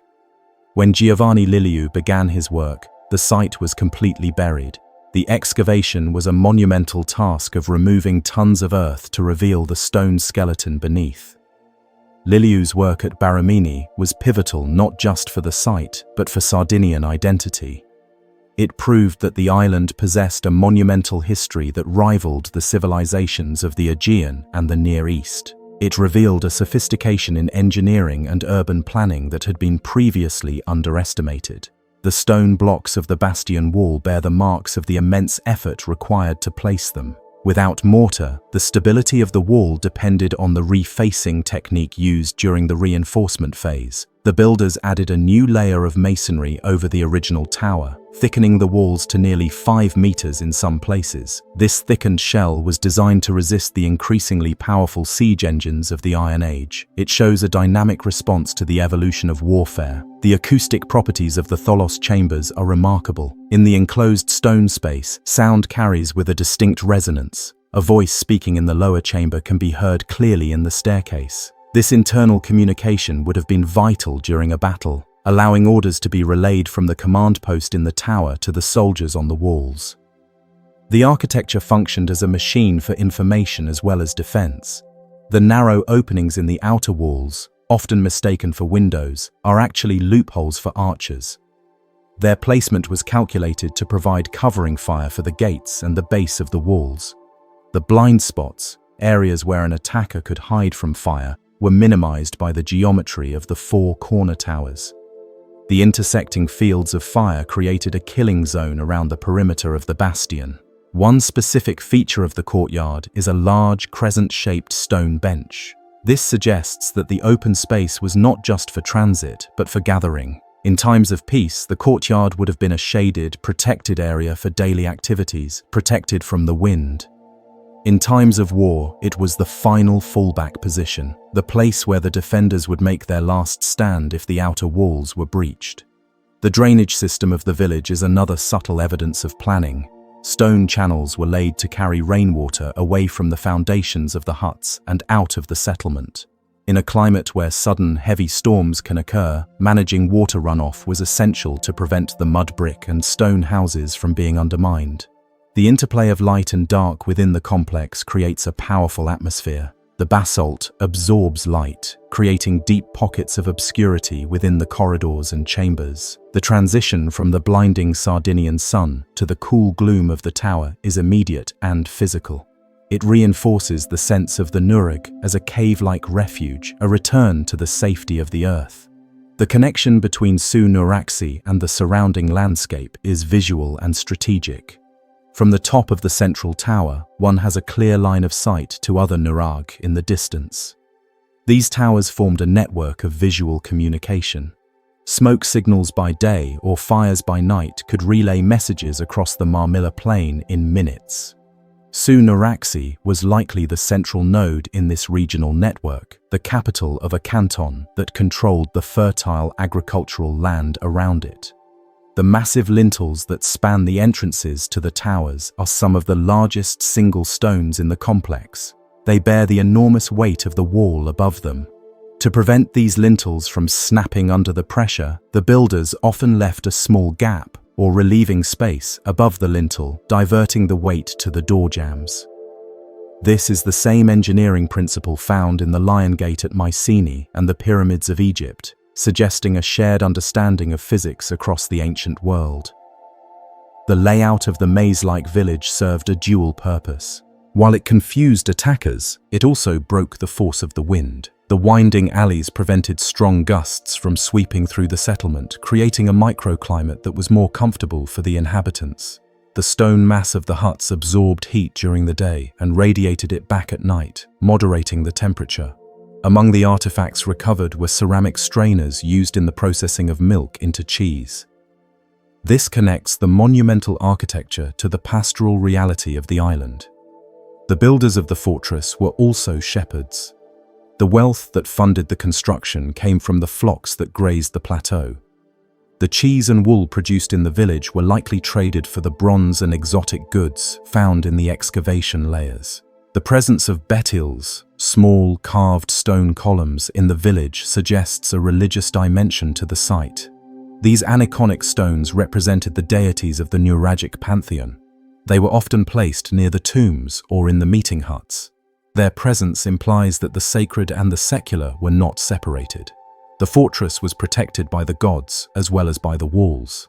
The refacing of the central tower also involved filling the original ground floor loopholes with masonry. This indicates a change in tactics. As the walls were thickened, the old firing slits became useless and were sealed up. The defense moved to the top of the walls, to the parapets. This adaptation speaks of a long history where the building had to evolve to survive. The sheer durability of the basalt meant that Nuraxi never truly disappeared. Even when buried, the shape of the mound hinted at the structure beneath. It remained a landmark.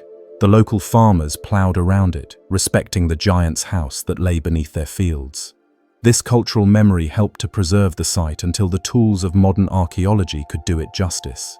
The complexity of the site challenges the notion of prehistoric simplicity. The logistical organization required to quarry, transport, and place thousands of tons of stone implies a complex social hierarchy. There must have been architects, overseers, masons, and a vast workforce of laborers. There must have been a system to feed and house them. Nuraxi is the physical proof of a state-level society that existed in Sardinia long before the arrival of the Phoenicians or Romans. The geometric precision of the central tower's layout is notable. The orientation of the entrance aligns with the southeast, protecting it from the prevailing northwest wind, known as the Mistral.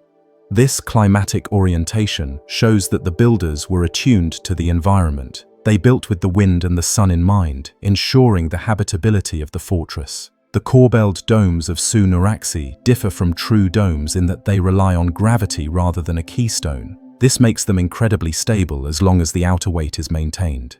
However, if the outer wall is removed, the dome pushes outward and collapses.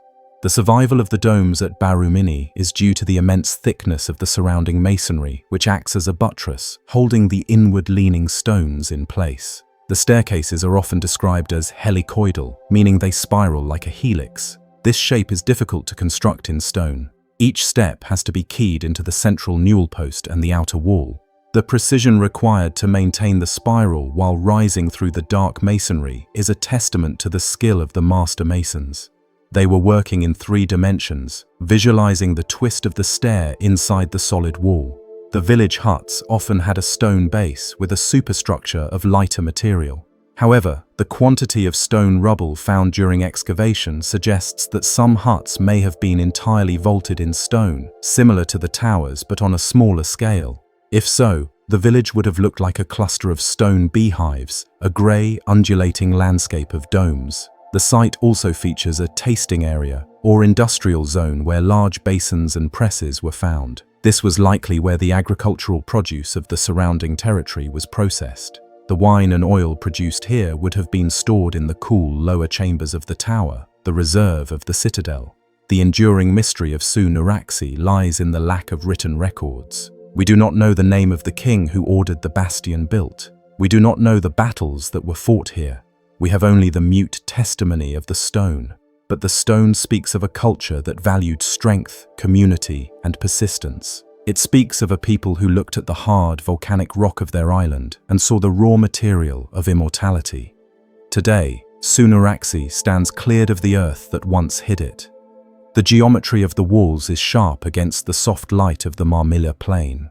It is a labyrinth of stone that invites the visitor to walk the same paths as the Bronze Age warriors. The narrow corridors, the dark chambers, and the soaring towers create an experience of total immersion in the past. It is a place where the modern world feels very far away, and the logic of the fortress, protection, water, stone, reasserts itself as the only reality that matters. The visual impact of the red lichens that now grow on the black basalt adds a layer of color to the monochrome ruin. These lichens are slow-growing, measuring time in centuries. They are the only things that have changed since the tower was abandoned.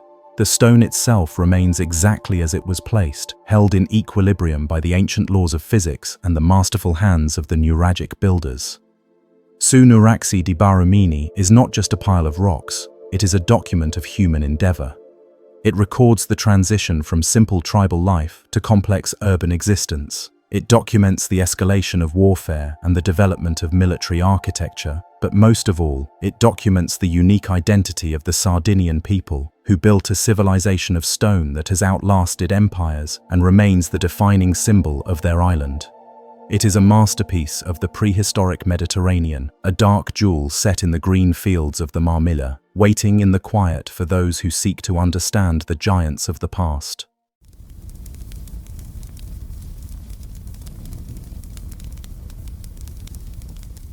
On the high plateau of the Syunik province in southern Armenia, the earth is interrupted by a formation of jagged basalt that looks less like a monument and more like a frozen procession. This is a place where the geology of the Caucasus meets the ambition of early astronomers.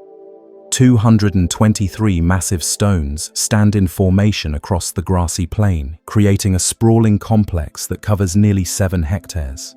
They are rough, unpolished, and covered in the multicolored lichens that mark the passage of millennia. This is Zorat's Kara, often referred to as the Armenian Stonehenge, though the comparison fails to capture the unique and unsettling character of the site. Unlike the hewn blocks of Salisbury Plain, these stones retain the raw, wild shape of the mountain from which they were torn. They do not form a tight architectural enclosure, but stretch out across the landscape like the skeleton of a prehistoric beast, or an army turned to stone while marching toward the edge of the canyon. The location is deliberate. At an altitude of 1,770 meters, the air is thin and clear, free from the haze of the lower valleys. The horizon is unobstructed, offering a 360-degree view of the sky, meeting the jagged peaks of the Zangezur range. For a culture intent on tracking the movements of the celestial bodies, there could be no better stage. The arrangement of the stones is complex, divided by archaeologists into several distinct sections: a central oval, two great arms extending to the north and south, a northeast alley, and a separate group crossing the circle known as the chord. The central structure is not a perfect circle, but an egg-shaped ellipse, measuring roughly 45 meters by 36 meters. It is composed of 40 massive stones standing shoulder to shoulder, enclosing a central space that is littered with the ruins of a much later construction. This inner sanctuary was likely the focal point of the site, a protected zone where the most sacred rituals were performed. But it is the arms that draw the eye outward. The north arm stretches for over 130 meters, while the south arm extends even further, curving gently as it follows the contours of the terrain. What sets Zorat's Kara apart from every other megalithic site in the world is a specific, engineered detail found on 84 of the stones. They are pierced. Smooth, circular holes, measuring roughly 5 to 7 centimeters in diameter, have been drilled directly through the solid basalt. These are not natural flaws or weathering patterns. They are artificial apertures, bored with intention and immense effort. To drill through basalt, a volcanic rock of extreme density and hardness, requires a technology and a patience that is difficult to comprehend in a Bronze Age context. The builders likely used tools made of obsidian, the black volcanic glass found in abundance in the region, or perhaps rotary drills tipped with emery or corundum sand. The placement of these holes is not random. They are located near the tops of the standing stones, often angled toward the horizon or specific points in the sky.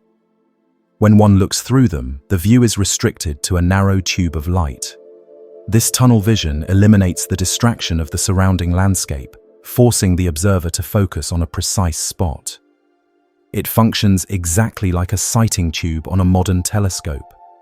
The implication is undeniable. These stones were not just objects of veneration, they were instruments. They were the hardware of an ancient observatory designed to track the rising and setting of the sun, the moon, and the stars. The most prominent theory, proposed by the radiophysicist Paris Hérouni in the 1990s, suggests that the site is far older than conventional archaeology allows.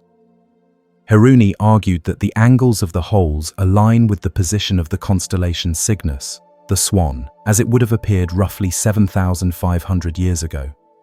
Specifically, he believed the stones were oriented to track the star Deneb, the brightest star in Cygnus.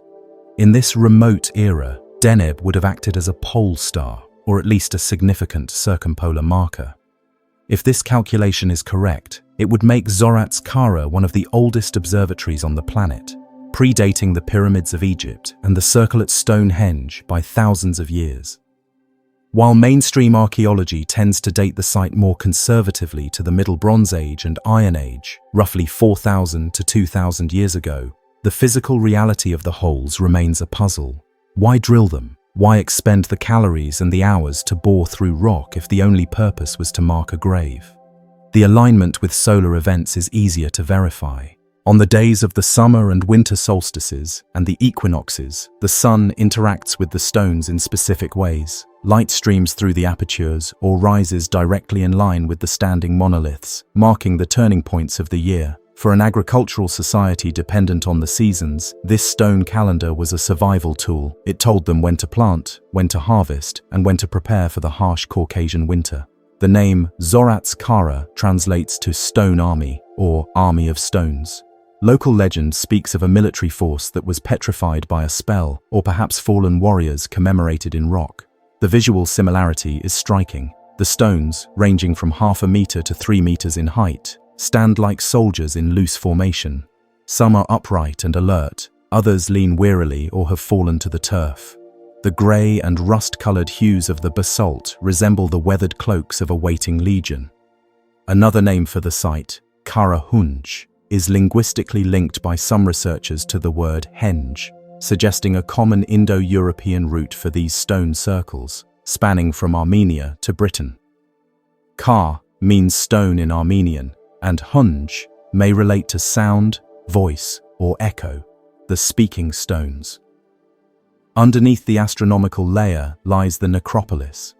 The center of the site is occupied by a massive burial mound, or kurgan, surrounded by stone cists. These are box-like graves formed by stone slabs. Excavations here have revealed pottery, bronze items, and ornaments dating to the Middle Bronze Age. This confirms that the site was a cemetery for the elite. But the relationship between the graves and the observatory is complex. Did the graves come first and the observatory later? Or were the astronomers buried beneath their instruments, eternally watching the sky they studied in life? The integration of death and astronomy is a common theme in the ancient world. The stars were often seen as the destination of the soul. To be buried at an observatory was to be placed at the departure gate. The drilling of the holes presents a specific technical mystery. The inner surface of the apertures is often smooth to the touch, polished by the friction of the drilling tool. Some holes are drilled from both sides, meeting in the middle with a slight offset, revealing the manual nature of the process. Others are single, straight bores. The angle of the drilling is crucial. They are not all horizontal. Some point upward, some point downward toward the horizon. This variation supports the idea that they were targeting objects at different altitudes in the sky. The landscape surrounding Zorat's Kara is defined by the gorge of the Dar River. The canyon drops away steeply to the west, creating a natural boundary. The sound of the river is a distant, constant presence, a white noise that underlines the stillness of the plateau. The stones are exposed to the elements. There are no trees to break the wind or the sun. In summer, the heat radiates off the basalt, making the air shimmer. In winter, the snow packs deep around the bases of the monoliths, burying the lower sections and leaving only the dark peaks visible. The site is a study in endurance. The basalt is one of the most durable materials on Earth, immune to the erosion that erases limestone or sandstone. These stones look much the same today as they did when the first drill bit touched them. There is a distinct lack of mortar or binding material. Like the other megalithic sites we have explored, Zorat's Kara relies on gravity. The stones were set into pits dug into the rocky soil, packed with smaller stones to keep them upright. Over the millennia, seismic activity, Armenia is an earthquake zone, has shifted many of them. Some lean at precarious angles, while others have toppled completely, lying like fallen giants in the grass. Yet the overall pattern remains legible. The lines of the north and south arms are clear, guiding the eye across the plain. The central circle acts as a citadel of sorts. The stones here are larger and packed more tightly. Inside this enclosure, the chaos of the ruined cist graves creates a jumble of rock. This area has been looted over the centuries, the capstones of the graves overturned by treasure hunters seeking gold. What remains is the architecture of the tomb itself, the heavy slabs that once protected the bodies of the chieftains. The contrast between the orderly, scientific precision of the outer arms and the chaotic, disturbed center is sharp. It represents the duality of the site, the order of the sky versus the disorder of human history. One particular stone, number 63, is often cited by researchers. It features a hole that points directly to the point on the horizon where the sun rises on the summer solstice. Standing behind this stone, looking through the aperture, one can watch the disk of the sun emerge from the distant mountains, perfectly framed in the rock. It is a moment of connection that collapses the distance between the modern observer and the ancient builder. You are seeing exactly what they saw. You are standing exactly where they stood. The mechanism still works. The logistical effort to create Zorat's Kara was significant. While the basalt was quarried nearby, the plateau is formed of volcanic lava flows. Moving the blocks required organization. The heaviest stones weigh over 10 tons. They had to be levered onto sledges, dragged by teams of oxen or men, and then tipped into their sockets. The drilling of the holes, however, was likely the most labor-intensive part of the project. Experimental archaeology suggests that drilling a hole of that depth in basalt using primitive tools could take 40 to 50 hours of continuous labor. Multiplied by 84 holes, this represents thousands of hours of specialized work. This was not a casual addition, it was the central purpose of the monument. The enigmatic chord section of the complex cuts across the central circle. It aligns roughly east-west. Some theories suggest this was used to track the equinoxes, the days when day and night are of equal length. The precision of the north-south alignment of the main arms is also notable. It suggests the builders had a method for determining the meridian, the line that runs from the north celestial pole to the south. The region of Syunik is rich in petroglyphs, rock carvings found high in the mountains at Ugtasar and Germajur. These carvings depict goats, deer, hunters, and abstract celestial symbols. The people who built Zoroastrian were likely the same people who carved these images. They were a culture obsessed with the sky and the high places. They lived in a world where the mountains were the domain of the gods, and the stars were the writing of fate. The stones on the plateau were their attempt to bring that divine order down to the level of the village. The periscope stone is another curiosity. This is a massive block with a hole that bends or is angled in such a way that it allows observation while remaining hidden or protected. While less common than the straight tubes, these variants suggest a playfulness or a specific technical requirement that we have yet to fully understand. Perhaps they were used for observing dangerous phenomena, or perhaps they were part of a ritual magic where the sun was caught in the stone. The lack of domestic debris at the site suggests it was not a settlement. There are no foundations of houses, no middens of daily trash. The people lived elsewhere, likely in the lower valleys near the river, where the climate was milder. They came up to the plateau for specific purposes, to bury their dead, to track the seasons, and to commune with the sky. Zoroastrian was a cathedral and a laboratory, separate from the mundane world of farming and herding. The weathering on the stones gives them a distinct texture. The basalt is pitted and rough, its surface a map of microscopic craters. The lichens that grow on them are brilliant shades of orange, yellow, and pale green. These organisms are slow-growing, and their size attests to the age of the exposure. They soften the harsh black of the rock, integrating the alien shapes into the organic palette of the grassland. Recent surveys using drone photography have revealed the true geometric complexity of the site. From the air, the layout resembles a giant creature with a central body and long, curving appendages. The tail of the south arm follows the edge of the slope, maximizing the visual impact when seen from the valley below. The builders were aware of the aesthetic of the monument. It was meant to be imposing. It was a statement of power as much as a tool of science. The acoustic properties of the central circle are also worth noting. The wall of stones creates a partial sound barrier. Inside the circle, the wind is dampened and voices carry with greater clarity. It is a space designed for speech, for the recitation of names or prayers. The name Karahunj, as speaking stones, might refer to this acoustic quality, or perhaps to the sound the wind makes as it whistles through the drilled holes, a low, mournful flute played by the weather. The archaeological debates surrounding the site are fierce. The Munich University expedition in the year 2000 concluded that the site was primarily a necropolis and that the holes were not for astronomy but were leftovers from a quarrying technique or used to tie ropes for moving the stones. They argued that the alignments were coincidental. However, this pragmatic view fails to explain the specific angles of the holes. Quarrying holes are usually functional and uniform. These are varied and directional. Furthermore, if they were for ropes, why are they found on stones that are already standing? The rope theory does not fit the physical evidence of the finished monument. The persistence of the astronomical theory lies in the sheer number of alignments. It is statistically unlikely that so many holes would point to significant solar and lunar events by chance. The site fits into a global pattern of megalithic observatories, from Nabta Playa in Egypt to the medicine wheels of North America. It represents a universal human impulse, the need to find order in the chaos of the universe by anchoring the moving sky to the solid earth. The connection to the constellation Cygnus is particularly poignant because of the shape of the constellation, a flying bird, often interpreted as a swan or a vulture. In ancient Near Eastern cultures, vultures were associated with the transition of the dead.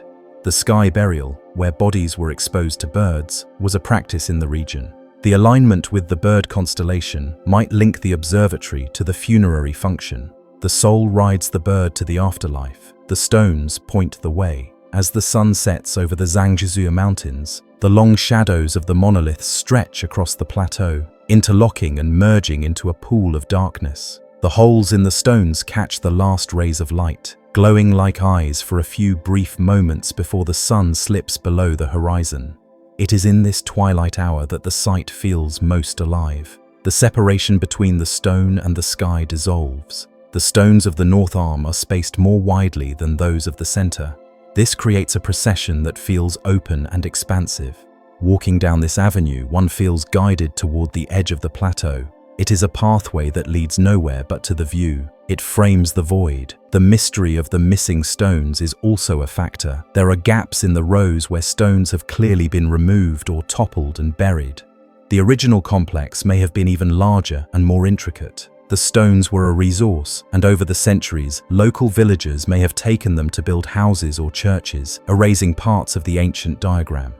Zoroastrian serves as a reminder that the division between science and religion is a modern invention. To the builders of the Bronze Age, tracking the stars was a religious act. Accuracy was a form of devotion. To know exactly when the solstice occurred was to know the mind of the god. The drill and the prayer were tools of the same trade. The durability of the basalt ensures that Zoroastrian will outlast the modern world. It has survived the rise and fall of Urartu, the arrival of Christianity, the Persian and Ottoman empires, and the Soviet era. It stands outside of political time, measuring only the slow, cyclical time of the cosmos. The holes in the stones are small, but they open up a vast perspective. They force us to crouch down and look at the world through the eyes of a person who lived 4,000 years ago. When we align our vision with theirs, we realize that their concerns were not so different from ours. They wanted to know where they were in the universe. They wanted to predict the future. They wanted to make sense of the passage of time. The isolation of the site protects it. It is not on the main tourist trail. It requires a journey to reach. This preserves the quiet dignity of the stones. They are not surrounded by gift shops or fences. They stand in the open grass, accessible to anyone who makes the climb.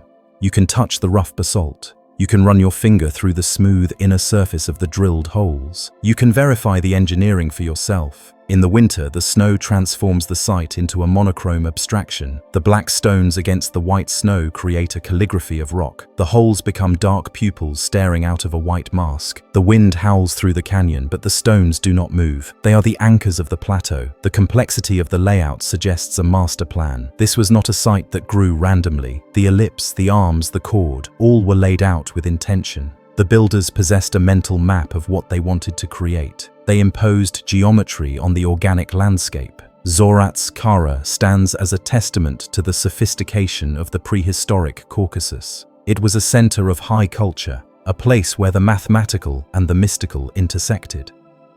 It challenges us to rethink our definition of primitive.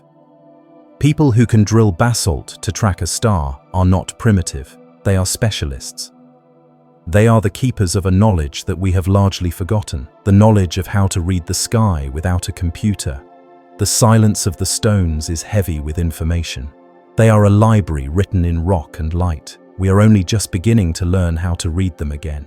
As the stars wheel overhead, the stones of Zoroastrian wait, their stone eyes open, eternally watching the great clock of the galaxy turn. They are the sentinels of Syunik, the guardians of a lost wisdom, standing firm on the high plateau where the earth touches the sky.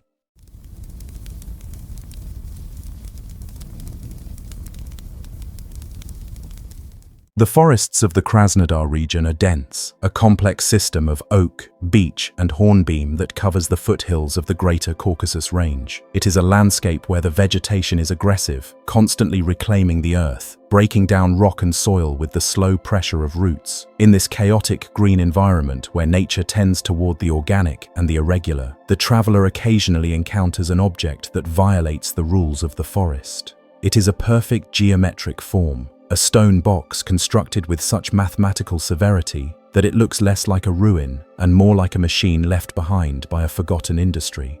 These are the dolmens of the Western Caucasus. Extending along the Black Sea coast from the Taman Peninsula in Russia down to Abkhazia, this megalithic chain includes roughly 3,000 known structures. They are not the crude tablstones of Western Europe, where rough boulders were balanced precariously on uprights. The Caucasian dolmens are works of architectural precision, built between 3000 and 2000 BC. They represent a peak in dry stone technology, utilizing massive sandstone slabs that were shaped, smoothed, and fitted together with joinery techniques usually reserved for fine carpentry. They are not merely piled rocks, they are assembled monuments locked together by tongue and groove joints that have kept them standing against gravity, earthquakes, and tree roots for 5 millennia. The standard form of these structures is deceptively simple. It typically consists of 4 wall slabs, a floor slab, and a roof slab. However, the execution forces us to reconsider the capabilities of the Bronze Age builders. The front slab is often the most elaborate. It is usually trapezoidal, wider at the bottom than the top, creating a subtle visual stability. In the center of this front slab, a perfect circular porthole is carved. This hole is the only entrance to the chamber. It is small, often no more than 40 centimeters in diameter, just large enough for a slender person to crawl through, or perhaps for a body to be passed inside. The craftsmanship required to create this aperture is startling. The circle is not rough, it is smooth, often framed by a raised relief that mimics a portal or a gate. Even more intriguing is the mechanism used to close it. Archaeologists have found stone plugs, mushroom-shaped stoppers carved from the same sandstone, that fit perfectly into these holes. When the plug is in place, the dolmen is hermetically sealed. It becomes a stone capsule, a darkened space completely cut off from the forest outside. The weight of these plugs alone is significant, requiring 2 hands to lift. The fact that they were ground to fit so precisely implies that the seal was a critical part of the dolmen's function. The construction method of the walls shows a deep understanding of structural physics. The side slabs are often grooved to accept the front and back plates. This creates a locking mechanism. The walls cannot fall outward because they are held by the grooves, and they cannot fall inward because of the pressure of the roof. The roof slab is massive, often weighing between 5 and 20 tons.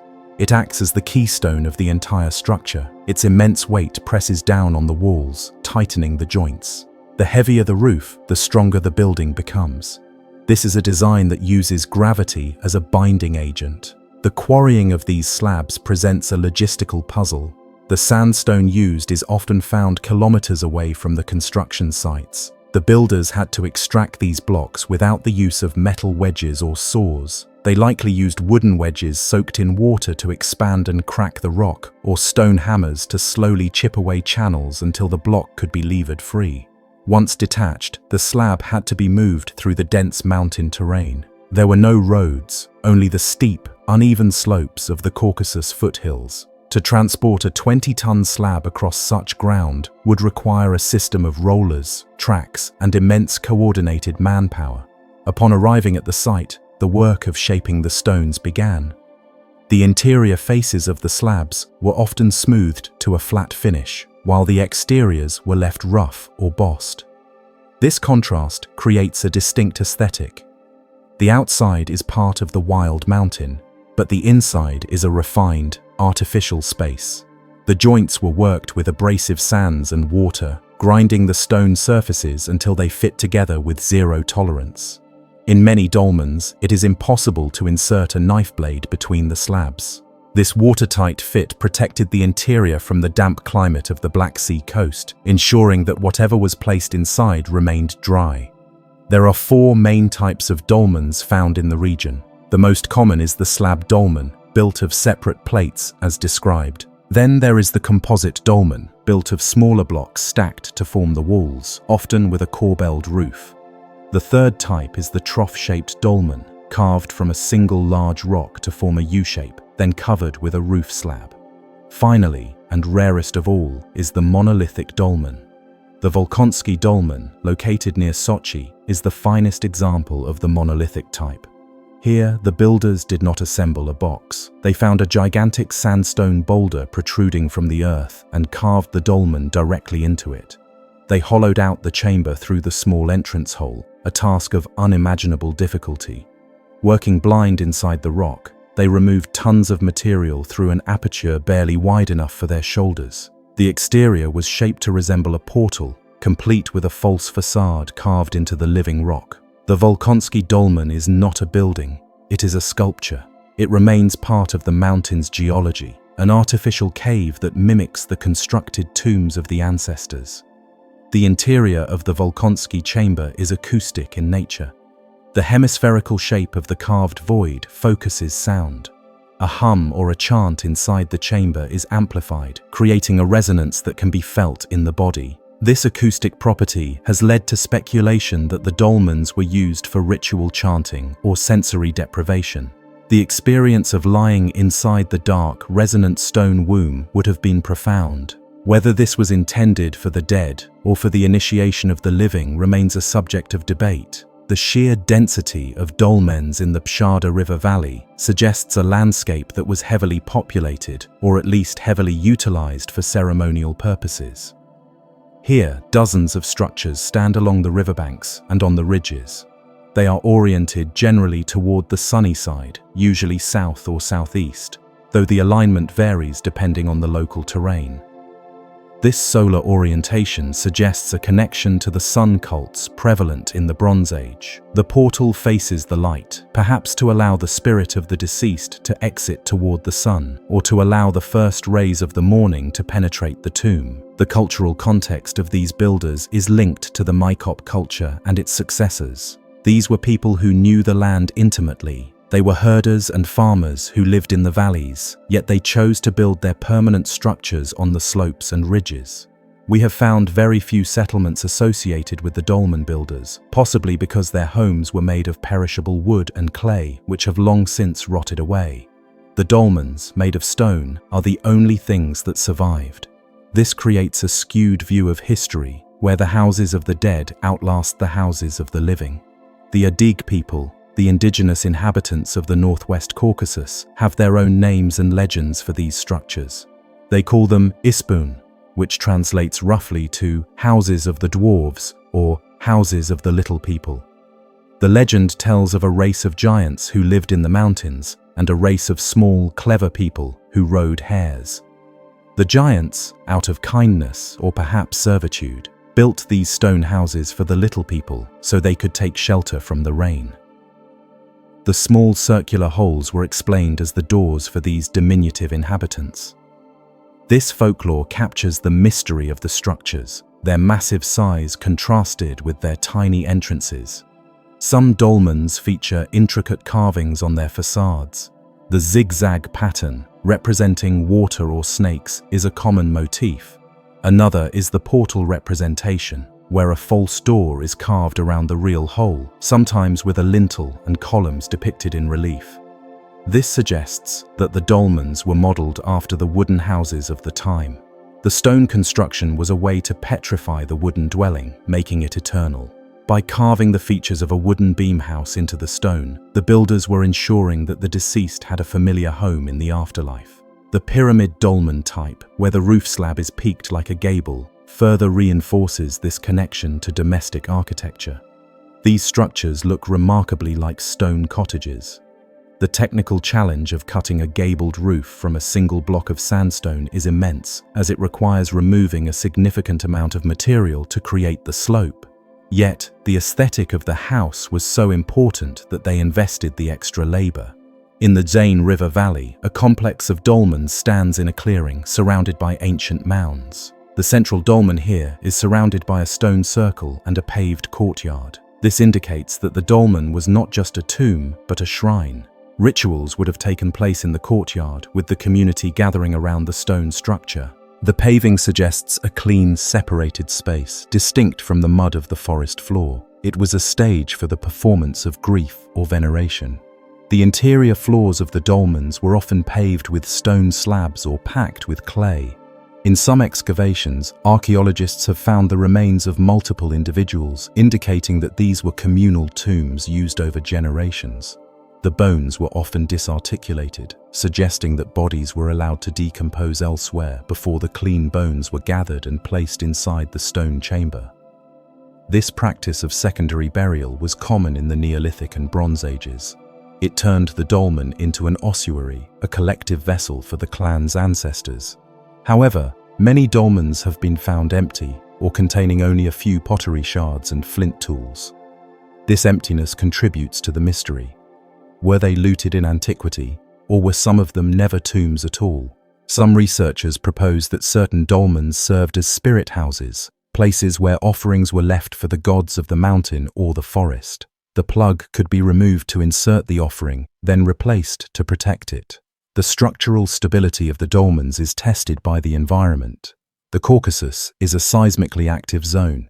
The fact that so many have stood for 4,000 years is a testament to the dry stone interlocking system. A rigid mortar wall would likely have cracked and crumbled under the stress of ground movement. The loose, friction-based joints allow the dolmen to shift slightly and settle back into place. They ride out the earthquakes. The heavy roof slabs often have a slight overhang, which helps to shed rainwater away from the walls and the foundation. This simple detail prevents the undermining of the structure. The builders understood the long-term effects of water on stone and soil. They were building for eternity, and they designed accordingly.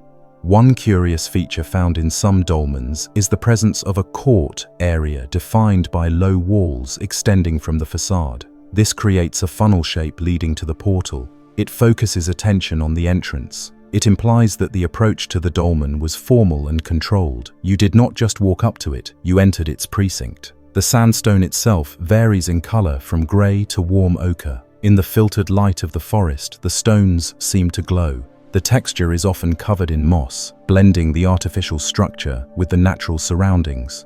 It is often difficult to spot a dolmen until you are right upon it. They are camouflaged by their own antiquity. There is a theory that the dolmens formed a network of communication or energy. While this often veers into the realm of the unproven, the acoustic properties are real. The specific dimensions of the chambers often resonate at low frequencies. It is possible that they were used for signaling, using the drum-like resonance of the stone box to project sound across the valleys. Or perhaps the resonance was purely for the experience of those standing near it, a physical manifestation of the power of the ancestors. The transportation of the stones remains the most physical evidence of the society's power. It implies a surplus of labor. People had to be fed while they worked on the stones. This requires a stable agricultural base and a social hierarchy capable of organizing the work. The dolmen builders were not simple hunter-gatherers. They were a complex, settled society with the capacity for large-scale public works.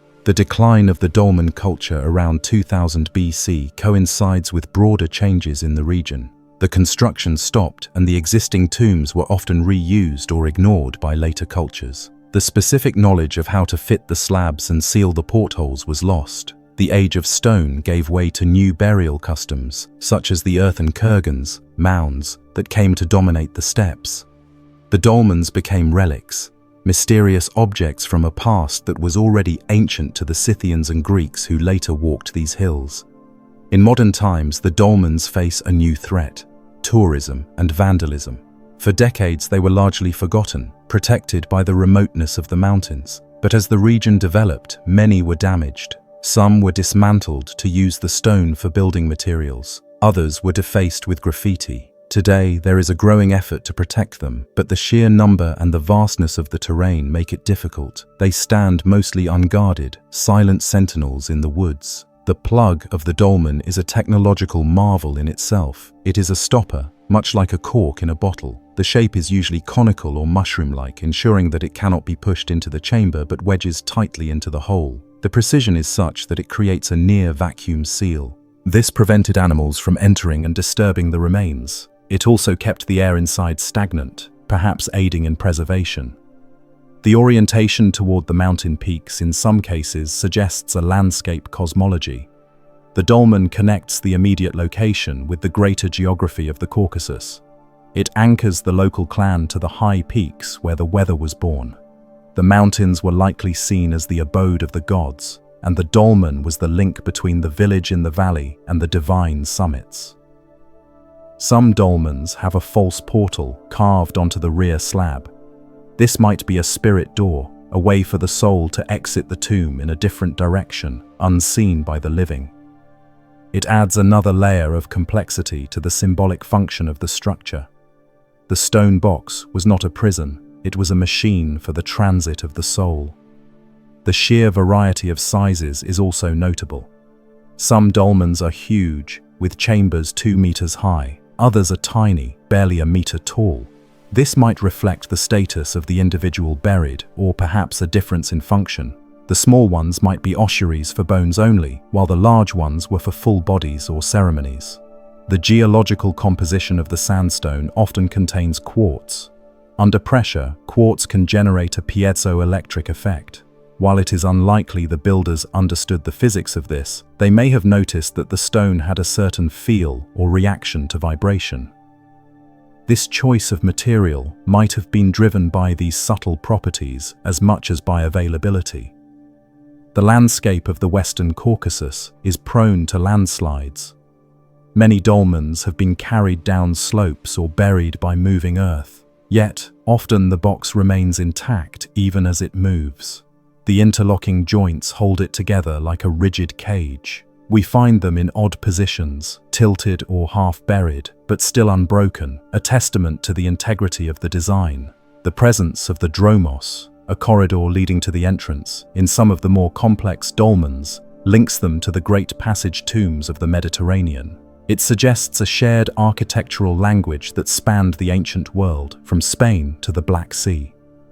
Ideas flowed along the trade routes, and the concept of the megalithic tomb was one of the most powerful ideas of the age. The carving of the porthole was likely the final step in the construction. It was the moment the stone became a functional vessel. Until the hole was cut, it was just a box. The hole made it a house. It defined the boundary between the inside and the outside. The act of drilling or pecking that hole was the act of breathing life into the monument. The enigmatic cup marks found on the roof slabs and nearby stones add another layer of ritual. These are small, cup-shaped depressions carved into the rock.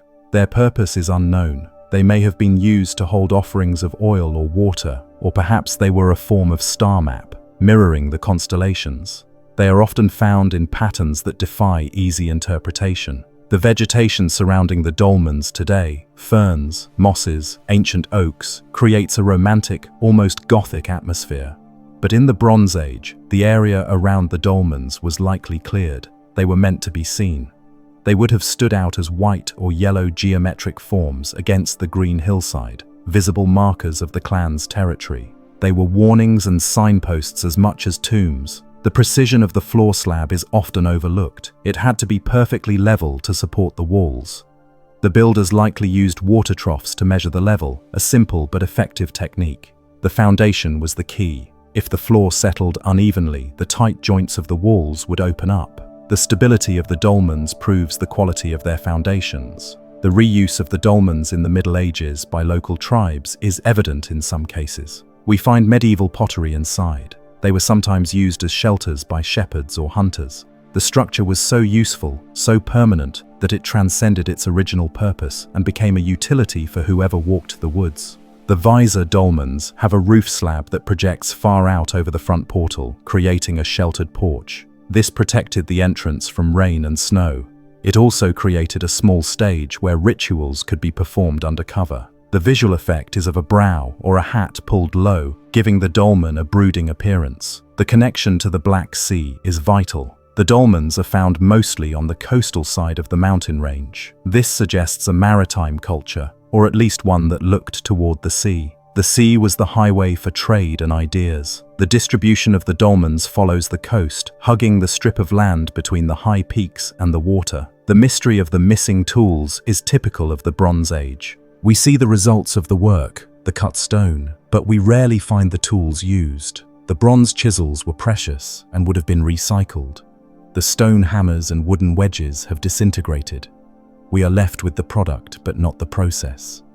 As the sun sets over the Black Sea, the light filters through the canopy and touches the grey stones of the dolmens. The circular holes are swallowed by shadow, becoming black eyes staring out of the rock. the moss glows green. In these moments, the structures feel timeless, not belonging to the past or the present, but existing in their own separate reality. They are the enduring statements of a people who wanted to be remembered, who wanted to leave a mark that the forest could not erase.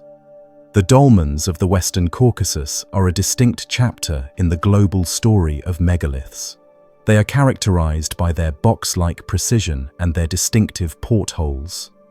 They are more refined than the dolmens of France or Korea. They represent a specific, localized genius, a solution to the problem of death and memory that relied on the absolute mastery of sandstone. The survival of the plugs is perhaps the most miraculous detail. That a small stone stopper could remain near its dolmen for thousands of years is incredible. It speaks to the remote nature of these sites. They were not plundered for building stone because there was plenty of stone nearby. They were left alone, protected by the difficulty of the terrain. Ultimately, these stone houses serve as a reminder of the human desire for containment. We build walls to keep the chaos out. The dolmen builders took this to the extreme, building walls of solid rock to protect the most fragile thing of all, the memory of the dead. They locked that memory inside a stone safe and threw away the key, leaving us to wonder at the silence and the geometry of their creation. The forest grows around them, the roots wrap over the roofs, but the stones hold their ground, tight and sealed, guarding the darkness within. History is not a closed book. It is a map filled with blank spaces and impossible coordinates. Today, we touch the edges of those mysteries, from the silent stone ships of Sweden to the black towers of Sardinia. But there are always more secrets waiting in the dark. Which of these impossible structures do you think holds the key to the past? Let us know in the comments below.